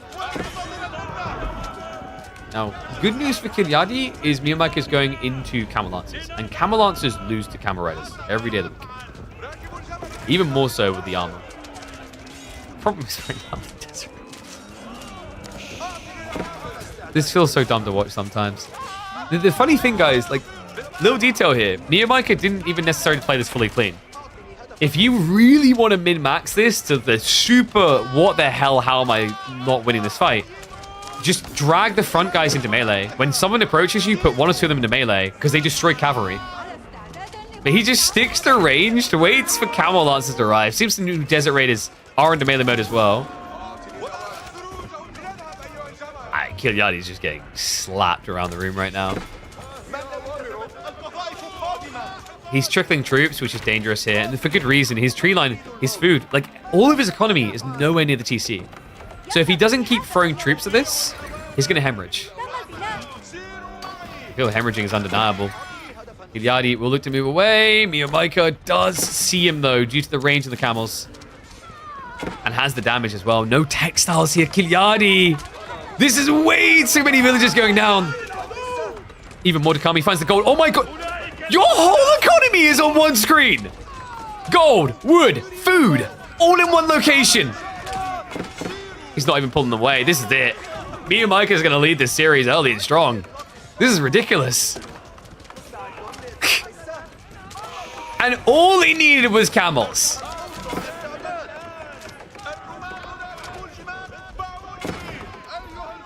They should rename Ayabis the Federation of Camels. Dervish, Camel Lancers, Desert Raiders. Miyamake says only things with 4 legs are allowed here.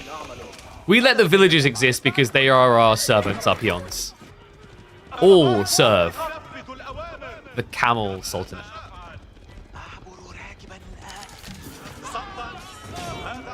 In your opinion, huge upset. You say that, but Miyamake takes games from top players all the time. The question now is whether he can take this series from good old Kiliadi.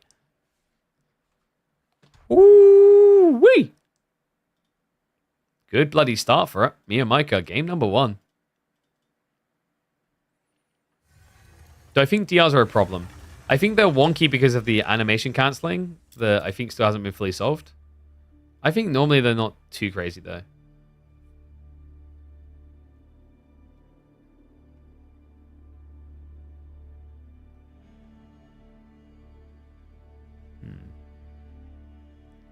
Yeah, you need to be tuning into more of the midweek musters. Mio has been pretty good at taking games from top players.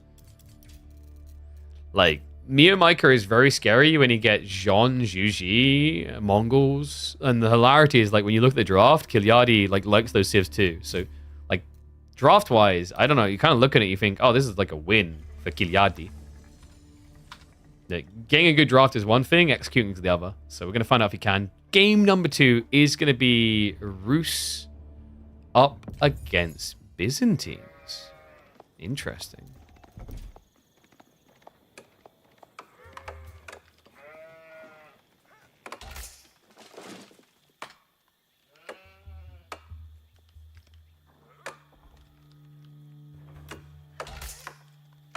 Okay, game number 2. MeoM leading this series of aggression. But Kilyadi, the draft is crazy. Look at the draft, guys. He got Jean, he got Jushi, he got Rus. The Abbasid one is his pick for Drive River. I feel like Kilyadi won the draft. Right now, he's not winning the series. MeoM with Byzantines is looking to answer here on Gorge.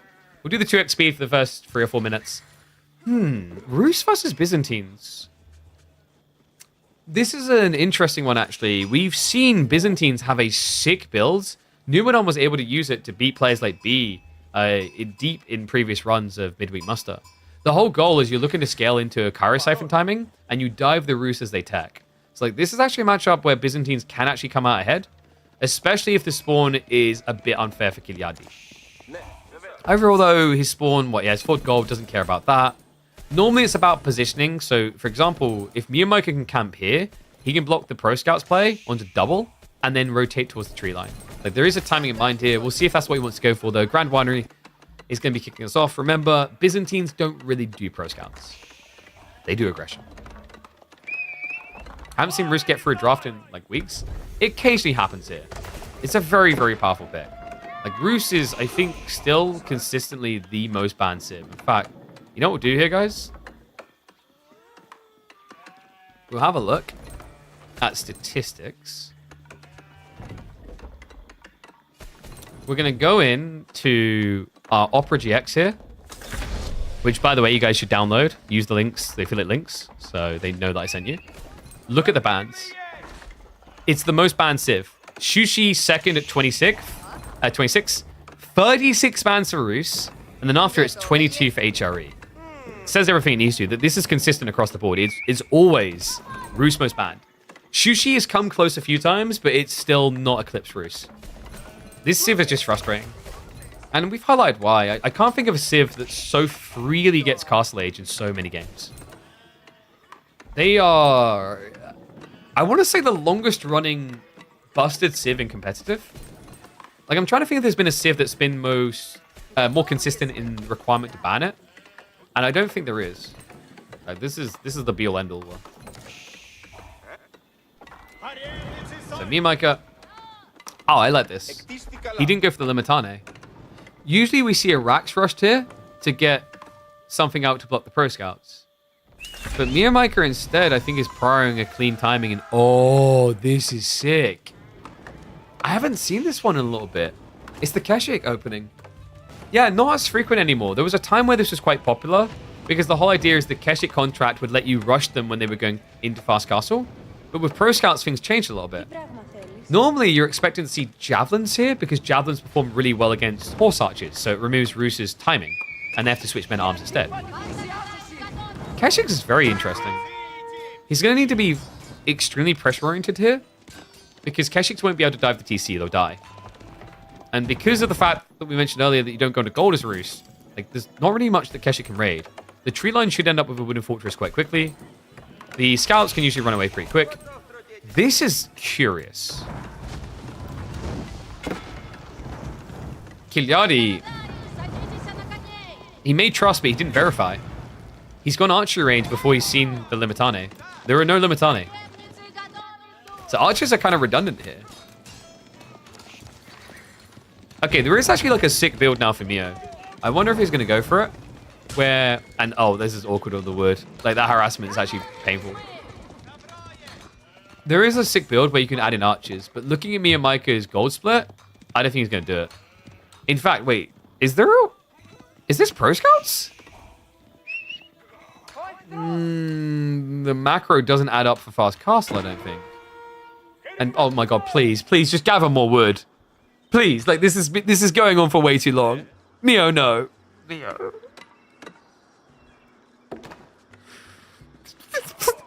Send more workers to wood. He's like, I don't get it. I throw more wood on the fire and it just keeps burning. Huh? I mean, this is the focal point right now. He's busy microing the Kashyyyks. He's not going to realize it. The mining camp is going to go down. Please, Mio. Okay, so this is kind of better. He will eventually get it out. It's still more expensive, but the logic before is he kept screwing it up because he's rushing with multiple villagers. When you use more than 3 villages, you accelerate the amount of wood used. It's not as efficient anymore. So we get there in the end. That was weird to start the game off. Me and Micah does get the repair crew in. Kashyyyks are looking to block the pro scouts play. We'll slow it down a bit. But this is going to be fast castle in the end. So guys, we were worried that me and Micah had too many people on gold and thus it had to be pro scouts. What we didn't calculate for was the rush repair on the mining camp multiple times. And thanks to that detail, the maths works out. See, guys? Sometimes you just have to compensate for buildings being on fire. And yeah, charge damage is like kind of eh. It's 23 compared to 15. Like, Kashyyyks aren't really renowned for being a dominant force. The whole goal with this build is usually you're meant to stop the Roost from fast castling and you can fast castle better. And oh my god, it is going to be sippy cups. You could kind of anticipate this when you see the Kashyyyk contract, because the biggest issue you run into with Eastern contract is everything gets countered by the same thing. Crossbows counter the entire contract through castle, because Kashyyks lose to crossbows, Golems lose to crossbows. More interestingly, horse archers beat both of those as well. So that really only leaves sippy cups as the logical choice here. I like this from Mio so far. This is sensible. I mean, you know, apart from the mining camp interaction, but we don't talk about that. And we do have him sneaking out into more berries. Makes sense. The Kashyyks do use the sippy cup reasonably well. In fact, I wouldn't be surprised if he dispenses 2 or 3 charges here. Kardi, of course, is going for the one true savior. The one to rule all. Dare I say the best Castle Age landmark? So the problem is, like, on its own, High Trade House probably isn't the best Castle Age landmark. But in conjunction with Golden Gate, kind of is. The fluidity of this combo is ridiculous. I think High Trade House is very much up there. Because even in a bad High Trade House game, you end up with 2 relics worth of passive gold. Not to mention the deer, which is 350 extra food per minute. And then 35 extra gold per minute. It's a lot. Kardi does kind of have a horrible setup for High Trade House right now, though. And that's why he has to just purge all lumber camps. So, we'll be slapping that bad boy in there. Get your numbers in, folks. Predict it. How big are we going? Veterancy on the way for me and Micah. We do have the monks coming out. Honestly, I just like Mio's timing. It is kind of ballsy to ignore pro scouts like this. That's the trade-off. He didn't even deer shove him, which surprised me a little bit. But it's because he needs the scout with the Kashyyks. Otherwise, you could run headfirst into spears. Spears. Oof, a bit rough.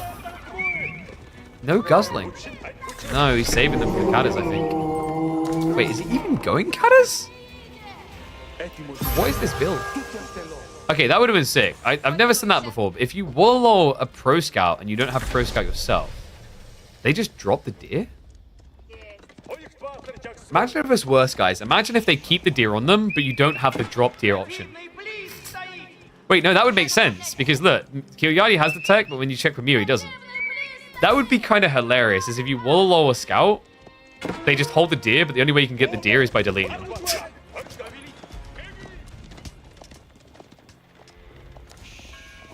Yeah, I don't think we've ever seen that.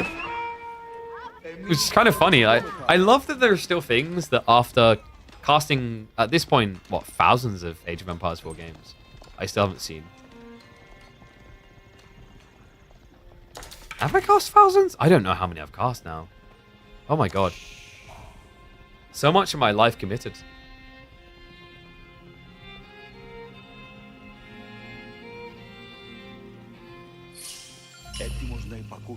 This is looking really good for Mio. 2 more relics on the way home. Yeah, I'm just taking a long pause moment to think about the fact I'm getting old.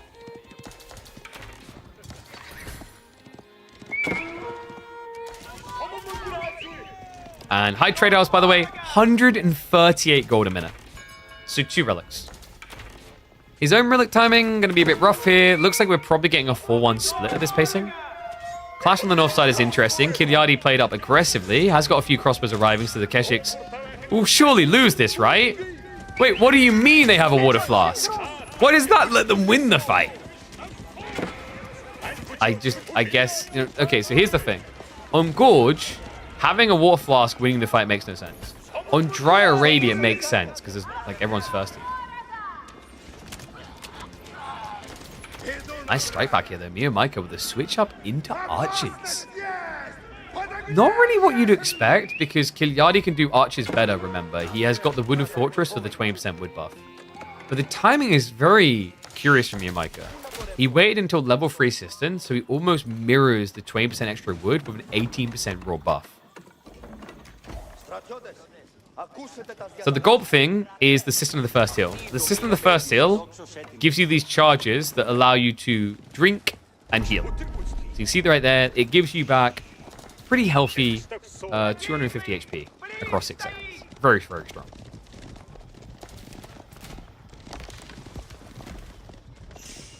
Wait, not 250. They nerfed it, didn't they? It's 150.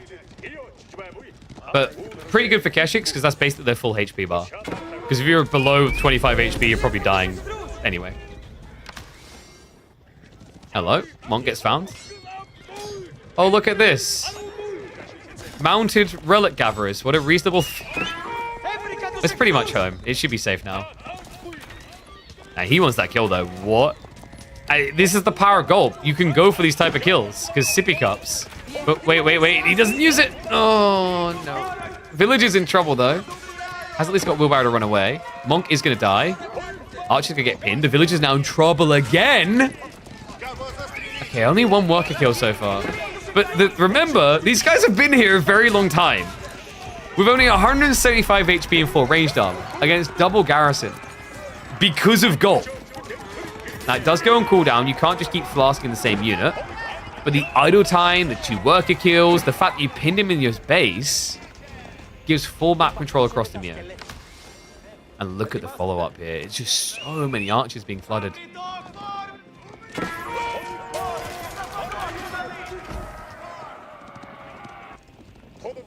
Mounted relic gatherers, what a reasonably balanced and reasonable thing. And we should definitely get more of those reasonable mounted things in the game. Ah, sorry, I forget. I need to put /S because, like, British people sarcasm, right? We are... too good at sarcasm? Question mark? No one ever understands that it's sarcasm.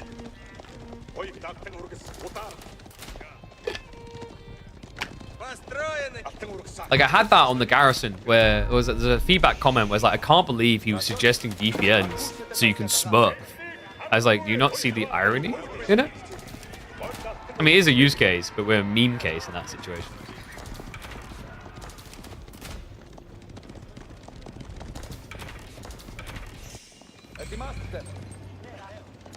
You know what's kind of crafty is like Meo could technically add in a few Gulums and Kiliadi would be in trouble. Also a very good use for the sippy cups. System works really well with Gulums. Yeah, Gulp and Nokata. This is kind of wild. I don't think I've seen this. At least I definitely don't think I've seen this work. And Meo, I don't know why... Wait, why did he put a new... Oh, he wants the... Wait, he did... Oh, sorry, he did get the 4th relic. I just missed it. Okay, that's sick.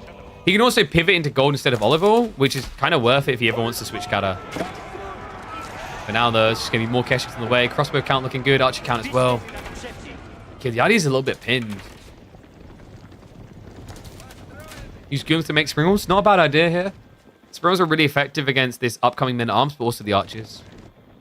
The reason they're really effective against archers is you kill them at the same pacing, remember. Men-at-arms have a lot of health, 155, only 80 on vet archers.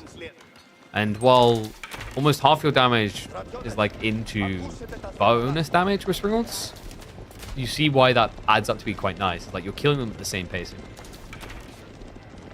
I do kind of wonder if Springles should be more heavily into bonus damage for that reason.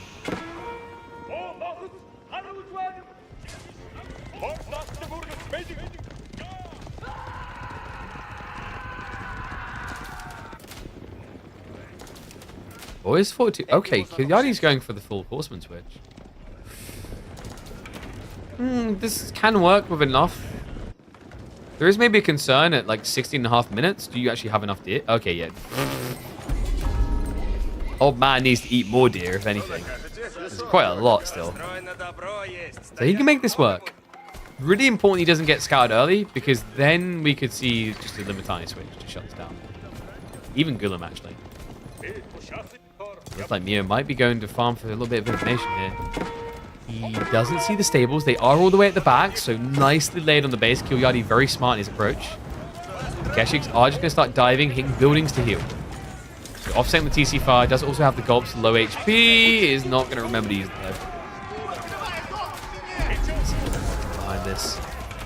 Defender's advantage is going to be a big deal for Kilyadi. Micah needs to commit the Knights. Goes into the choke point. That's going to make things a little bit more awkward. Kilyadi has to commit in response. Gulps are going to come out, but not good enough against the massive spears. Keshiks, I don't think you can hold it.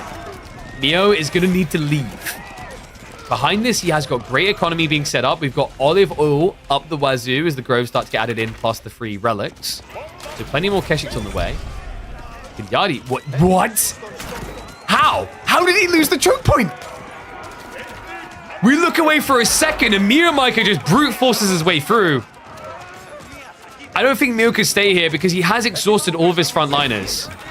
But that is scary. Kilyadi, somehow now just a mile behind on military force.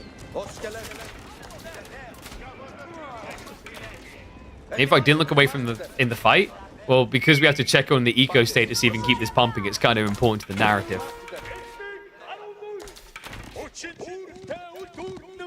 But, you know, if you want to come over and be my observer for free for, like, 6 hours a day, I'd welcome it. Oh, I'd like that. Just kick back in my chair. Whew. Ah. There is le small pipe problem. Yeah, the horsemen, I wondered why they were melting like they were made of plastic. And now we see why. He did not have the veterancy. What? He built... How many horsemen did he go up to? I think it was like 10 or 12. That's wild. I think Kilyadi, like, you know, the old man dementia setting in, I think he forgot about it. I don't think that was, like, a strategic choice. I think it was just in the build, it kind of got skipped. Especially with Golden Gate. That could have just cost him the game. That's why I felt confident looking away from the fight, because he shouldn't be dove like that. But now it makes sense, like the lack of the horseman upgrade just means these archers, their archers destroy him. Destruction's going to continue. Military Academy gets prepped. MeoM just, he knows. He just needs to grab on and not let go. Keshik's going to start to arrive. And this is awkward. They're going to take a lot of hits to drop. Kilyadi, he knows he can't go crossbows. There's just too many archers for it. Village is in trouble as well. He's at least got the static defenses to protect him here. But MeoM, like a dog with a bone that will not let go. Over and over again, these dives just keep coming in. And now he's forfeiting too much territory. The village is going to be in trouble. Archers are wrapping around the back. Farm's going to get idled out. The TC fire definitely helps Kilyadi. Numbers are about even in the engagement. And MeoM has another fat stack of troops coming across the field. More Keshiks arriving. Gulp's going to be used. Not good enough to sustain through the fire. And remember, it's really important for Meo that he keeps doing this because Gulps are limited in their value. Gulping doesn't scale well into the late game. It's a timing attack. Once the army gets big, as you're seeing there, the Gulps don't save you, even against mass archers. So really, really important that Meo keeps this pressure up. Sacred Site's still unlocked behind it. Additional wave of groves is coming in. And, dude, are you kidding me? It's 21 minutes in the game, and we're finally getting cataphracts from a Sippy Cup build. Yeah, this is not your standard Gulper build order. I don't know, Jigglypuff should be in the crowd taking notes right now. MeoM is trying to educate a little here. This is sick. As far as Meo has this much production, it's the Sistan effect with archery ranges. He's producing archers every 7 seconds. And that's just level 3 Sistan. Siege might be helpful. For Kiliadi, the tricky part is like his opponent has Keshiks. And also to make matters worse, with a Sippy Cup build, if you rush Siege, Cataphracts are anti-Siege. Never sleep on this, folks. If you're playing Byzantines and you want to kill Siege, Cataphracts are the best tool in your arsenal. Because of Trample. They just look at Siege, they click on it, they reach it, they kill it. And they're very tanky, so it's very hard for them to immediately be sniped. I've seen it so many times at this stage. Even back when Mangoes were better, like, this Cataphract play on an opening was one of the best counters to Mango play. Because even in choke points, you can't protect. Speaking of no protection, Keshiks again. Find the villages. He scouts the 2TC. Kiliani should be building an eco lead over time here. But I think Meo's just going to mirror him. Yeah, like normally when you see 2TC, you feel obliged to kill it. I think Meo could actually just go 2TC himself. See, he's pulling back for the time being. Little horseman raid around the back. The Cataphracts do get scouted. It's good news for Kiliadi. It means he can know to just pivot more into crossbows. Might want to actually actively gather gold for that reason. Is he going 2TC? No, I think Meo just wanted to clean up the small raid. He's going all in. Yeah, my mistake. Mio Micah? Whoa, why would he ever play eco? You know, it's kind of interesting considering that Mio Micah is a Zerg player and yet doesn't want to play eco.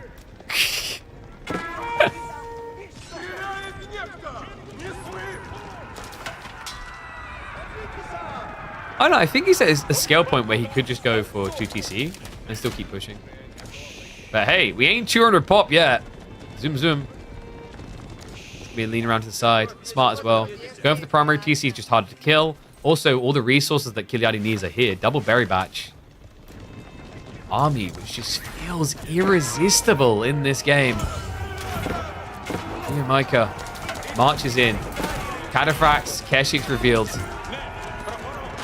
To hell with the ability to kill him. The gulps are just strong. Sprint placements might make it a little bit more of an even fight, but once again, Mio Micah, no hesitation to dive in underneath the static defenses. Gulps get activated. The crossbows just aren't clearing it up quick enough. Way too much effort is wasted on killing the cavalry here. And now the archers can dive on in. Yeah, just unfortunate for Kiliadi. The Sippy Cup stockpiled up just for that one push was huge. Mio Micah, yes, he won't be able to kill buildings, but what he'll be able to kill is all of the gathering. I mean, behind this, the only thing I think that's missing for Mio Micah is siege engineering. He never went for it. Which is crazy, actually, because like 2 Pyro Siphons here just wins the game immediately. But I think he's won it anyway. Kiliadi will know. There's nowhere to go now. Active gathering gold on the side. Looks like he's trying to get into more crossbows. Mio Micah does need to keep moving. This is a bit of a waste for the archers. He just doesn't care. Because there it is.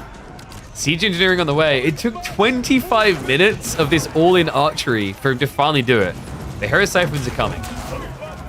And I feel like Kiliadi, the moment those farms start getting burned down, he'll know it's curtains.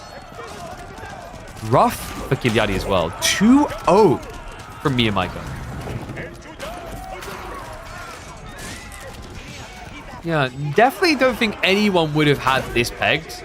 I said a 2-1 wouldn't really be unexpected, but a 2-0 is an upset. And a promising week for Mio Micah. Damn. Boy is swole. I'm impressed, man. It's a 2-0. But don't worry, guys. DeMu is still in, so we might technically still see Kiliadi deeper in. But you know what I need to see? I need to see y'all deep in some Opera GX. Reminder, we are working with them. I think it's the final day of us working this month with them. And then we can review on whether we're going to actually maybe re-up and bring them back another month. If you guys want to support the channel, something free you can do. Download Opera GX, give it a spin. Make sure you create an account. Make sure you download it using my link. That lets them know that I sent you. And that means that you'll be one of the amazing 283 people that have supported us on this sponsor segment so far this month. So thank you to all of you that done that. That's incredible. It increases the amount that we make from our sponsorship with them. So it goes a long way. Thank you very much, guys. But thank you for tuning in for live series. That's right, because it's time We're going to be having Wham versus Scatterbrained into Lucifron versus Striker. So let me get the draft.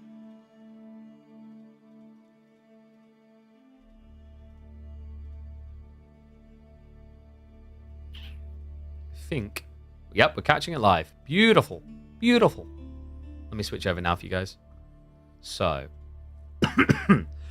Excuse me. Dry Arabian Socotra.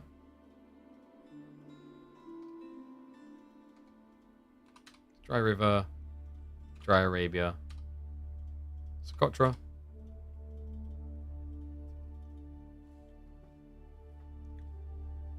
Did it for me. It's a great browser. Thank you very much, Goldline. Appreciate it. There you go, guys.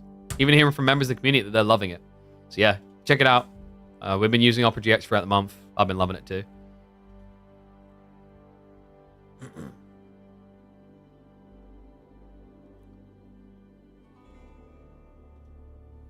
So just to clarify, Aaron Paul, you want them to change you having to pay attention to what your units are doing. I don't know. I'm of mixed feelings. Like if there's nothing in range, like just don't use an A move, you know? I'm fine with that behavior just like still exist, and then maybe just TCs gets like some sort of defensive nerf. I still think TCs are too good at defending you against full feudal all-ins at like 20 minutes.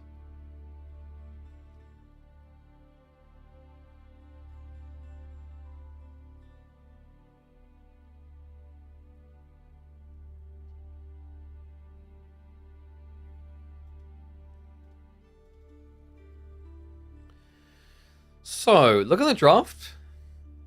Scatterbrain Pro Socotra, hard. That's what the English is all about. How does the draft format work? You can see by the top. So it's ban, double ban on the other side, ban response, then you pick, and then these are revealed like simultaneously. The picks are revealed like. So the bans are like hidden, and like you have these reveal phases, and then the picks are like one by one. With the balance point, it's meant to be first pick very strong, but like, for example, Wham here had the first pick, and then Scatterbrain respawn picks, but then you both do a ban, and then immediately Scatterbrain gets the follow-up pick. Not sure about the Delhi as a pro here. I mean, he couldn't really get much else as like insane other than Marlians, I'd say, would have been nice. And what was the picks? Dry River for Delhi would be weird. It's likely going to be opening with, what, Japanese versus Mongols? We've seen that matchup. That matchup is really fun. And then that would leave Socotra to be English versus maybe Byzantines or Chinese. I think probably Byzantines. And then Dry Arabia could be China. So like Biz or Ayu for... Actually, I think you maybe just Ayu Socotra and punt something. And then you have Biz Chinese flexibility for Dry Arabia. And then Scatterbrain is likely saving Delhi for Dry Arabia. But like China's a hard counter there. I think Wham's draft is a little bit better. The Japan-Mongol one's really weird on the water side. Like, you can outplay either way. I still think like it's close because I think I rate the Japanese pick on Dry River a bit better. But like China, like the Dry Arabia feels like it's definitely going to be the deciding game. All right, so switch over. Get ready for the first game. Confirmation of picks, by the way, for G1. It is going to be Byzantine Jap. Okay, he threw a curveball. Whoa. Seeing English prior in all these Socotra drafts is really, really strong, guys. Like, English is like one of the best picks for Socotra by far. Malians is usually quite decent historically as well.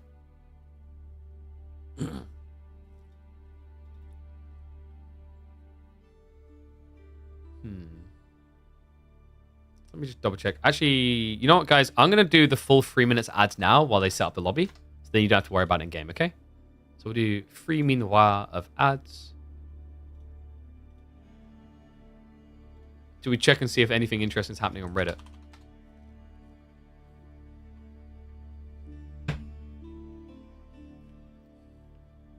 They cover AoE 4 and Relic's involvement. Huh. I'll have to check that out later. I don't think we'll have like enough time with 4 minutes or whatever. Listen. Oh god, yeah, this is long. Is Relic still involved in AoE 4? Almost entirely created by the team at Forgotten Empires. Obviously, we always work together with World's Edge.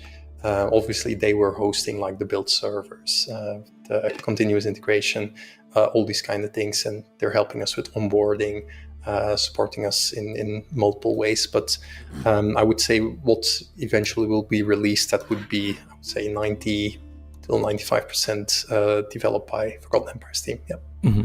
So your involvement is massively increased from the days that the game has been released. Yes. Now that is specifically for this DLC, the case. But there's also other partners, working on the game in other ways. But that is where I'm gonna stop. Yeah, sure. On that note, I have a clip here that I'd like to share with you, and it's not a trap. No worries. This is just it's just a feel-good clip. So I want to hear your reaction to this. So this was on an interview with me you gave me in August of 2021, and this is right around the launch of Dawn of Dukes. And this is what you said when I asked you if you were disappointed that your studio wasn't more involved in the development of Age of Empires 4. This is what you said. Relic is a company that has been around for, I'm going to say, nearly 30 years. They have, 200 plus people in their company. Forgotten Empires is around for 8 years at this point. We're between 50 and 60 people. Mm-hmm. If you want to go for a AAA game and give it to a company that has absolutely no experience ever publishing a AAA game, it's just logical. That's actually, like, I respect that. So, yeah. So, I think the team has proven themselves capable of taking over full design control and development of Age of Empires 4 now. They've proven that through the pedigree of years and years. But he's correct. At the time, it would be delusional to think that you had more validity to handle Age of Empires 4, a brand new Age of games, a brand new RTS, than Relic, who, for those who are unfamiliar, I know we have like bad experiences with Relic, but Relic historically are one of the most prestigious RTS developers in the history of RTS. They're responsible for, they don't even list here. They're responsible for Homeworld, they're responsible for Company of Heroes, Dawn of War. So, like, it's no surprise that they were trusted with this. I think the big issue I still to this day took with the choice around Relic's development is the fact that they were given carte blanche to then go and be developing other games of their own at basically the same time. Now, the arguments are made that it was different teams, but, like, there's a conflict of interest no matter how you paint it. And if Microsoft is fronting the full bill for development, etc., it felt weird to me that they still had other games being developed. They obviously made Space Marines, which I thought was pretty cool. But yeah, like RTS pedigree there. The unfortunate nature of like Relic is the last several games they've made have kind of been whiffs. So Age of Empires 4's launch was pretty catastrophic. Dawn of War 3, I am still to this day holding a deep grudge. Like, I have never seen Warhammer 40k for several years now done so dirty. Company Heroes 2 was not great at launch. It took them years to get it right or to get it to a point. Like, they basically released trying to be esports ready, and they learned that that is a meme. You should never make a game esports ready. And then Company Heroes 3 has had a very mixed reception. I think it still has its issues. It's definitely got some design issues. In fact, guys, I can show you like one of the polarizing feelings of it right now. I don't mind GG things in the game, but recent developments, I was watching my boy Moo play the other day. Welcome to a late game fight of Company Heroes. That's his entire worth gone for one ability. So their balance is kind of in cuckoo land. I don't mind extremes on balance, but like, yeah, they definitely have, so like, there's definitely, it feels like some of these things weren't necessarily QA tested thoroughly. I like the campaign idea. The campaign idea is like really cool that they have, but unfortunately it has its own kind of gaps, I'd say, in the way that it's been implemented. I think there's a huge pacing issue in the overall like map and some design choices that I'm not crazy about in campaign. I'd say like Company Heroes 3 is at a point where it's maybe worth exploring playing. I think it definitely has upsides. I just think like the campaign has some weird pacing issues, is all I'd say. It's almost like it tried too hard to be Total War, and it's not a Total War. But like, if you can get beyond that pacing issue, the campaign at least is kind of worth it. What they basically tried to do, for anyone who doesn't know, Company of Heroes 2 had probably like the peak moment was Ardennes Assault. And I can tell that they tried to replicate Ardennes Assault, which was incredible. Like it was peak. But their replication wasn't that great. Ardennes Assault was the whole idea. You had like an overall map and you went to these different locations. But yeah, like this game, like saying KO2 is good, sure now, but like KO2 when it released was horrible. Like I think I made like a really kind of rude comment that someone in like the office must have like a certain World War II memorabilia outfit because the German faction was way too good when the game released. But yeah. So like, yeah, but back to the original point around the development, it made sense why Forgotten Empires wasn't given it. But I think they've proven their capability of their design choices. The issue is still from a structural, like logistical standpoint, they are too small to handle technical. And that's why Relic will still need to be involved moving forward, whether people like it or lump it. Because Relic has a big enough team to handle technical changes, like engine-driven changes, like on a grand scale. But also they have the know-how. What I think Forgotten Empires is doing well is as time goes on, they are learning how the engine works to a point that they might be able to be involved more in the future. Every big studio in the world develops mob games at once, economic fact. Yes, but the problem I take there, Rishi, with that, and you got to understand like the logic of it because it makes sense that like I understand where you're coming from, but you can't tell me it makes sense to have a competing RTS developer develop your next RTS while also being able to develop your direct competitor. I think we can agree that was a bit whack. All right, y'all ready? Let's get predictions up.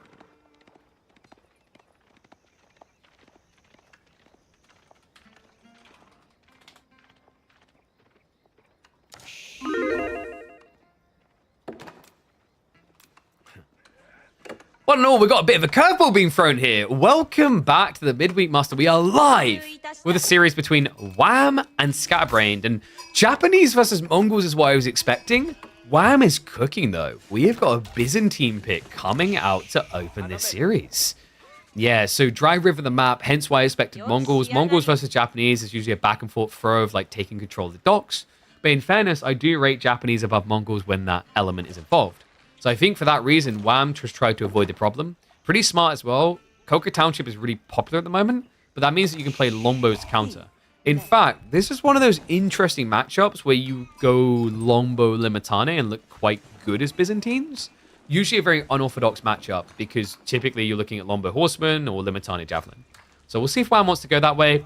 It definitely makes a lot of sense if he wants to aggro onto the ponds. Obviously, he's not going to start on the ponds because Byzantines are more of an anti-ponding civ than a ponding civ themselves. They don't really get much olive oil from the fish.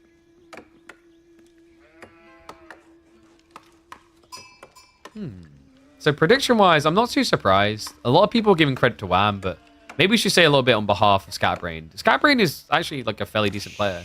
He's been doing, I want to say, reasonably in our weeklies. Obviously, he hasn't had that huge breakthrough into like quarterfinals and beyond. But like, you know, time of recording, when I look at this guy's stats, when we look at some of the midweek musters he's been in, we've had him, what was it? Last one, he was able to 2-0 GIF. Oh, sorry, this one's able to 2-0 GIF Music. GIF Music's had some really cool plays. He's able to 2-0 Striker last week. We've seen him take games off of some of the top players. I believe it was DeMu, as an example, he was able to get a game off of. Like, he's definitely no pushover. And I think the 3D Clan brain has definitely helped him develop his strategies. One thing about Scatterbrain that is interesting, not really something that I think you expect out of the newer Jenna players, but maybe it's because old man reflexes versus like young kids. Scatterbrain actually quite likes water, which is funny because if I remember correctly on the draft, Archipelago's in this week, yeah, and Wham banned it away straight away. So the closest Scatterbrain can get to water is we are going to be seeing Sokotri a little bit later. Scatterbrained and Anatan's practice partner? I believe they do. Yes. Both Belarusian players, so, you know. I think they actually started trying to play towards pro around the same time, if I remember correctly. So Grand Winery coming in from Wham. Looking at the berry spawns, not too bad. Actually got the 8 stack in the corner. He's even got like a wallable area for deer if he wants to exploit that. If we see a fast castle cataphract type build. Whether you want to go cataphracts, I'm not so sure against Japanese. I haven't really seen many people try it. In theory, Mata Samurai do quite well against Kades because of the deflective armor, though. And Lucifron has not played yet today. We're going to be catching Lucifron series immediately after this up against the Fabled Striker.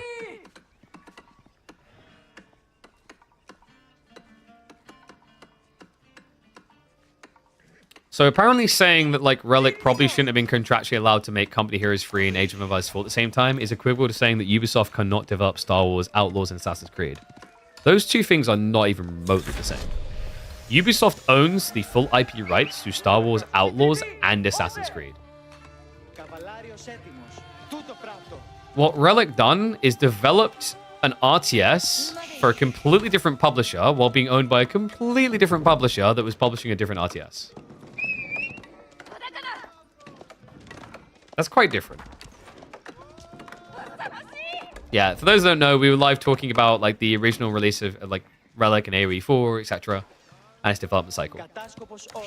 I do still find it a little bit weird that it happened that way. Because that engine that was developed was then used for Company Heroes 3. Owned or contracted to do work? So, Microsoft contracted Relic to make Age of Empires 4. Sega owned Relic. Until recently, because recently they were bought out by a private equity company. So wait, is Wham going for an outpost? What? Or is this just a delayed dock? This is delayed dock. I wasn't really expecting Byzantines to build the... Wait, what? What is going on? I done it, guys! I took 7 food away from him! Victory is mine! What did I just watch? What did Wham see that changed his mind? Ah, I think he thought that wasn't taken. He thought this dock had been, like, place had been taken.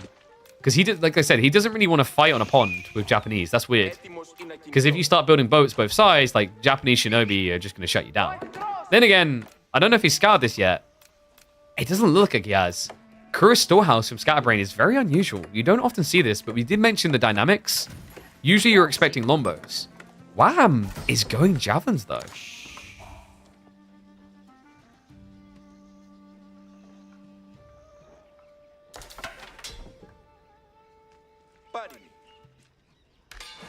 So double dock versus 1. Usually Japan's kind of head on the dock plays. Wham will get a lot of food, but also olive oil here.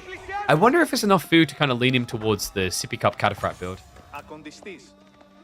Like I said, I think against Japan it can be weird. Mount Samurai can kind of hold their own, and then the Onimusha follow-up. But the reason why I'm leaning towards Cataphract possibly is because he did go Javelins. Javelins blocks Onimusha, and then enables Cataphracts as a result.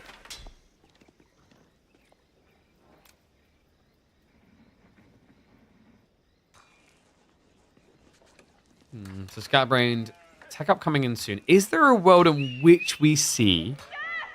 I'm not even going to say it. No, there's no way. There's no way we see a Temple of Equality, right? If Byzantines are going Cataphracts, Temple of Equality is kind of sick. If not, it's kind of weird. And the problem is you can't really guarantee your opponent's going Cataphract because you're going to be teching first. So likely we're looking at Flowing Gate. Wham is going to spend quite a bit of time in the field age. We've got the Limitane coming in to now deny the food source. Scatterbrain is going to set up as far away as possible here. A worrisome moment. So it was only 1 dock in the end. The Goron Company Heroes would be cool in age. I think the thing you have to keep in mind with Age of Empires 4 is Age of Empires 4's age rating would change if they had the Gore. So that's like clearly an intentional choice. Same reason why you don't have, for example, indentured servitudes that would go by a name that would be 6 letters long. Because if you introduce that, your age rating changes and things get darker.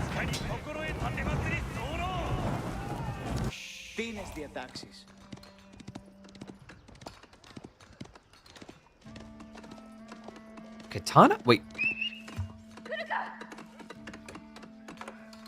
Is this Samurai Flood? Wow, you don't actually see Samurai Flood often anymore.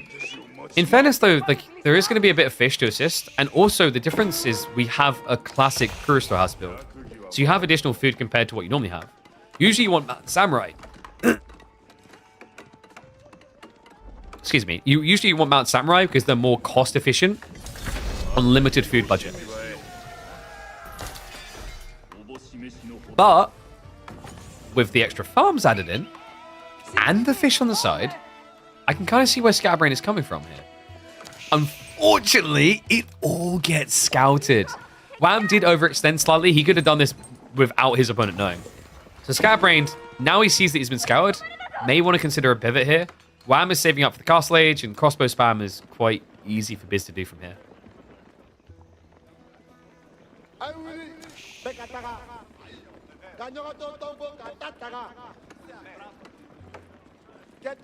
That's why WWE wrestling doesn't have blood. Yeah, I'm not surprised.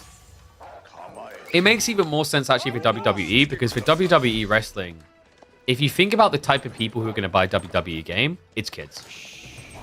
I feel like the majority of your sell point is going to be kiddos. Now, you might be thinking, well, why do we care about age rating of Age of Empires 4? Like, Age of Empires 4 is a boomer game. The average age rating is like higher in RTS genre than almost any other genre. It's a fair point, but here's the counter argument. If you want to invite a new generation of gamers into RTSs, you want that age rating low. Because you already have so many blockers to getting RTS participation out of new players. The complexity, for example. You don't need the added layer of parents saying, oh my god, you can't have this game. You're not old enough. And oh my god, you can't have this fight. Scatterbrain gets completely outnumbered. Yeah, running in before he can walk here.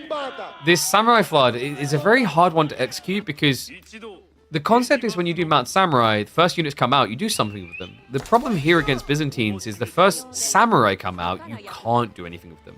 They're too slow and immobile. They get kited, they get killed. Whereas Mounted Samurai in this situation would have went wide, they would have been diving into the economy already, Wham would have been in full panic mode. This has made the game kind of awkward for Scatterbrain.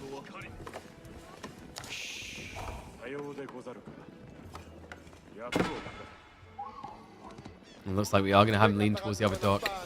Wham's tech up is about to complete. Other awkward thing is that javelins obviously move fast enough to kind of kite you, and they have good base damage. Limitane are also very tanky, and the other issue that Scatterbrain had here is it's way too early usually to get a Dachi. I think he did get it. Yeah. I don't know if he had it in that fight, but it's this Congo line that worries me. He has bulked up now, so he can target onto the docks. Got to be a little bit careful. Wham can react with, say, an archer ship here to wilt you down. DeMu ships, not as valuable, because men-at-arms have 155 HP. And we are getting the cataphracts. Love this. The samurai will destroy infantry. You can't react with the infantry front line. It has to be catas. But remember, we kind of precursored this. In the early game, when we saw the javelin choice, it's a reaction that stops Onimusha and enables cataphracts. Well, on the flank, looks like relics are going to start coming home for Scatterbrain slowly. Meantime, though, time pressure. Wham does arrive with the kata. Javelin's just got upgraded. A big damage booster here. He needs that kill on the dock. He's going to be able to set it on fire, but not able to hang around for longer. And that's unfortunate because Wham has plenty of time to pull one villager if he chooses. Would love to see the cataphract just trample through now. This is perfect because if you trample to the other side, the body blocks slow this down. Let's see if Wham goes for it. Right now, he just seems to be happy with the A-clicks. And wait, what? Is Onimusha really the way to go here for Scatterbrain? What's his concern? Onimusha in theory can deal with javelins and Limitane, but cataphracts ruin you. Okay, yeah, so I see what he's going for now. Scatterbrain wants Onimusha to clear the javelins, and then Onimusha clear the cataphracts and branching. The danger of this is you need to reach a critical mass really fast. So usually you would expect Spearmen here, because Spearmen can do reasonably well actually against Limitane due to the Katana Bannerman. They can deal with javelins reasonably well. They bulk up very fast. But the trade-off is, Wham could just be switching to heavily armored Varangian, and you lose. So this way, you at least get something that can reach the javelins quick enough that the Onimusha can fight. It's conceptually a really cool idea. It also gives Scatterbrain momentum. He moves a lot faster with this army comp. Needs to really just leave the samurai at home, though.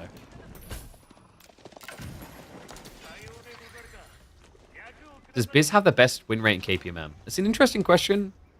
It's very hard to dive into because we are now 19 weeks in, and there isn't a stat page pull that compiles all of the games together. I'd say they're fairly high up. Considering the Pro Scouts meta was starting to brew towards the start of KPMM, probably Chinese is still quite high. HRE, I think, might be the most dominant.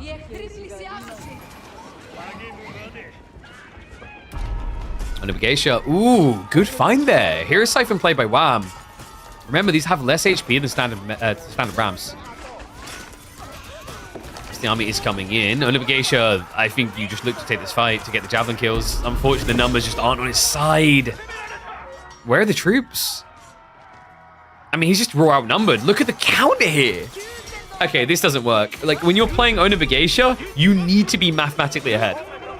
This is all about Zerging, and this army comp is doing nothing in the direction of Zerg. Top of that, Bam is about to deny the dot. Scatterbrained may already be on the ropes 15 minutes into this game. Relic split is looking good as well. Wham's going to make it 3-2. And remember, that allows them to scale more of these javelins. Camel's also a really big deal. It means that Onamusha are going to be less relevant. So Onabigeisha are actually good against camels, though. That's the good news, is camels don't have really any melee armor. They're raw HP. And Onabigeisha love those type of targets. So the debuff at the start of the fight is still going to be pretty impactful here. With a little bit of kite, it's going to be very difficult to kill them. And Wham's wolves are coming in, folks. This is sensible. You know, some people are going to look at this game and go, why isn't Wham just pushing? Why is he afraid? Is this going to be like when that lady's pregnant and she's like 20 hours in and she's refusing to push because it's too exhausting? No. So I don't know where that came from. The issue in this game is, like, because it's Bugeisha, you will get out-mobilized. You need to protect your flank to all in. Because if he rushes towards the enemy base, these guys are rushing, gals rather, rushing quicker. And speaking of push, they'll push you to the limit. Because your villagers can't run away from 1.5 movement speed. So I actually think that Wham's correct in his approach. Unfortunately, the timing isn't ideal. The Geisha are going to sneak in. That is going to buy critical time. And look at what Scatterbrain is doing with said time. 2 TC Japanese. I don't think Wham was expecting this. No, it's really pretty brazen to do this after you've lost so much military. Geisha, I'm going to try to make it worthwhile. Unfortunately, Wham had the correct reaction. Did cut him off. Villagers. Akratoi! Sick defense. Removes a lot of the damage. Still loses a few villagers, but basically just buys enough time for the army to catch up. So Geisha go down. Worker kills on both sides. They're still neck and neck for now, but Wham needs to resume the aggression if he wants to now take the lead, because the 2 TC is going to creep Scatterbrained ahead, especially with the farms layering in already. Olive grows by comparison lagging behind. I feel like you can learn 2 TC as Japan if it's starting build order. No, I'm not so convinced of that. I think Japan can do 2 TC after Relic Grab. There's a lot of civs that can justify after Relic Grab. But fast castle under Relic Grab is just such a big power spike for you. The problem is Scatterbrain didn't really hit his power spike. Getting 2 relics after fast castling like this doesn't feel great. What's going to make 2 TC look really bad in this game, and by the way, I don't think Scatterbrain is wrong in this option. He's just lost too many fights to do anything else. The problem in this game is that Wham has all the fishing economy. He's got so much to work with. Reminder that on this map, with the amount of fish that spawns, there's 15,000 food between these 6 spawns. That's a lot. That's more than a standard deer spawn on a map. That's 1.5 times as much deer as you get on a standard Dry Arabia. And I'm talking all 4 deer stacks. Like, if you pull all the deer and the boar from Dry Arabia, there's more fish on this map. Isn't what's happening? I mean, it's for fishing. It's different. It's not like he sat here and built drones, right? Oh my god, if he did, that would be game of the month. Why were we building Dromons on ponds? I really want the fish. Yo, but here's the buff that Byzantines need. They're getting oil out of the fish. What if the Dromon could set fire to the fish because it's made of oil, and then boom, you've got explosive fish. We've solved it. Byzantine buffs incoming. Archipelago OP Sif. Actually, it would be OP because the amount of fish in Archipelago.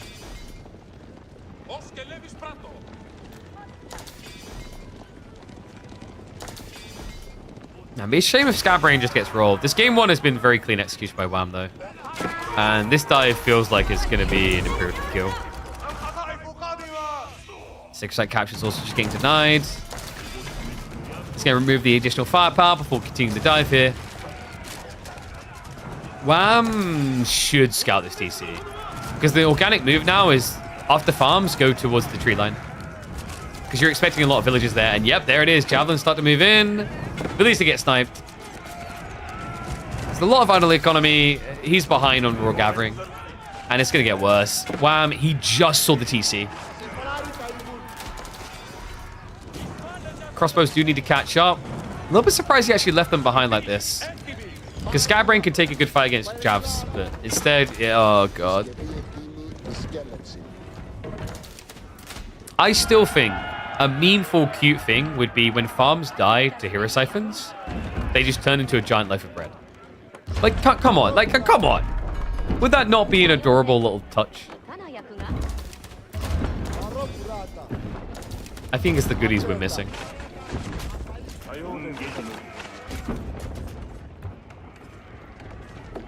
Mango defense from Scatbrain is interesting. You need front line. 15 samurai isn't too bad. Here says, oh god, he goes straight for it. Yeah, Wham's Rams. You can't really call them that. They're hero siphons. So Wham's, yeah, it doesn't have the same ring. Is he just gonna avoid the mangoes and take the TC? This is just ridiculous. 10k HP, but he just doesn't care. He's also simultaneously burning the farms, courtesy of the Kara Siphon overlap burn. Mango is going to start hitting into said Rams, but the torch power is strong here. Half HP on the town center already. And now the Javelin's going for the dive. The Mango's not being repaired. He pulls the villagers just in time. However, now the Cataphracts dive in. Trample in. A club down. Siege is gone. And so is Scatterbrain from game number 1. Wow, I'm looking fierce, man. Really cool game number 1. And you want to know why it's cool, guys? Because we never really see Japanese opening samurai cast stage anymore. Now, this is a firm reminder as to why, but also increases the probability that finally this Civ is going to get buffed. For the love of God, devs, please, Japan needs it. Yeah, you didn't see that plead coming. Ever heard time. Alright, so choose predickies. Wham with the win. Game 1.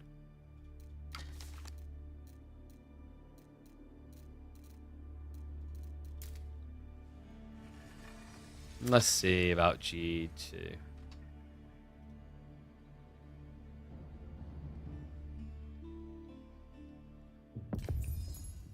Alright, I'm gonna run. Oh, I can't. It already ran the ads. Boo! Boo! Why do you do this game? Please. Sup, Pleco? How's it going, bud? Let me check in on YouTube chat. Don't miss anything.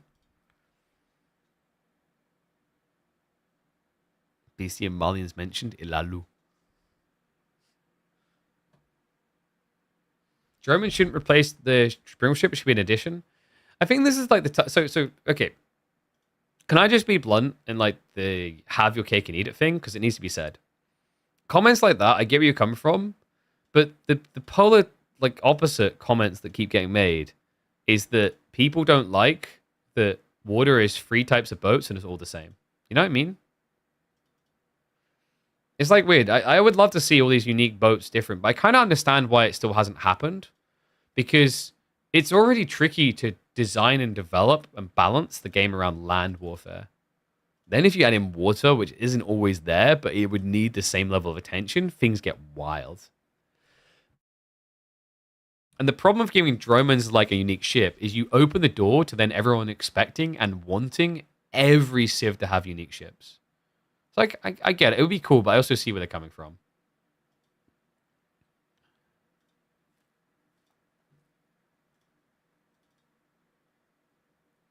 Yes, I remember French Hulks, and I remember how much it ruined, like, water. It was bad. You know, ships being faster in Imp? Yeah, because, like, in Imperial Age, they should have speedboat technology, right? All right, let me get predictions up.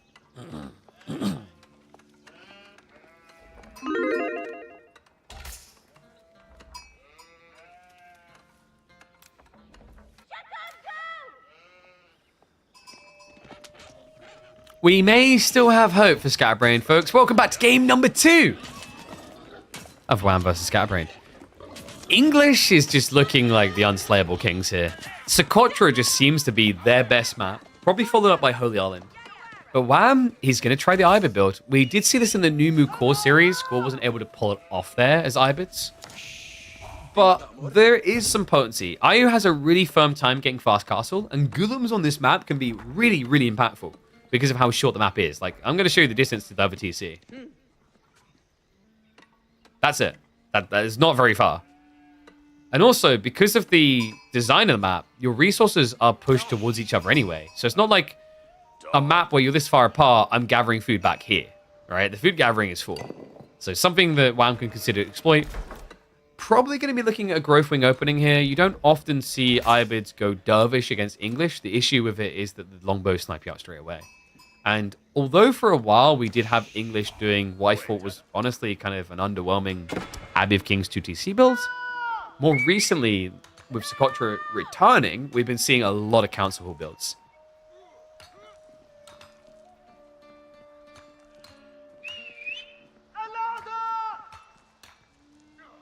The fact that it takes up the Springwood slot.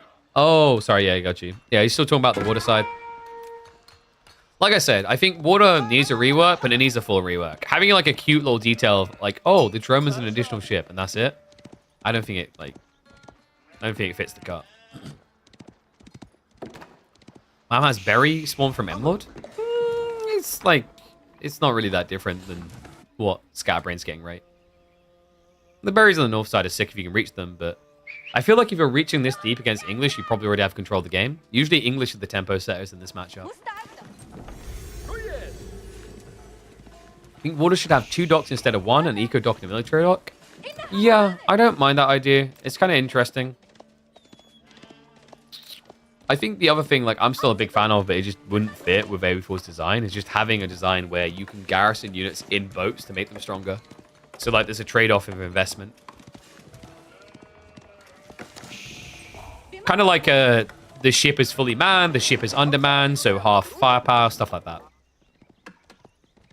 And no, there's no fish on this map. This is Socotra. It's a little island. No fishing. The only military, like, the only value in water is military. So you can, like, sneak archer ships around. Used to actually be very popular to open with an archer ship and then creep on enemy gold. But over time, players got very good at just reacting with outposts prematurely and knowing it was coming.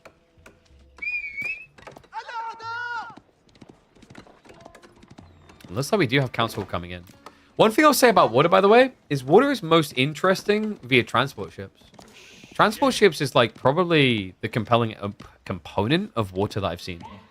I've said before that I almost just want to have like a system, a mode where only transport ships are available in water. Maybe it has design issues there, but you know, then it just turns into a strategic wrap opportunity.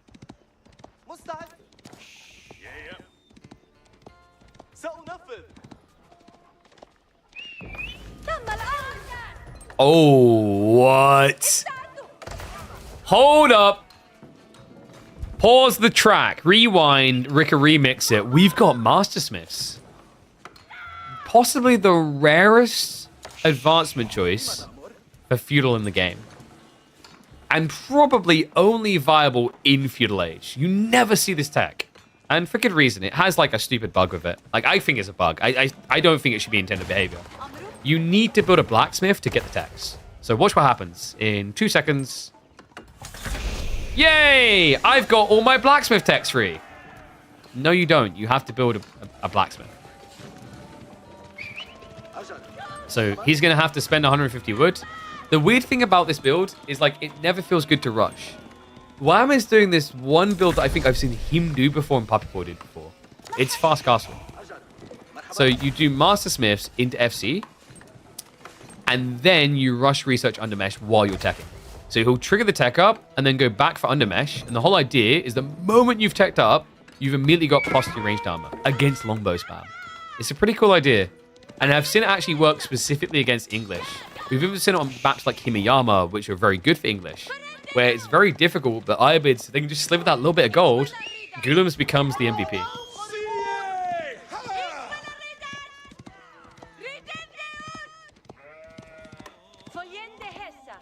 All right, ones if you think Wham's going to win. Twos if you think Scatterbrained is.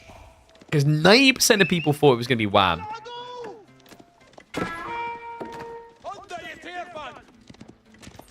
Do people believe in the power of this? We do have the walls coming up, so Wham's walls are going to make it impossible for the god to be reached. This actually would have been the perfect type of game to have gone for the archer ship in for Scatterbrained. But he wasn't to know.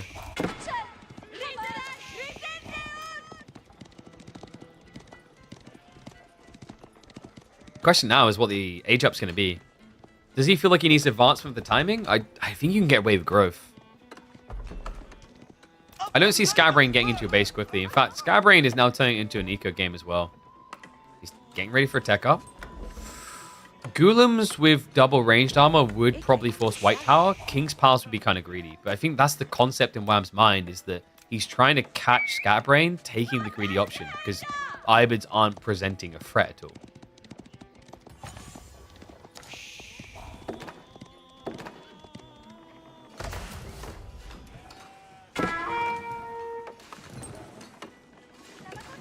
I mean, Wham has to accept his identity as a Waller at this point.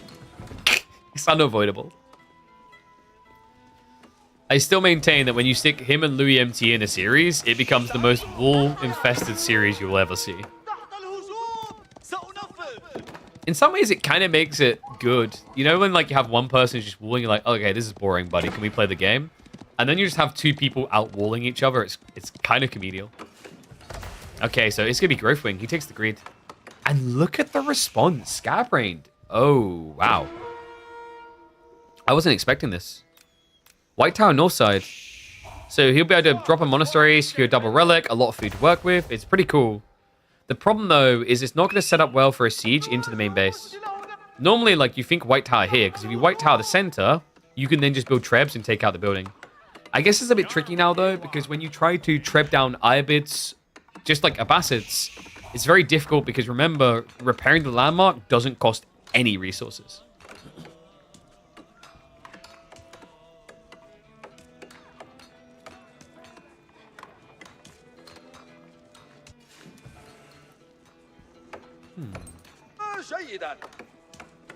So what's Scatterbrain's reaction here? Is it just Men-at-Arms? Men-at-Arms does pretty well. Men-at-Arms crossbows can make a lot of sense. He's already got the Council Hall. And MAA are really nice because Armorclad beats Golem. Nice deer shoving as well, so Scatterbrained is min-maxing it.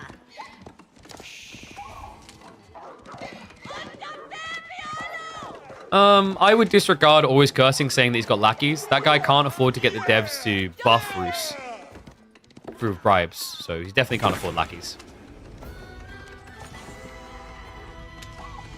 Nicely done. Really efficient from Scatterbrained. Very difficult to stop this deer gathering now. Wham's issue is going to be food-oriented. He has 8 sheep to work with. Then again, like, the berries are about to get a nice buff off the Growth Wing. So that's going to be 600 extra food. And he's still got about 600 to 700 left here, at least. Undermesh is there, by the way. He hasn't queued up the level 2 yet. He has to wait, remember.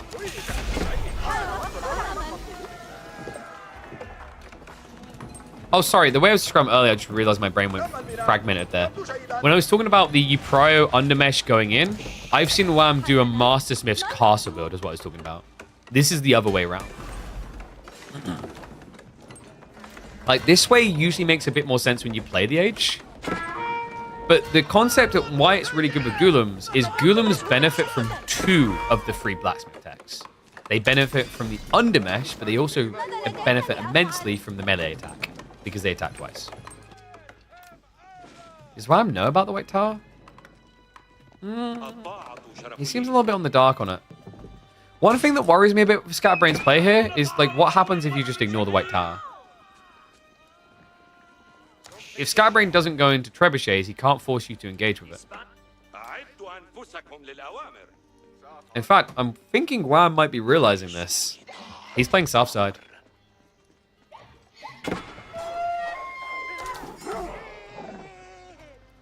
What was that noise from the Lancer? Do you guys hear that? Baby Lancer? Oh. You have limited food. You need to secure more food. Who would ever go Horseman? Oh, this is sick. What a cool build out of Wham. Scatterbrain is none the wiser. His Lombo hasn't checked in. And you're going to hold the Horseman until you're ready. Because you don't want your opponent to know you're doing it, surely. Yeah, I think so. Oh, this is cool. He's going to have to secure more food. He's got, what, 6 sheep left? He's building Manjanique. He's going full anti-ranged. Wait, is this kind of overkill then? Manjanique plus Horseman? I mean, he's right in scaling crossbows. Like, overall, actually, Wham has ticked all the correct boxes. He's reading straight through. He's got the Manjanique Horseman to counter ranged. He's going to have his own crossbowman to counter knights or men-at-arms. I think he was expecting men-at-arms here. Because it's such a small map, it usually makes more sense for English.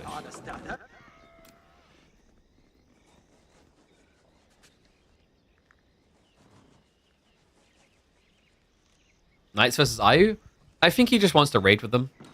His thought process is probably that Wham is going to have to come out into the middle of the map for flank resources. And that means that Knights raid really well. But yeah, I agree. Usually you're thinking of an all-in timing of men-at-arms. Because it's kind of crazy to me. Like, this is the perfect type of game to just MAA crossbow up and stand here firmly with Trebs. But I think the distance is just a little bit too far for him to exploit.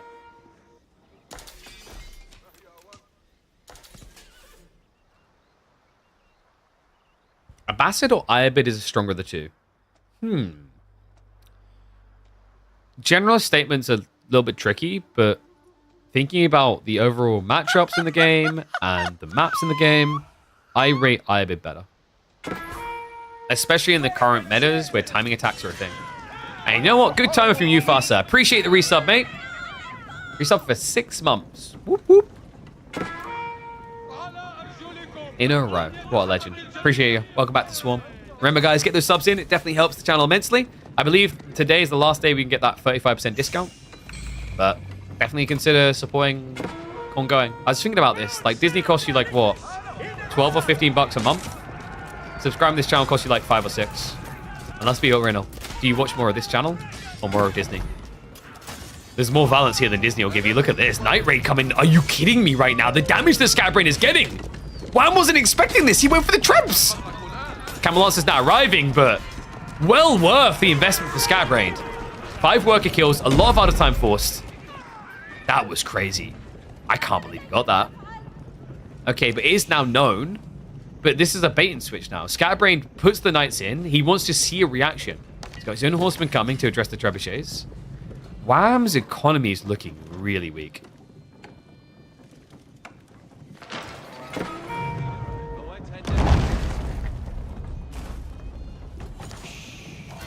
Three knights for 5 vills.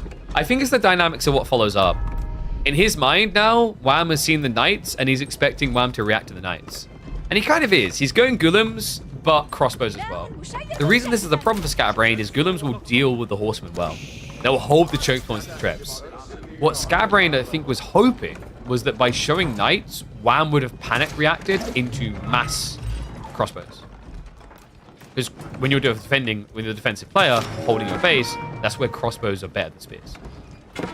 You only need like a small component. Kind of an awkward situation now. Monastery's going to get taken out. Relics on the ground, so let's go to work with Scatterbrain. Nice triple trebuchet. That means White Tower next on the menu. I don't know. This feels like it's falling apart a little for Scatterbrain. I mean, he's got no relics right now. He's going to have to reclaim these quickly. The White Tower is not even being protected. No repair coming through. New monastery is being built behind, but wait, what? All right, he's all in on this. If Scatterbrain loses this White Tower, he's convinced the game is over. You can tell by the monastery. You wouldn't place this here unless you believed you could hold this area. And remember, the monastery is placed here originally for the efficiency of it. He moved villagers onto the deer, then he moves up here. In theory, it would have been better to walk back here, but it's a lot more walk time. And no, you don't put in your base here, because your base is all the way over, and the White Tower you win or lose the game by. I'm actually fine with Scatterbrain's concept for the monastery placement. Because if this White Tower goes down, I think he's done. Unless his army is big enough to just win the fight convincingly.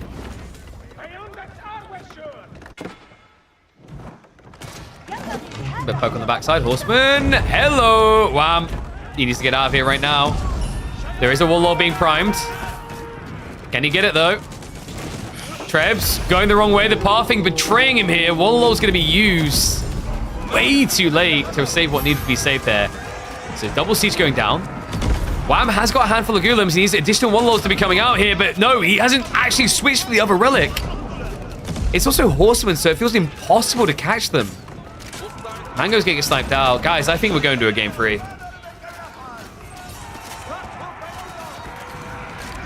Scatbrain reminding us that English are OP. At least on this map, they feel it.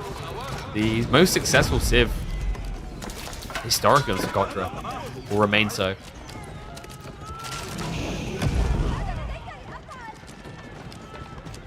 That white tower has all the resources around it. Exactly, so it's like his new home. But the problem for Scatbrain here, you know, would have been if he tried to play like Siege, it doesn't work. I think Wham just... I understand the frustration of the white tower, but it feels like he needed to be securing more food himself. He went mech against full bio, and that might work in certain StarCraft matchups, but when the bio is full of horsemen, good. Oh my god, there's so many villains. He could actually body block him right now. A little bit of hesitation here with Scatbrain. No real reason to be too freaked out. He doesn't quite realize that Wham has nothing left. We can see, like, we have God Vision. We have to remember that. Yeah, Scatbrain. Great execution of English on G2.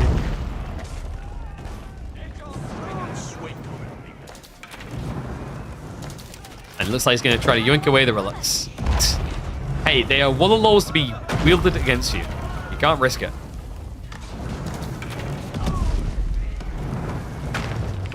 No, the statement's wrong. Wham's eco is non-existent. His food income is Sag. He's now going to the Spearman, but I fear it's too late. The Spearman early would have been the solve all, but the problem now is Scatbrain is so far ahead, he's covering the final bases. He's going for Lombos. Great grab from the Horseman. Unfortunately, Spearman not going to scare him away, and that's great. Like, Scatbrain has a smile on his face right now because he just confirmed what he needs. He already started punting into it, and now he has the confidence to know it was the correct call. So what could Wham have done different here? I think I was very tricky to execute this build. This Master Smith's plan, I don't know, I didn't feel like it done anything in the end. The concept is cool, but the problem in this game is like Wham didn't have enough food to execute at scale. So you went Master Smith, and then you basically built Siege. You see the problem. I think Wham was envisioning that English were going to be all in, mass lomboing, and thus Master Smith would have been big brain. But because it turned into a tech play by Scatbrain, because he didn't panic, played it very strategically, it completely just discarded Wham's value. Mango arriving now, crossbows as well. Villagers, I don't even know where they're going. Afterlife. It's safer there than on this island. Why does Scatbrain not go for armor chads? Because crossbows are really good defensively. And at one point, Wham did have them. Horseman's just fine. It deals with the siege. It deals with the fact that Wham's trying to go crossbows. And it also kind of gives him a pseudo raider as well.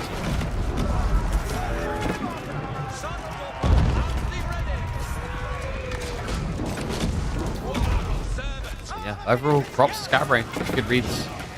Even gets the outpost up for the attack speed aura. Keeps it alive. We brought down the end, but Wham, he has got Manganiques. The issue is just Scatbrain has so much food. Behind this, he's still got Berry Batch, Deer, Berry. And also it's English, so adding in farms is super cheap. So, you know, for any of us sitting in this position, I think there would be a fear that continuing Horseman could kill you. What we always have to remember is that English can just, at a whim, switch into farms with very limited damage to their economical state. And also, he'd be justified in doing so. He's murdered 23 Iobid villages at this stage.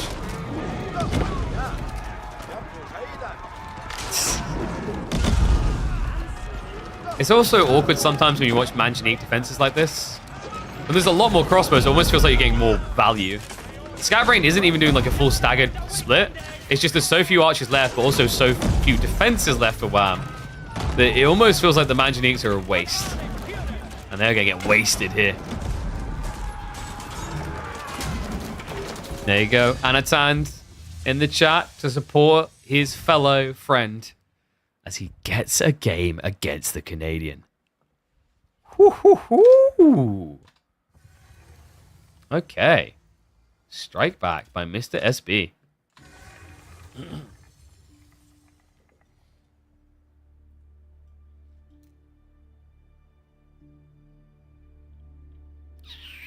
So, deciding game. Scatbrain has to go French. Because you can't risk the Delhi into Chinese, if I'm not mistaken.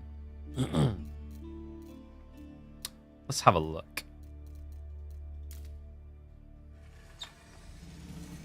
What? He actually goes Delhi. Okay, that's crazy. I was not expecting that. Madman picks the Delhi. Is that good here? Like, historically, China has been consistently one of Delhi's biggest nightmares. And I think Pro Scouts exacerbates that problem. Because China is one of the best civs at rushing Pro Scouts, and Delhi never can rush Pro Scouts.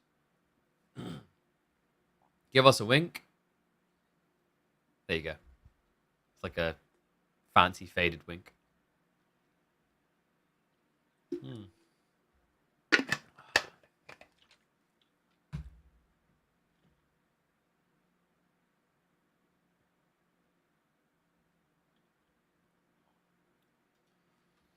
Okay. Oh, I'll run 30 seconds ads now.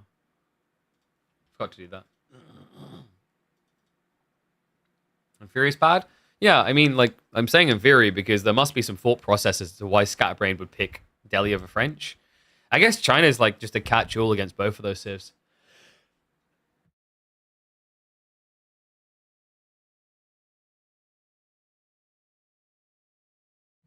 Dear Jeebus, let this cough just leave me.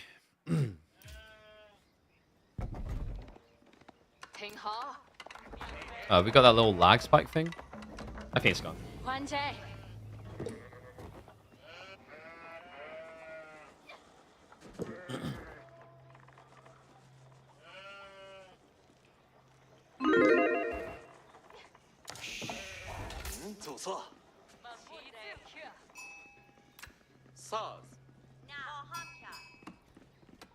You survive 2 games to die like this.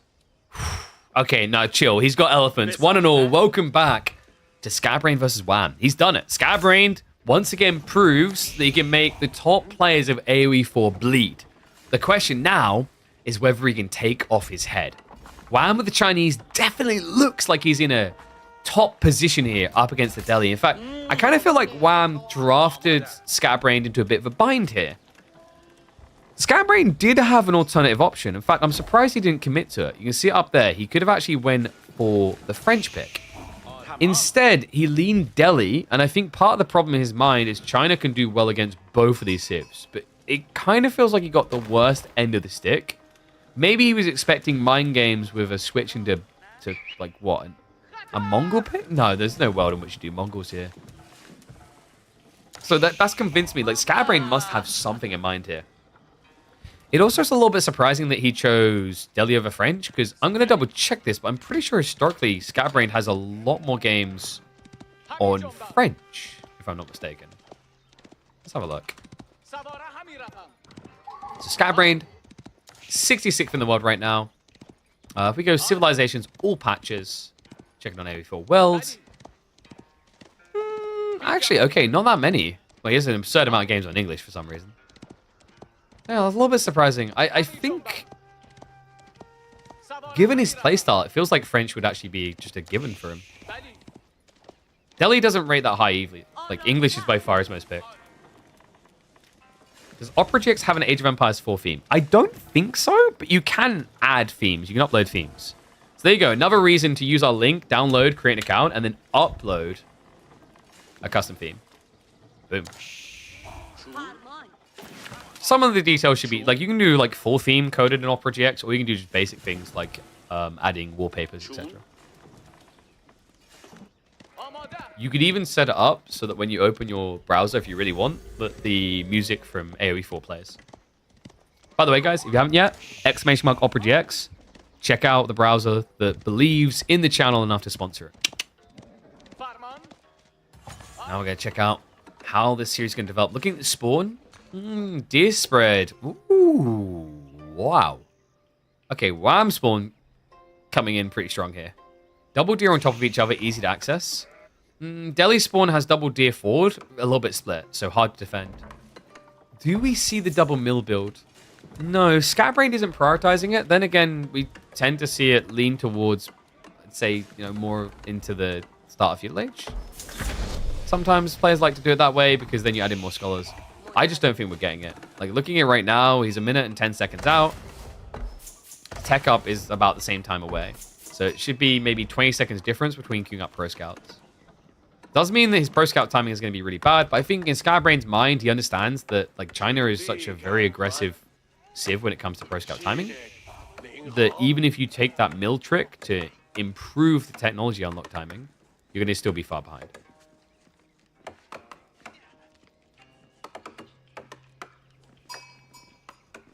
Any idea whether elephants will get nerfed next patch? I hope so, but let me just phone my dad who works at Microsoft. I'm kidding. It must be on their mind. I will give the devs credit in that they've tried to fix elephants. If you look at Spearmen actually got an additional buff, so they got the cavalry damage buff. They also got an elephant damage buff. It just wasn't enough. That's the issue. Like, they're still a little bit too good. War elephants are counterable. It's just the problem is it makes you predictable. You have to go into crossbow spam. And also, for people who play team games, I don't feel like crossbow spam is that popular. Outside of, no, not even arbitrary. I think, like, when you play team games with French or Jean, you can't really go arbitrary because Knight's too good. So, yeah, a little bit weird, actually.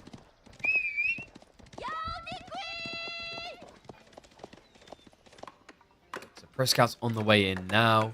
Stables beginning. Yeah, you're going to be expecting Ghazi on the other side, but it's not like Knights. Usually, we're trying to get a little bit frustrated against French Jean because you have to open racks, otherwise you lose. You just can't get your deer. But against Delhi, like, even the Ghazi arrives swiftly, their damage is somewhat negotiable in the engagement. And there you go. Follows up the racks afterwards. But this means you're going to get cleaner timing on that Pro Scouts. Tower Elephants aren't that good. Tower Elephants aren't that good in small quantities. They scale phenomenally well. Also, there's a weird dynamic you have to think about, which is if I go War Elephant, you as a high-level, astute, genius player, because you are in my Twitch chat, and therefore you have 20,000 elo, understand that you, up against War Elephants, you have to go crossbows. Very well done, Mr. 20,000 elo viewer. But because you now built crossbows, my Tower Elephants are counter to you. So it's like how Delhi controls the narrative of being a step ahead.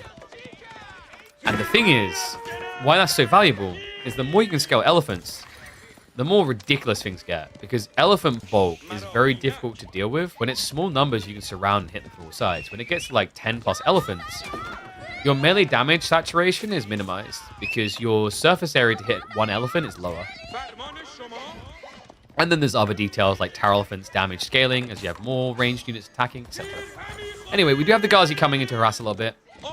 Skybrain is at least slowing down the deer retrieval. But the Spearmen are now coming, so you can't really hang around. And SB, he should be looking for his Sacred Site timing. That's going to be coming in 18 seconds. We have yet to see the Scholar pull. I think maybe he's getting a bit too focused on the Pro Scouts now. Archer's on the way. So, funny thing about this matchup that we have to highlight, I said historically this has been a nightmare for Delhi. And that's true. But the reason it's been a nightmare has been very different. Where it used to be a big struggle bus for Delhi is China used to Barbican drop on the Sacred Sites with the old Tower Victory builds. It ruins your timing entirely. And then they would go kind of scale Chugan or Fast Castle. But now, it's a bit different. China can just Fast Castle unhindered. If you play long feudal against them, Zhuge can ruin you. Because the problem that Delhi now have is ever since they stopped doing Tower Victory, they don't have the attack speed on their archers to clear spears, so the Ghazi can kill you.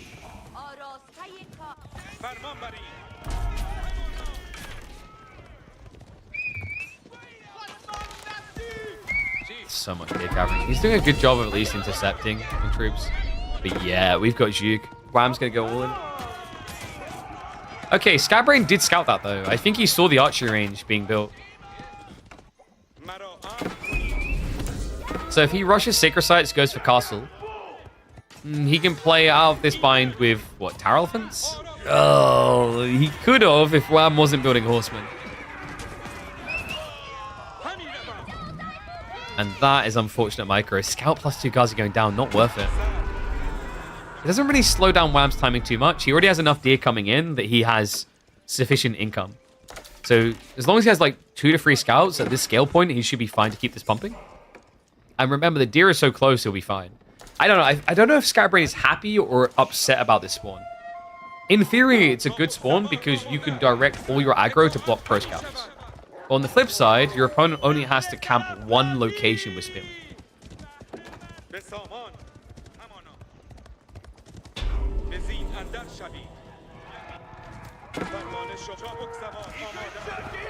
Gazi spam Gins. Another warrior for Scatbrain. I don't see a blacksmith. And he's going to need it fast. China is insane with this Yuganu switch up because they can supervise Steel Arrow to come out in about 24 seconds. That's unrivaled. Even if you have 10 scholars, you're not going to match that. So really important that Scatbrain reads what's happening and gets ahead of the curve. So as you get revealed, this is the point where Blacksmith would make a lot of sense. But right now he's distracted, focusing on the micro of the fight. The problem right here is he just doesn't have many archers to contest. Gazi are going to try to split it up so he covers the retreat. Spearman count is still threatening here. He's going to have to come off the berries. Oh my god, he gets shivs out. No textiles though. The Zhu could easily target down. Instead, they're just going to A-click in the fight. So not ideal there from Wham. However, the Spearmen are mopping up the Gazi here. Villagers will eventually allow him to survive through this with the shivs. But an expensive defense there for Scatterbrain. And we still do not have Blacksmith. There we go, coming in now. Reminder on the timing here, though. You know, he's got 8 scholars to work with. Sacred Sites getting blocked out. Wham is prepping Castle. He's done what he needs to. I love this.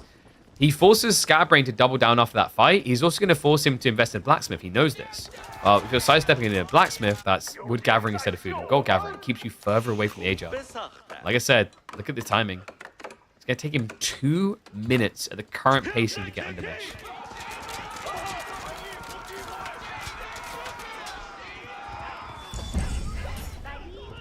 Frontside berries also getting blocked out. I think Scatterbrain has got pro scouts now coming in alongside survival techniques, so he'll have some food to work with. Problem is he has no scouts, so survival techniques is kind of redundant. And he has only got 8 sheep in the base. Not the end of the world, mind you. He has got the corner berries, so there's a recovery arc here. But this is getting extremely uncomfortable fast. I feel like China just has so many builds that screw Delhi over. Maybe it's just the builds that are dominant and do it have changed over time. We've been through so many iterations where Delhi just look a little bit scatterbrain. Okay, I hate it. Yeah, they do. They kind of look like they don't know what they're meant to do with this. He probably knows that it's going to be a tech up. But the problem is, because there's a risk that your opponent could be just Zhuging all the way, you have to now keep reinvesting. And unless you can now get Sacred Sites, that reinvestment doesn't do anything for him. Because he just will have a weaker economy. Remember, it's Song Dynasty, so Wham's building an eco lead over time. Taxmen on top of that. It's just all thumbs up right now for Chinese eco.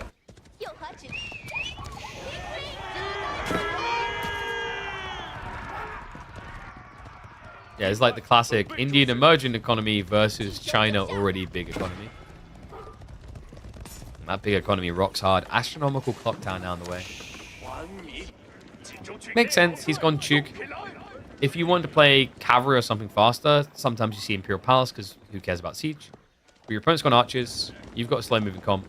This just emboldens your all-in timing.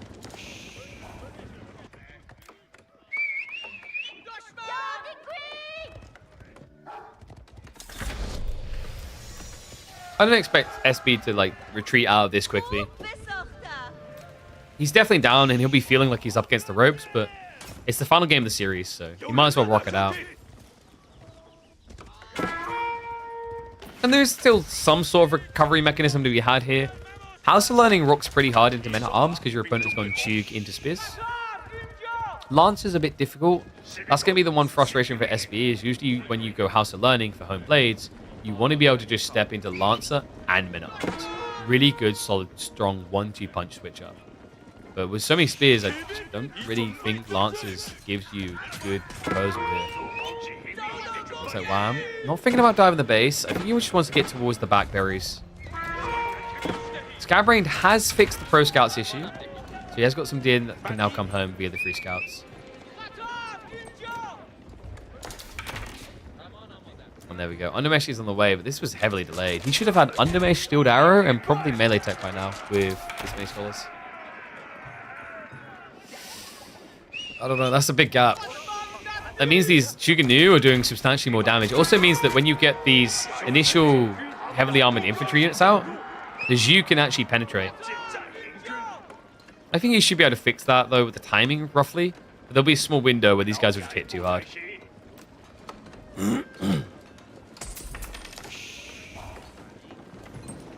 Marching to the base. Luckily, Scatterbrain did build the house alone on the north side. Unluckily, food is becoming a little bit scarce. I thought I was getting hungry today, but good lord. This man looks like he might starve. Yeah, look at what he's doing. Oh, no. The scout sees it. This is big. These are Chugnu, remember. Textiles at least there. Undermesh is still not in. Scatterbrain is not quick on the pull away. He's not reacting right now. It's going to get worse as well. There's a sandwich maneuver coming in. The gold workers get harassed. The worker lead continues to build. Wow, now prioritizing the relics himself. Pin pressure coming in. The villagers just nowhere to be that can feel safe here. I mean, this looks over. Scatterbrain is trying to wait for the veterancy, but that's still a minute away. Several more villagers go down. It's a ridiculous 23 eco lead now. I think that's going to be game, set, and match. That's going to be Wham making it through to face off against, we need to update that, MeoM Micah. That could be a wild series. Wham a more defensive player, MeoM Micah more of a cheesy all-in. Be the real test of him if he can actually get past Wham. Scatterbrain, I think he had a good effort here in game 2. Game 1, a little bit tricky. G3 to me just felt like the outdraft. China's a good civ. Yeah, I feel like I'm doing my part to get them nerfed. Every time we show them win, we get a step closer. We're doing it, guys.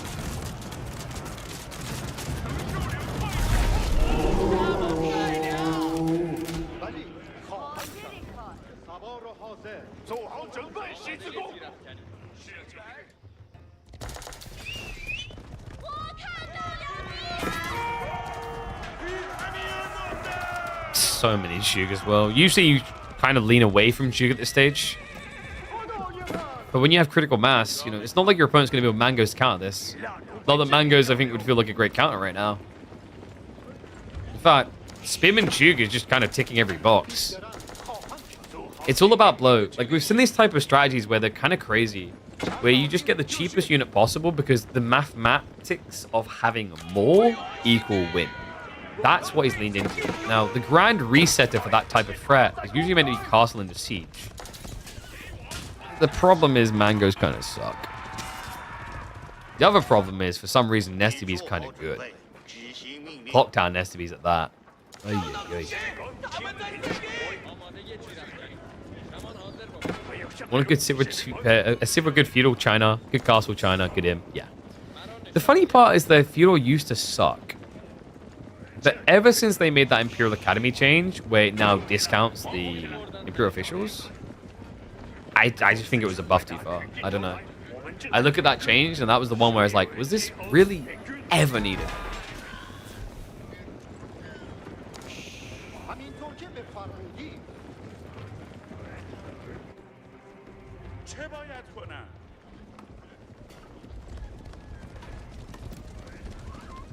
So Sky's getting ready for his last Ura here. War Elephant's strong, but remember what we said about critical mass and damage saturation? 2's not exactly the threat level you're looking for. He's holding a lot of food, though. If he can find a little bit of gold rush here, there's a world in which he just gets like 4 royal elephants, and maybe rocks a fight. Unfortunately for him, the longer he waits, the worse it's getting. Wham is now switching crossbows. Also, Farm's coming in behind. Looks like there's an attempt to rotate. Unfortunately for him, Wham's wolves strike again. Wow, I've never seen these before.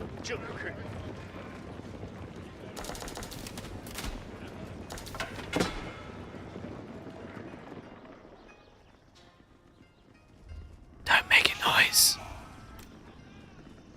They're gonna scurry their way out. Looks like instead Wham's gonna go in the base. These rotations are so slow, but just feel like there's never gonna be a threat. Bone rush through the buildings. That is still arrow level 1, by the way. Was still arrow level 1. Ghazi. Oh no, he already scouted early. He's got the reactionary force. Dare I say landmark victory? Because right now, Scatbrain is avoiding the fight. But with this many torches, you could just go for the buildings. Maybe a pop blocker. Elephants are going to lead the charge in. Spearmen turn for the contests. And there's not enough elephants to stand. He panics. Runaway is going to cost him. He gets pinned up against his own lumber camp. Doesn't think to delete it here. Needs to be shots to the backside to eradicate. And that's going to be the GG. He's still got enough spearmen left over to finish off the last elephant. No hope here. The Canadian will not be denied his showdown with the Vietnamese. This makes you so happy. China winning makes you happy? Hold on a second. You've not been watching the same meta over the last few months that I have. Because trust me, they don't need more wins. Feels like all they know how to do is win. Delhi losing? Dude, Delhi lose all the time now. Delhi's really not that good right now. They'll bounce back. But they're definitely not that good right now. Okay, so. Our final series of the day should be Lucifron.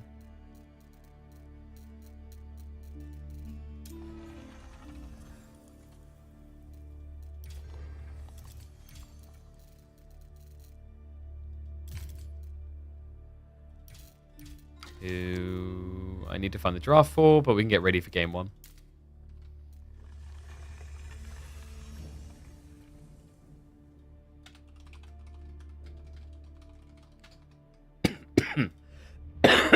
Excuse me. I guess we'll update the draft after game 1. It's easier that way. And let me do predictions. Wham. Boink. Let's go. Oh man, I'm so hungry as well. Holy crap. In fact, give me a sec. I need to open the door as well.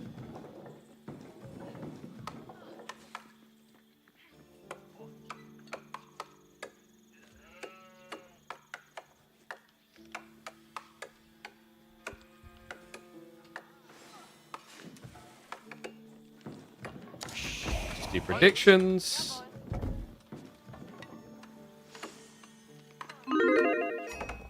And we can speed up a little bit because we're just behind. They started a few minutes ago. One and all, he's back. That's right. Lucifron has returned to competitive Age of Empires 4. And he kicks it off here in the Midweek Masters. Yes, going to be opening up against Striker. Winner of this goes up against DeMu in the quarterfinals. I think Lucifron is trying to use our weeklies to get back on the tournament ELO board in preparation for the first major tournament after the DLC drops. Well, let's see if we can make it a bit sweaty on the journey in. Striker has been grinding hard, looking to level up.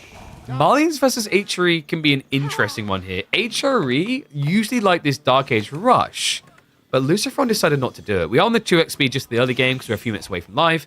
Instead of going for the Dark Age rush, Lucifron went for the greed. Very smart, because Striker can't really harass you in the Dark Age. Malians isn't a very good D-rush Civ. The problem with trying to rush is that your Donzos are way too expensive on wood. It slows down your timing. So instead he goes for his fuel age, and Lucifron is even going to claim the central pond on Striker's side of the map. Not going fish here is going to be hard. You can play Pro Scouts. Pro Scouts has a lot of value too. There's definitely more fish on the map than there is deer, but you can kind of sidestep. The issue is that HRE bloats into the fishing boat so quickly with the prelate buff. That's the real challenge here.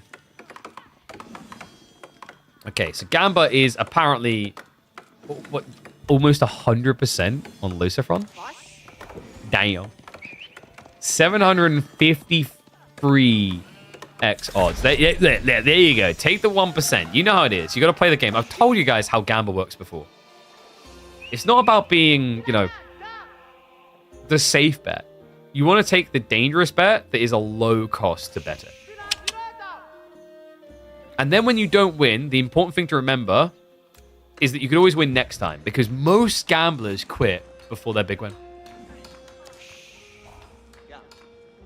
Oh my god, it's triple dock.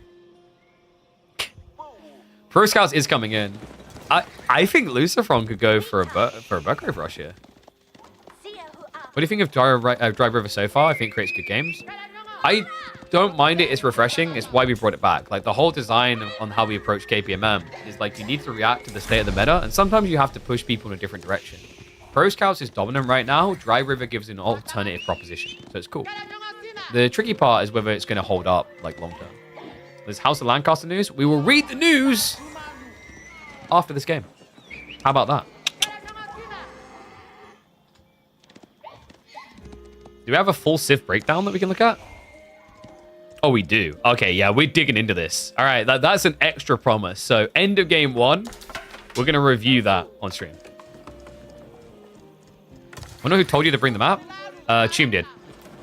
Sorry, Core, but I don't remember our conversation about it. I talked to Chum about it.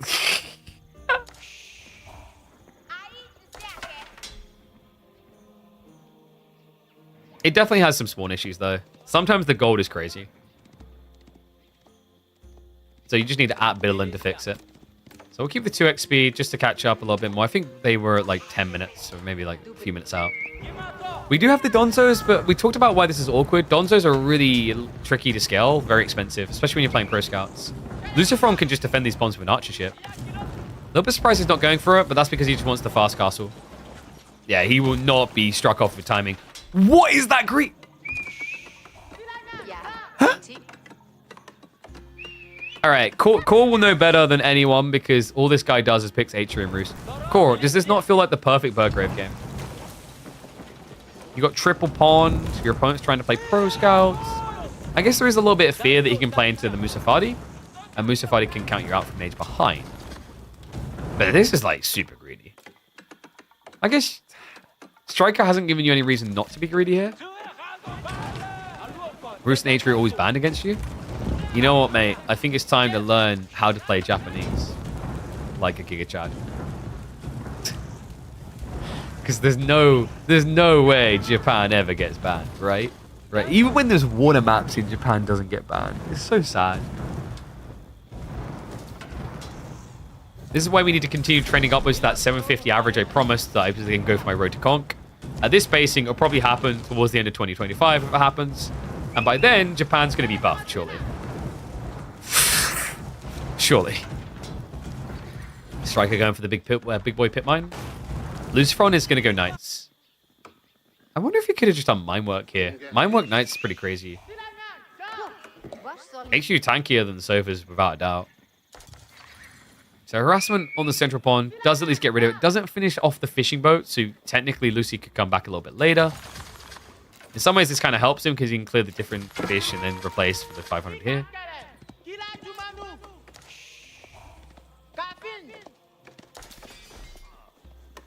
Lucy's playing a very old school HRE. The more I think about it, the more I look at it, this is like very old school HRE. I'm kind of surprised I didn't see quadruple stables dropped. It's that kind of OG style. You watch, he'll drop like 2 more stables here. Going imp here? He might. He genuinely might. Striker's going to try to contest it. We do have Sofa plus the Musafadi coming. Remember, these are all plastic boys. Feudal Age. Prelate is going to get denied in the center. Very greedy of Lucy to try this. Hilariously enough, he did have some scouting vision, but the Donzos were waiting on the south side, so he didn't realize. And now that scouting vision is going to get removed. Meanwhile, Knights are going to arrive in the base. Striker will look to pull away, but good start step micro. Lucifron looking for multiple kills. Does switch targets, though. Doesn't want to go close to the TC. Yeah, he has a problem here, guys. He doesn't have Bloomery. It takes 3 hits. So, honestly, that was not worth the continued dive. I think Lucifron forgot that he wasn't playing French for a second there. Bit greedy. Still, more Knights are coming. And also, this is going to draw Striker to defend, which means you can get more relics. Striker is trying to be aggressive, but Donzos are awkward here due to the Prelate. Very difficult to get those snipes.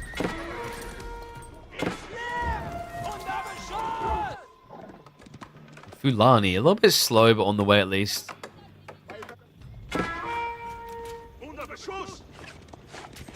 So many Knights.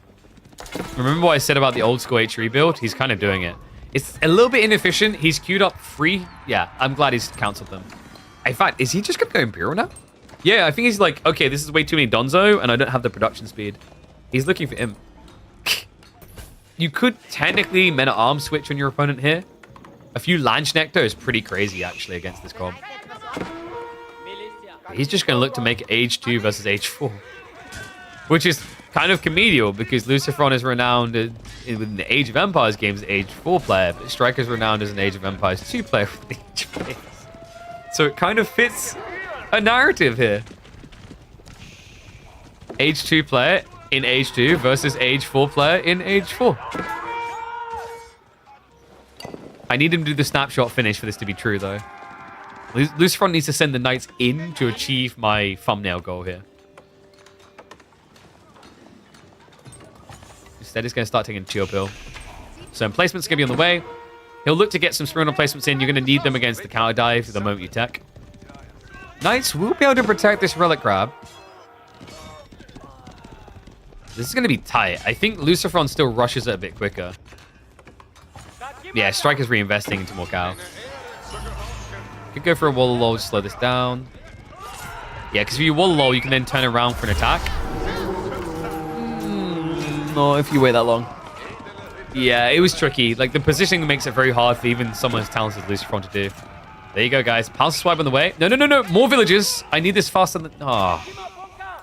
He's ruined it. It's not going to be H2 versus H4. Wait.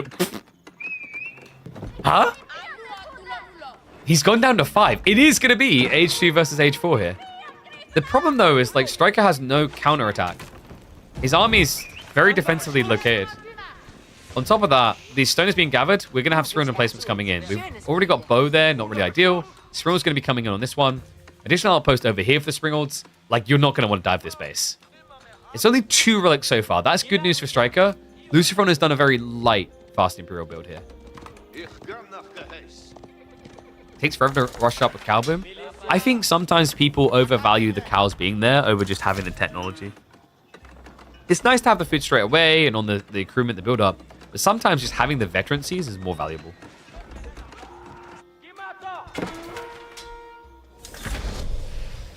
There you go.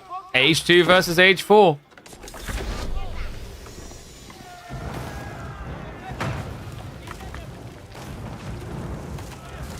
Doc's Arley is getting denied, so Lucifron's going to have a lot less food to work with here. He actually might benefit from this ridiculous spawn. If he walls this in, that's 2450 food on Pounce Swabi. That's everything. The alternative is adding in farms, and I don't really know if you want to be doing that yet. For a whole second half, it still counts, okay? It was Age 2 versus Age 4. And wait, have they released details on both of the new civs? Okay, we'll go over those at the end of this video.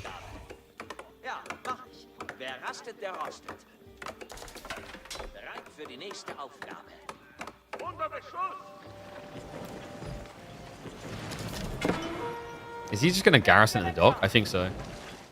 Smart. It's risky, but you just need the gold accruement now. Because remember, he's in Imperial Age, but use the tricky thing about this type of build with Fast Imp is you're just all about bloating villages. It's not really a fast Imperial build, it's a fast 4 TC build, is the way to think of it. So you need all that extra gold gen to actually make it a real edge up.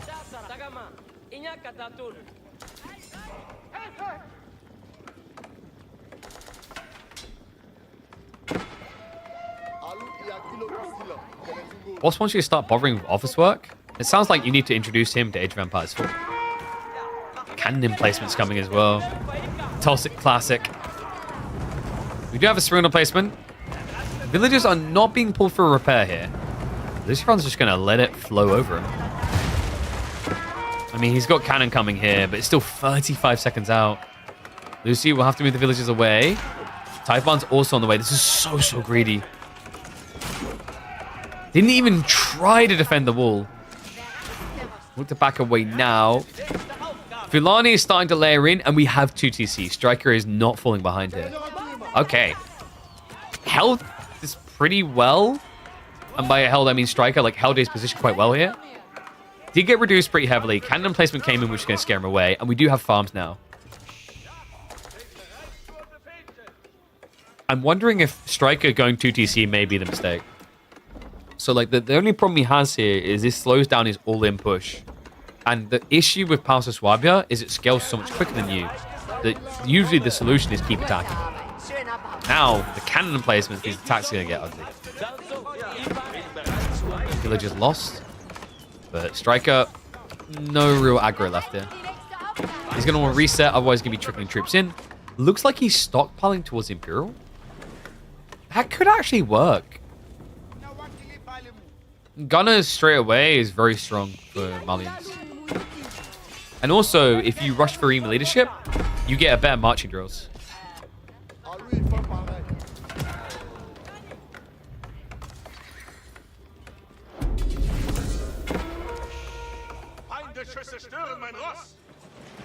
Okay, so Lucy, even more cannon plate. Come on, dude.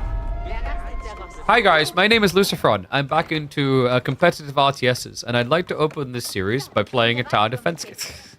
HR in a nutshell, the classic build. How many years has it been? And at the core of it, how much has this not changed? We do see a lot of feudal play, but legitimately, when you get a good old Imperial Age HRE rush, oh my god. The dirty boys just ain't changed. So now we get to see what happens when you introduce dot play instead of just pro scouts. Because like when it's pro scouts, you kind of do play the age because you have to defend the deer. But when you just build docs, you build them so early in Dark Age that even skilling to address them means you're not attacking the base. I think Lucifron played this very well. So many farms now. We're talking about, what, 29, 30 farms coming in now? Cannon placements are going to be there. This is not something you want to be diving if you're a striker. Even the villagers with textiles just don't die. Definition of headbutting a wall right now for him.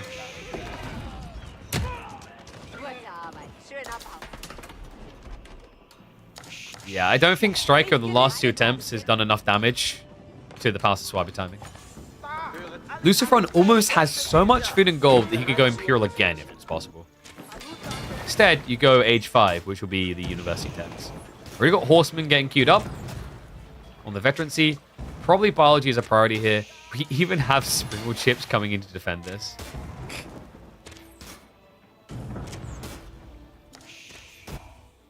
7 units dead for nothing. The problem for Striker, though, is against Palace of Swabia, and anyone who's played high-level games against HRE will tell you the same. You have to attack them. If you don't attack them, they eclipse your economy way too quick. And the issue with that is while the economy is weak at the start of Imperial Age, because they just don't have much villager count, when they blow like this, they can afford everything. Right now, Fulani isn't offsetting this problem. Fulani's worth about, like, what, roughly 20 villagers-ish? Look at the lead. And then think about the Archon effect. Right now, it's buffing, I want to say, maybe, like, 30 farms? 25, 30 farms getting buffed. He's at the point where you can just throw away villagers to get more safety rules.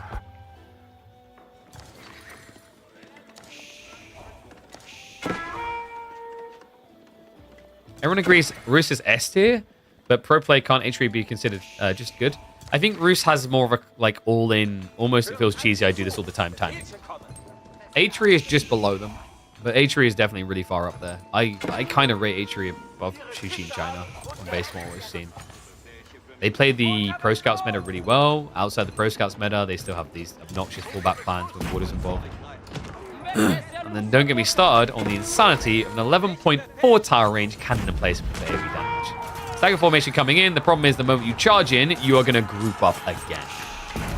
The shot's going to start to add up. Lucifron not even pulling the villagers away right now. You finally realize what's happening. And he's going to need to get out. You just can't dive and torch these. Fortifications are strong. You know, only upside right now is there's no keeps here given the additional fire armor. Downsides is looking like everything else. We've got mass archer spam from Lucifron.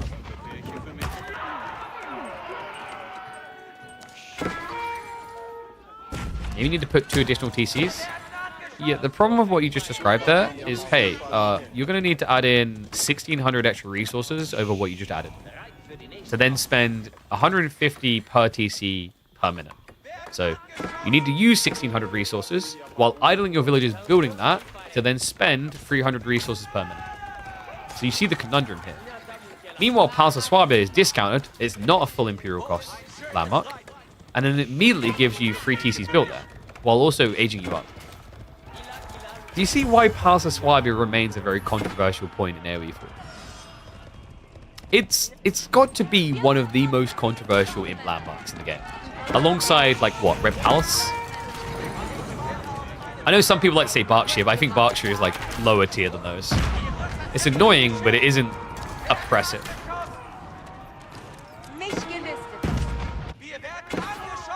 So we got some horseman raids hitting around the back. Biology is about to kick in. Okay, he's just gone for... It's kind of hilarious. He's got 3 relics as HRE, and it's just full of food would come.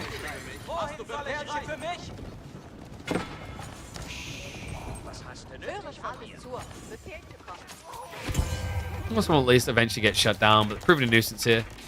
It feels like control is slipping for Striker.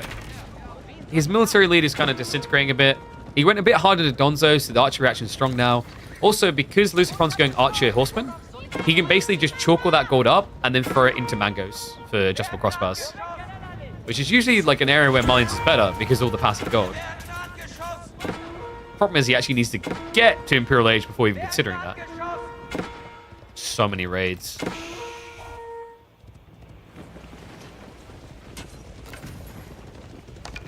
And the raids are only going to get worse, folks. Lucifron, it's going to be 20 horsemen rotating around the west side. Striker just doesn't seem to have the capacity to stop and go Imperial. He's losing the race to 200 pop. And now the switch up comes. Hand Cannoneer is now on the way. The creme de la creme. The creme de la kill-all.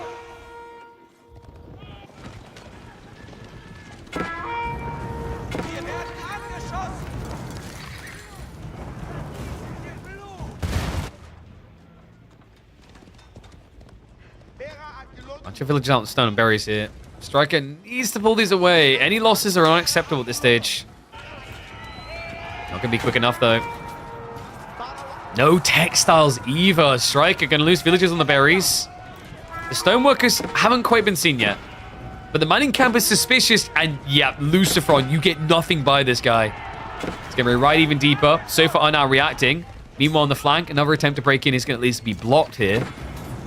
And now it's onto the cows. This just looks done. He's going to be going for the Grew Up Burrow. I love that idea. I don't think Fort the Huntress solves anything here because if you look at Striker's spread, watch my cursor, this is his economy. It's way too wide for one defensive landmark to do anything. But his Grew Up Burrow is going to give him the food acceleration to at least compete with HRE. The problem he has right now, he may be on his way to Imperial Age, but remember, he then also has to get the University text to catch up.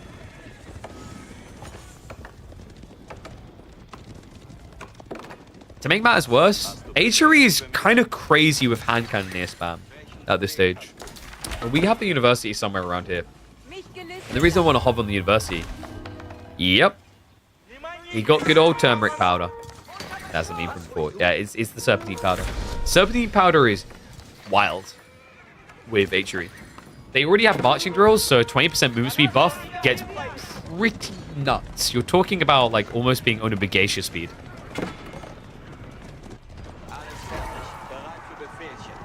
And yes, you can rebuild the pit mine here on the destroyed one. That is viable. But it's like, this is the thing with Malians when they get spread wide like this. It's just all these things to track to replace that you lose. Lash now coming in. The hand cannoneers get revealed. Striker is going pretty hard into Sofa. A wise choice here. Problem is these horsemen just feel so bulky. Age of Empires 2 was for you the best one. Okay, well, I mean, people have their different preferences. Like I've said before, like I can appreciate Age of Empires 2. I worked on an event in Germany and I saw the appeal of it. But I don't have the same lovey-dovey emotions with it that people grew up with. It's like, weirdly enough for me, Age of Empires 2 was kind of skip in my childhood.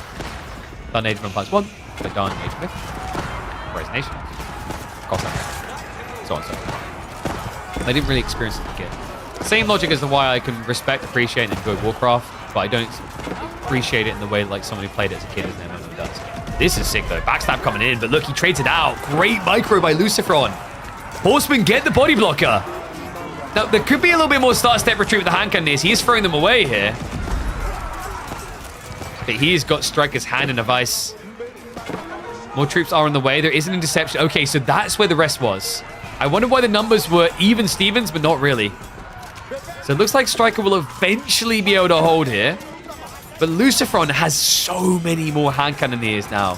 It's like the floodgates opened. He was blocked on population for so long. He now trades trash for gems.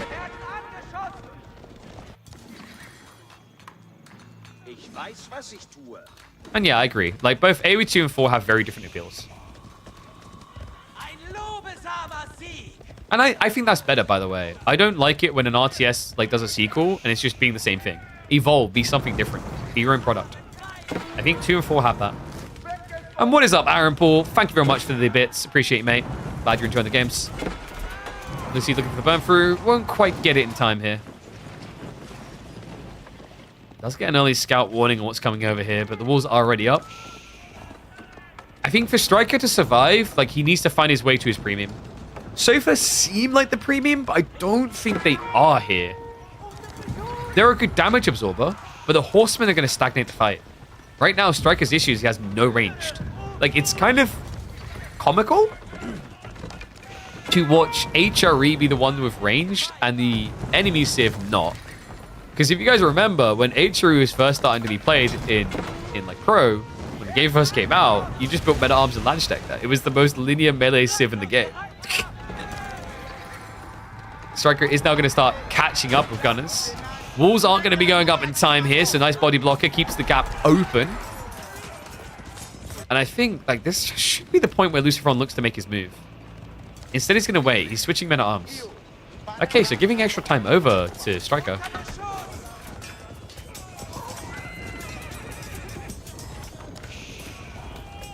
A3 was a misstep. Yeah, I didn't really have much experience with A3, so I can't like comment. I tried it a little bit like the other year. It has some quirky things in there, but it didn't resonate with me. But like a perfect example being different is look at Red Alert 2 to Red Alert 1.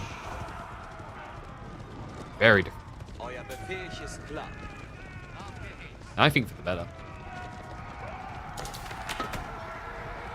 Wouldn't scout raids be better with Griot? Striker, the problem he has right now is like it's not about burning buildings. You're not going for that type of victory. He's trying to build Sofa to block the horsemen and then win the main fight. Because you can't raid Palace's wide at this stage. It's very difficult. You'd have to consistently do it back to back to back to back. Instead, Lucifron, a player renowned for his raiding, is continuing this trend here. Striker is just losing so much on the gold. Not even really processing what's happening on this back. No, he doesn't pull away. He reacts with Sofas, but the cost is high here. We are at least starting to get the stone walls up. Striker just trying to play that long con. And he has got his own Sofa now sneaking in. So first time Striker might be able to actually do some significant economy damage. Because, let's be real, these farms are... Oh wait, they're not unguarded. Look at that. We have a gazillion cannon in place. Guys, these take up a total of 0 population, by the way. He will kill some villagers, but I think he's going to lose too much for it. Yeah, he realizes. He runs away. I just love how, you know, Striker's over here playing an RTS, and then HRE is just playing that tower defense game. Stonewalls are up, so the Horseman raids are going to start to flop a bit. Lucifron needs to start thinking about the main engagement, and that is vile. Mass Elite Landsknechter. What do you think of the AoE-free comment spams on every Age of Empires uploads? I think it's easier to see people who have a negative connotation rush to comment than people have a positive connotation. And that's something I try to encourage you guys to like be different with. And I like to think we do a good job as a community as part of AoE4 compared to other channels and other games with. Praise good things, not just bad. The reality check is like a lot of the time, people will say when they have a problem, not when they're happy. Satisfied people don't feel the need to go on the internet and say things. Does that make sense? Think about you in life and the things like you do, right? I think in general, we've kind of reached a point as humans that we're more quick to complain than praise. And that's why you see those AoE-free comments on all the posts. Because obviously they got shut down, so they have a lot to complain about. Still clash in the center. I don't know, like Striker can't really stand up to a fight here. No, and the walls aren't up yet. Oh no. Men Arms and Lash coming in. Chasing the flank as well. He's getting shut down everywhere. Remember, Men at Arms have the heavy damage bonus as well, so they offset all the imported armor's value for the sofa. Break on the wall. He's going to be able to march in. The hand cannon near count is too high. Striker, I think this is it. He can't match the pace of this. They move in so quickly. And now the Landsknecht are going to be able to sweep aside all the villagers. All they need to do is find that economy. Either type of unit here finds the economy and it's over. He goes straight after the cattle. He says, okay, I don't know where your villages are, but I sure as hell know where the ranches are. Hits him deep. And he's forced to static fight now. Striker is trying to react, but this is over. The military lead is just out of control. Well played. Lucifron, not as aggressive as we're seeing maybe out of our top level players at the moment. This is more of a kind of traditional bulk and go build. But he executed pure cleanness to it that kind of makes me wonder, maybe fear if more H3 players are going to do it in the future. All right, well played to Mr. Lucifron.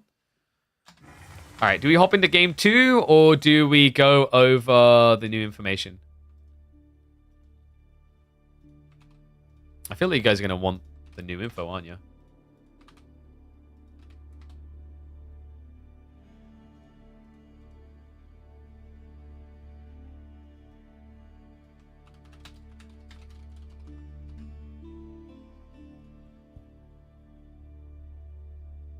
I say let's get the series out of the way, right? And then we can review the stuff afterwards. Yeah. Okay, so let me find the Lucifron draft. It's going to be Japanese English next game. And map pool. Oh god, Archipelago got picked by Lucy. Dude, that is a GG confidence pick right there. Dry River, game 1 to him. Archipelago. And then Dry Arabia. I said Japanese versus English, wasn't it? Yeah, I think we're going to Archipelago.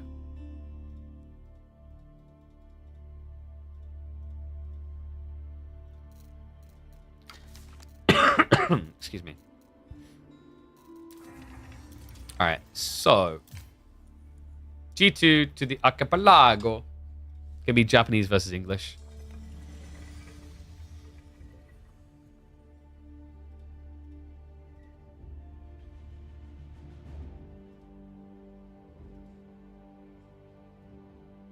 News for both civs? Yes, I saw that.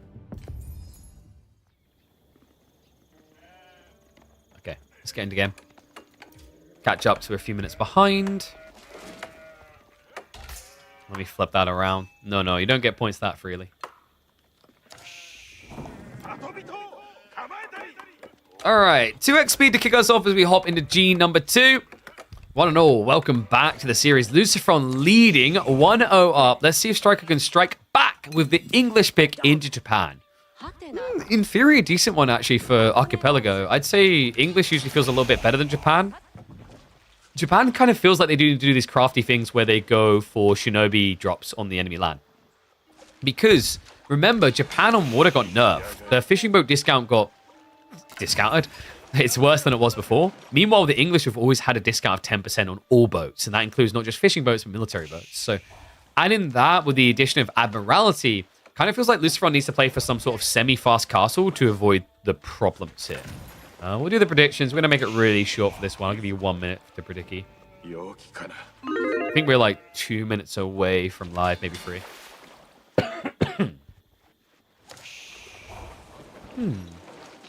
Is there anything interesting about the spawn that can be exploited? A lot of safe fishing for both sides, so losing the initial fight isn't going to be the end of the world. English can be really sick for that initial king drop. I wonder if Lucifron actually does Shinobi. This type of spawn, you've got a really cheap and fast rush to the enemy base, so Shinobi could hit pretty hard. The tricky part is English short bows, they can theoretically snipe you. So rushing like one Shinobi into a gold line of like 10 workers doesn't usually end well. Unfair spawn with the 2 golds. Both of them have 2 golds. What are you about? We're talking about Willis. No, the resource spread is fine. This is pretty reasonable for Archipelago. I always love it when it gets this tiny island in the center for a ring of roses effect. Where like one person goes the other way, other goes the other. Oh, you mean the gold. Yeah, that is a bit crazy. Trade-off is this one has 2 relics and a sacred site. Oh, sacred site on both, right? That is a bit funky. You know what I'm going to say? Take it up with the devs. This is your default ladder version of Archipelago. Okay, this is sick. Lucy's going for Coco. I actually really like this build. Normally, when you see Japanese on this map, they just get Kuro, and it's like you want to kind of block the farm placements because you don't want them. That means wasting wood and walling temporarily to get the wood gen. It's just weird. Strike in the meantime is going to actually bring the scout across. So I guess it's a little bit suspicious and wants to know if it's ninjas or farms. We are going to slow down a little bit now as we're approaching live. I made an AoE4 tournament. The playoffs will be best of 7 only. Dry Arabian no mirrors. That's already been done, and that is boring when done and repeat. Is what I'll say to that. King of Dry Arabia was cool because it wasn't done repetitively. I think that's something you really have to be careful with.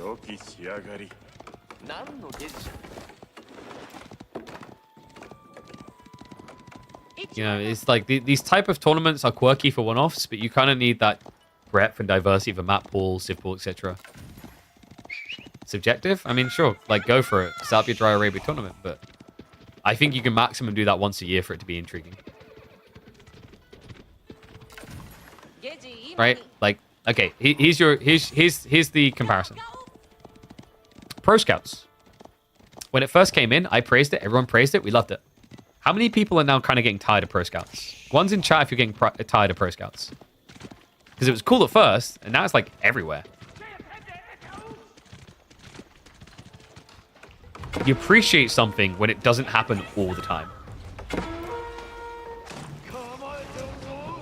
Remember how I've said before that Wonders are like the most boring super weapon in the history of like RTSs? The reason why a Wonder game can be epic when we rarely see it is because it is so rare.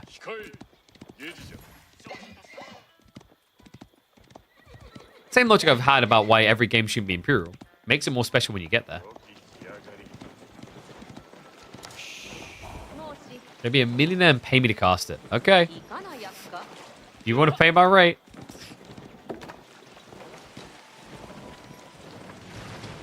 So boats are floating up, by the way. Lucifron is taking the Springle lead, but that's because Striker stopped off the greed. He went Admiralty. Ooh, but Lucifron, is he suspicious? The timing on this is kind of crazy. Admiralty is going to come in, but he's already pressing him before Striker can get that gain. Really important, when you play Admiralty, you want to be pushing into your opponent so you can actually manipulate the terrain and use the extra range longer. First blood drawn, gets the fishing boat kills.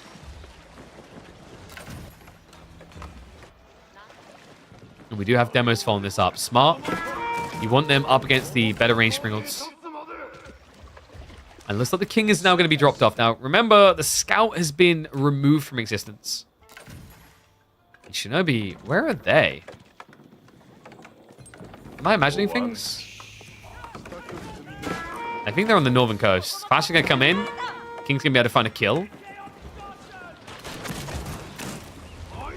So I'm going to start pressing. Demos are chasing. It's a double here. Yeah, Striker won't be able to clear that quick enough. Archer ship tries, but it's out of position here. Detonation connection. Wait, what?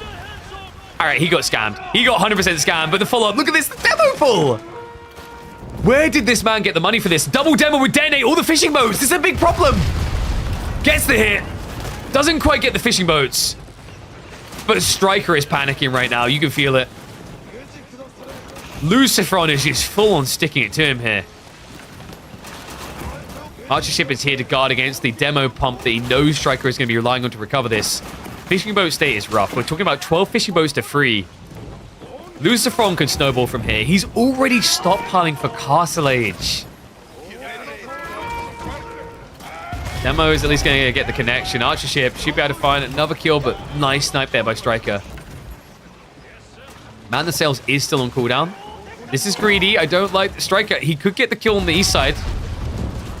Ah, no. Demo connection at the other end isn't great for Lucifron, but double boat getting away like that is a problem. Striker got greedy.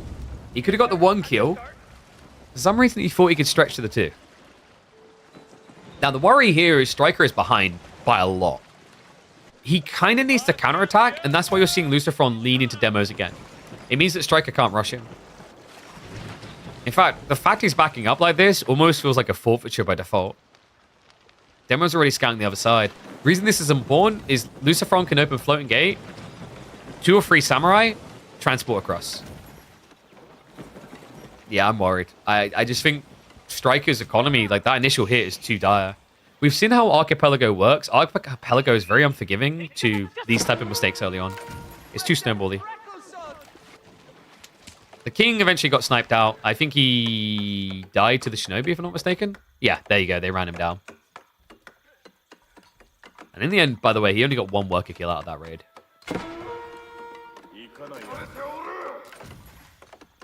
Rather have 20 and only mappers moving out. That would be kind of wild. That's what I mean. You can do that because it's never been done before. But if you've done like moving out only all the time, it'd be bad. So demo ship damage works, that it has this value initially, but it loses damage based on the radius of the detonation. So maximum at the point of impact, that's going to be 395 against boats, but then it gets lower as you move further away. Demo. Yo, no, get out of here. You dirty son of a gun. That was sly. But he has got the archer ships here now. Squeaky bum time moment. Striker's going to have to commit, and he's going to have to do so underneath naval arrow slits. Striker. He's out of time. Because now, Lucifron, there it is. Your range advantage is now gone. Not only that, not only does the Sprawl Cruise get the same range as Admiralty, it gives an attack speed buffer.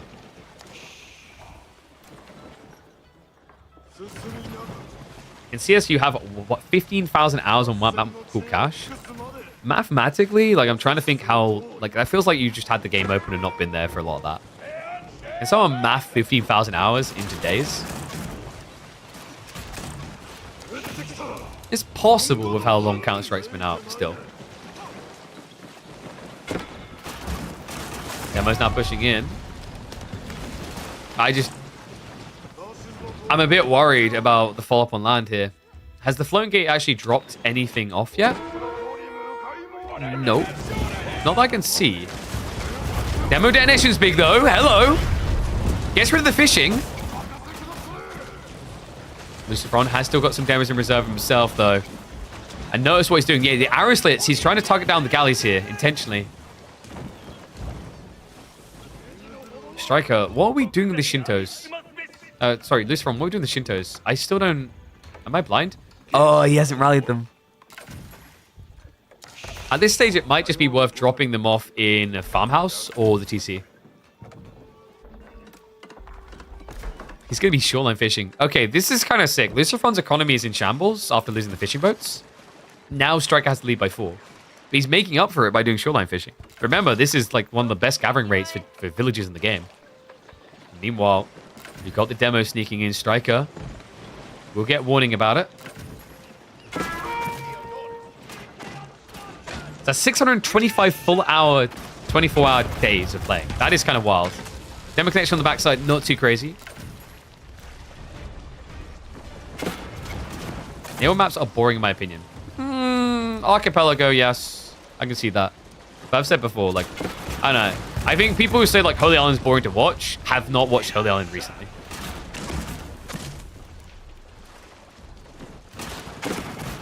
This poke back is awkward. Striker's just trying to get the gap closed to enable the demos to get in. The problem is Armored Hulls is coming in, and that's going to make this almost impossible to fight from an age behind. We already talked about the attack speed buffer and the equal range, and the demo! Round the back. Cuts the formation. Lucifron now with the Springwood lead. I think this is curtains. Striker still doesn't have an age up, unless he gets a demo hit like this. Greedy from Lucifron. Trying to edge it. Only loses one, though. So close. You need so many demos against Castle Age Springwood chips, it feels like. And that's dirty. We've got incendiaries on the way, so the extra blast rage is about to come in.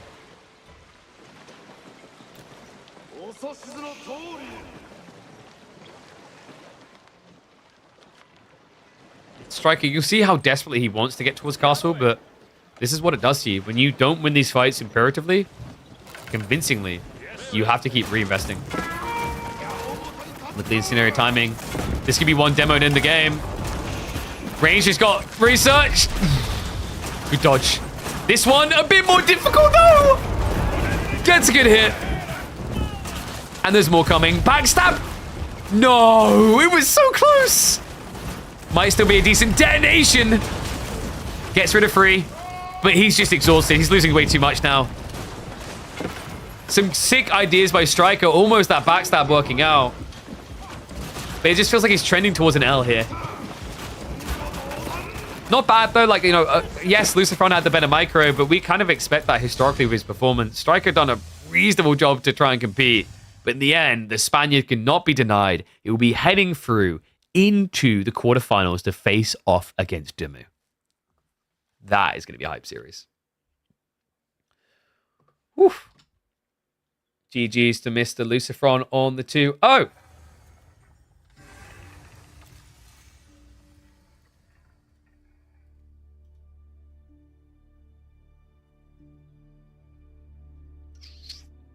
Okay, so it's time to look at the news. I haven't had a look at this at all, so we'll be going through it together. Let's go for that. All right. One and all, news just dropped. It has been revealed we're learning more about both the House of Lancaster and the Knights Templar, and we're going to look at it first. I haven't looked at this beforehand. So House Lancaster, they talk a little bit about it being a variant civ. They talk about the history of them. Lancaster being formed in the 1267. Very strategically gifted group throughout the 100 Years' War, of course. We are going to be diving past this into the things that matter most. We want the deets. So, the House of Lancaster focuses on defense and economy. Their early game is centered around manors, which generate resources. Very interesting way of going. Kind of like Pitmine-esque in that regard. This passive piece that's like a core component, I feel like it's going to be. This is like a breakdown. I want to get to the more important part because I notice it tells you some stuff about the unit. So in the late game, the Red Rose of Lancaster is a full bloom with resources pouring from its manors. Robust heavy infantry bolstered by keeps. That's interesting. So keeps are going to affect heavy infantry. And you strengthen the rest of your military using a host of unique technologies. From the King's College, we called it. Guys, do you remember when we talked about this a little bit about the landmarks and the details on them saying art and technology? I was expecting something like a Royal Institute. Sounds like we might be getting that. So let's talk about the units a little bit. So first of all, there's Lord of Lancasters. We've been seeing these around. They're heavy melee infantry that increases the health of nearby units. A maximum of 4 may be fielded at any time. That's interesting. So increasing, like, but it's an aura, right? Because it says nearby. And you have a maximum of 4. If that stacks, there's maybe like a very snowbally build you can do. Because like if these are, you know, if you build like men-at-arms at 155 HP, I don't know if they have men-at-arms, they've got that other thing, right? Let's say it's 155 HP, and you add in like even a small percentile, let's say 10%. That's 15 HP, right? Remember that the Chinese have that tech that gives 30 extra health to the Palace Guard, so you can basically get double that. That's kind of bonkers. Up next, we've got the Hobbler, which is an interesting name. Like, what is the name of that based on? Wait, we know it stacks? Okay, there you go. So just think about the snowball effect of that. It's going to be wild. So, Hobbler, light melee cavalry, that rides a sturdy pony. I love that they ride ponies. These units are significantly cheaper and faster to train than a standard horseman. Okay. We're going to do the enhance effect here, courtesy of our Opera GX browser. Okay, they look cool. So this is almost kind of like a warrior scout type unit then. Not meant to be like the full horseman wallet, but a little bit lighter. And so it's cheaper. I kind of like that though. I like that we've got a horseman with short daggers. That makes for a nice change because I'm just kind of getting tired of everything being like a spear on horseback. I like that they've got some character to that. That's really cool and different. On top of that, we have got the Yeoman. Light ranged infantry with increased range. The synchronized shot ability peppers an array of arrows at the targeted location. Okay, so we're still not fully sure exactly what synchronized shot does, per se. I think it's going to be some sort of AoE or line damage effect. We'll see which one it comes out with. These look sick, though. I love the full just aim to the sky. I don't know if this is incendiary or a default effect. I like the idea of it being a default effect so you know you're being hit by it. But I'm still theorizing this is going to be slightly different than longbows because you can't just have longbow stats. It needs a unique identity. So we'll see how that is. Maybe a little bit less range than what they have. I'm still wondering if it's going to have bonus against heavy armor or bonus against cavalry and like, you know, a nod to the Agincourt type situation.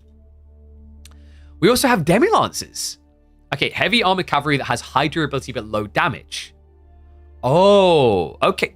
Low damage heavy cavalry is like kind of like a sofa, I guess. These look cool though. So demi-lancers, that kind of confirms that it's going to be something different. I wonder if these are just knights. I like that they haven't just added another knight. We're getting a new unique type. So it is really kind of leaning towards that sofa role, I think. That's going to be cool to see though. And now we can talk about the ages. So, what? Hold on. From humble beginnings, the Lancaster economy is bolstered by additional sheep and increased gather rates from shepherds. What? Alright. Slight negative Nelly here, mainly because of like the sheep issue. Is this about to... I need to move the chat, don't I? Is this about to make... Am I the only feeling this might just actually end up making Lancaster like the big RNG winner of sheep roulette? I don't know. But it doesn't say they've got like farm buffs, which is interesting. Age 2, you start constructing manors, which generate resources over time. And Lancaster Castle can also be constructed to advance the feudal age, which aids in the protection of nearby manors. By levying troops. Okay, that's cool. So kind of like a Kremlin-type militia effect. Now, what's interesting, by the way, is like, once again, I've seen nothing about farms. So that already sounds very different. Age 3, there's the King's College we talked about. From unlocking hand cannoneers earlier to improving the bonus damage of your units, the King's College is sure to give you the upper hand. Okay, that's kind of wild. We're getting hand cannoneers early? There's not many civs that brag that. That's basically like Ottomans and now House of Lancaster. Very different again. I kind of like that they have the ranged element still there, even though it was a bit worrisome that it's going to overlap with English, but it's a different angle. That's cool to see. What is interesting is this, though. I love this idea of buffing the bonus damage of units. So there's like a more inherent valuable play in House of Lancaster playing into counters, which I think fits with the idea of things like demi-lancers instead of knights. It's like knights are like a jack of all trades, but if you don't have them, instead you have this focus on demi-lancers that are tanky, you're probably thinking, okay, I need the longbows that counter like, you know, the spearmen, and I need the spearmen that counter the cavalry. So I actually like that. It's very unique. And then finally, we have got the Elite Earl Guard, a devastating armored infantry equipped with massive warhammers and throwing daggers. Constructing keeps will unify the houses, improving demi-lancers and Earl's guards in combat. This is interesting. So one thing I was a little bit worried about with this DLC is looking at both civs, and we're going to have a look straight away afterwards at the Knights Templar because they also got some info drop. It kind of feels like it's defensively leaning. And I'm not sure how I feel about that. You guys know I'm a big fan of like aggro over defense.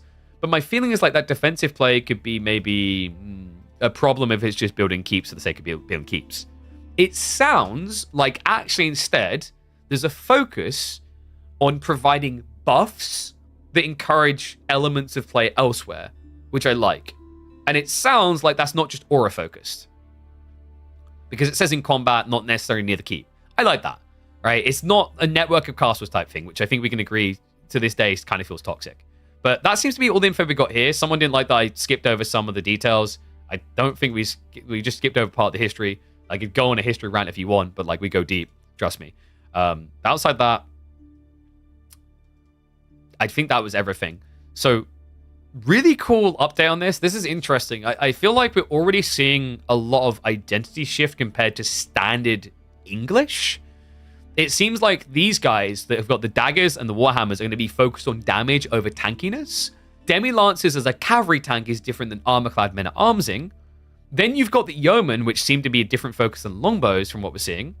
Lords of Lancaster providing something different. The Hobbler, a very different cavalry approach. And also, at the core of it, I don't think there's a focus on farms for this English. There's a focus on sheep, interestingly enough. I wonder if actually we'll get a way to produce sheep. That would be kind of cool, similar to how Marlins can get cattle. Just a way of building something that passively generates sheep over time, maybe, but is expensive. Like, I know we already have that with Mongols, but it does feel like something that would fit the identity of this civ.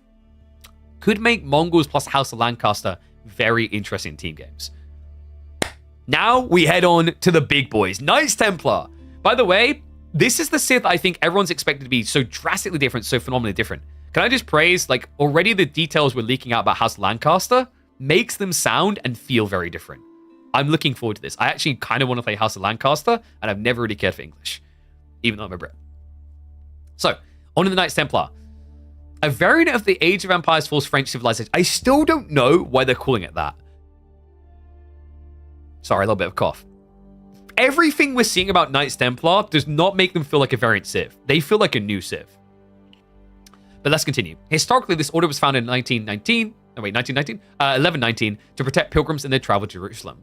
We've already seen some things about pilgrims, right? I think there's going to be a focus point here. In the following centuries, the Knights Templar were recognized for their military might and vast wealth. And I think, yeah, that's where they linked into King Philip of France, bringing them in, began dismantling the order. I don't know, like, I don't think they need to be a French variant. So they can establish commanderies throughout Europe, allowing their allies to fight alongside them. And we've already seen a lot of those allies. We'll dig into them a little bit. So capable of constructing fearsome fortifications and fielding a diverse selection of units, the Knights Templar fight to defend their sacred lands. What I like about this civ is we've seen the tech up choices. We've seen like the different people you can call to your age, right? To your aid. And I think the cool thing is like having 3 different choices, the amount of permutations Knights Templar can have bloats beyond traditional civs, because traditional civs are choose one of 2 landmarks. That's a very interesting thought. I like this. I think there's going to be a lot of diversity we see out of this civ. This might actually be the most broad civ we have in AoE 4. So, they begin the Dark Age with one goal: prepare to defend pilgrims journeying to nearby sacred sites. There you go. So you are going to be defending the pilgrims, presumably because it's sacred site interaction. We're looking at probably gold. Maybe food can be brought back by the pilgrims. They do this by foraging for additional food provisions in nearby forests and establishing commanderies as they advance through the ages. What is that additional food provision in nearby forests about? Do we maybe finally see like some sort of you gather wood and get food interaction? It's kind of weird wording, right? Like that would be cool. We've been talking about the idea of like having apple orchards or something that you could chop down to get a trickle of food alongside wood. Maybe these guys get it. And then you have the Templar headquarters where you get, they advance through the ages using the Templar headquarters, the Templar town center. That's very different. That's like Age of Empires 2. Because like this sounds like you're not aging up via building a landmark with villages. You're aging up via the TC. They say it very clearly here. Like Age of Empires 2. There's no other civ that does this. Even like Abbasid is very different. So this is going to have like, oh my god, dude. I already said that this civ is going to have all these different mutations to learn. I just realized that this is going to make it even more complicated, because if you're leveling up via a town center, then you can't build villages.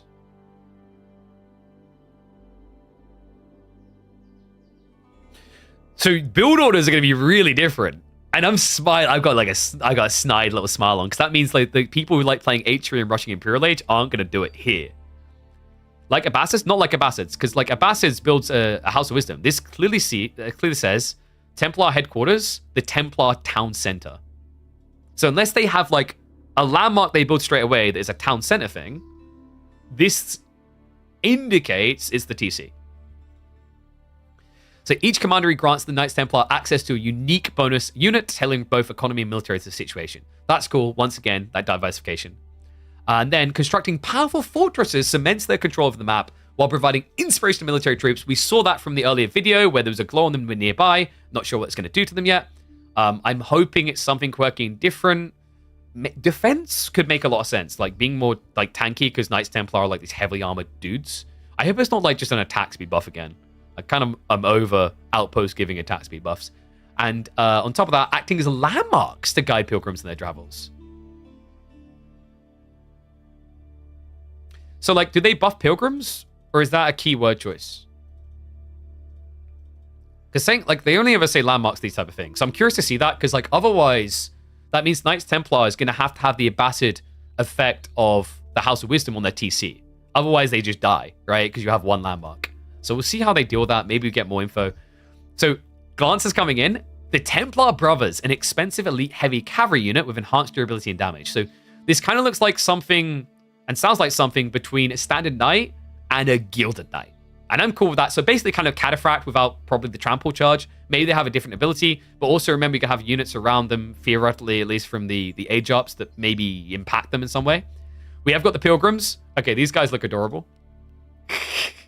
We made it! We didn't die! Oh, and there's more than, like, one.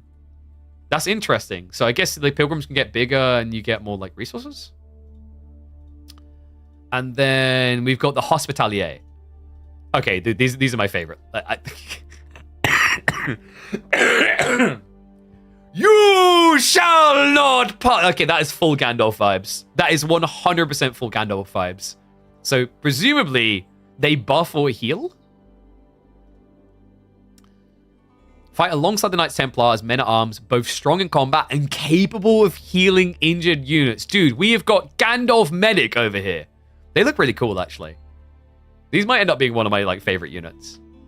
I don't know, like, I'm still a bit paranoid about whether this is going to be balanced. I've highlighted this before, is like, healing in Feudal Age is, like, rough, so I'm assuming this is a Feudal Age unit, because, like, targeted one unit healing, unless these guys can pick up relics as well, is going to be kind of weak. So, Dark Age begins by revealing the location of all sacred sites and relics. That's nuts. Wait, that's going to make, like, Knights Templar a really good support civ in team games already. Utilize this information, the Templars' ability to forage for food from forests. Excuse me. Sorry, guys. Still this cough. They can gather from forests for food. It's literally confirming it. Like I had a feeling up there. So, but we're not getting like a new orchard type interaction. They just like what are gonna gather wood and get food. That's crazy. Also, ha ha ha ha. What a noob. Even I know to build a lumber camp over there. But like, so there's nothing different about these visually. No building to like get it. I think it's a little bit like Japanese, where Japanese gather gold and get stone. Okay, that's kind of cool. That's very different. H2, research the safe passage technology at the temple headquarters to begin escorting pilgrims. So you have to unlock them, construct mighty fortresses to secure the way, and encourage more. Got it. So you get more pilgrims by building your castles, which they're saying you can access in Feudal Age. These can't be strong. Like, in Feudal Age, surely they cannot be strong. Like, think about how toxic a Barbican is in Feudal Age. I feel like this is going to be a tricky thing to balance, probably, with Knights Templar. Might be the hardest thing. And then H3, establish a commandery in the Kingdom of Castile to inspire military units near sacred sites and call upon the Genitor, a ranged cavalry unit which excels against other ranged units. Oh, so this will be... Yeah, you can see him. These are the javelin things we saw in their video, the trailer they released. Remember we like highlighted it straight away. We saw them punting like something out. So that's confirmation in. They're good against range units. These are basically javelineers on horseback. They're skirmishers on horseback. Wait, actually, I just realized. Did they just add Terma to AoE 4? They did. That's basically Terma. I don't know if there's like an equivocal in AoE 2. Yeah, we have Terma. GG. Interesting. Like, why do they specify Castile? Because there's like other civs, no? Because they already show all the commanderies. Does someone have a link to the list of commanderies? Because I think we'll like round out talking about Knights Templar with that. Because like there is extra info, right? Like we saw them leaking it. And then finally, Age 4, the Knights Templar do not have access to gunpowder units. Wait, so all of a sudden Shushi can't complain. Instead, they field formidable trebuchets that can be deployed atop fortresses. We've seen this already in the videos, and it looks epic. They looked really, really strong. But maybe, like, I don't know, for that reason, like, what... They must have better trebs or something? Otherwise, their siege is going to be really bad. So, like, is this... Like, this is just a very defensive civ in the late game for that reason, then, otherwise. Because they won't have bombards, culverins, or anything like that. Maybe, okay, maybe, well, they're not saying here, maybe one of the tech up choices is going to, like, let you do that. Number of tabs is getting absurd. Let's go get all the pictures open, mate. But is there anything else given away in this? Yo, these guys are back. All right, these look like the final boss.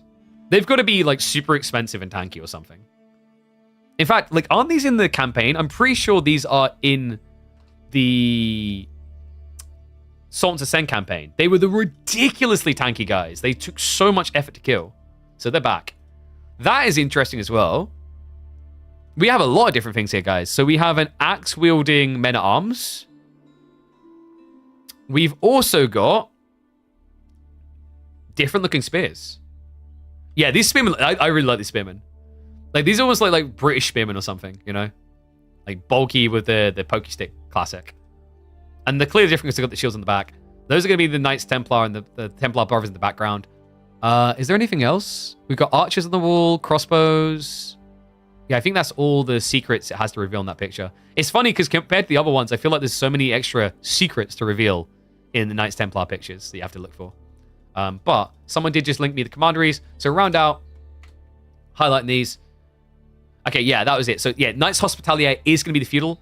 The alternative is you can get French Knights, I'm guessing, here. And that also makes them cheaper and faster to produce. Not sure what you're getting for Principality of Antioch. Actually, ooh, I know what you're getting. I reckon Principality of Antioch are those guys. I think they're the Axe dudes. Because they're the only ones unaccounted for that would make sense, I guess. Because we've seen Genoa... Oh, what would Genoa be? Maybe the Spearmen?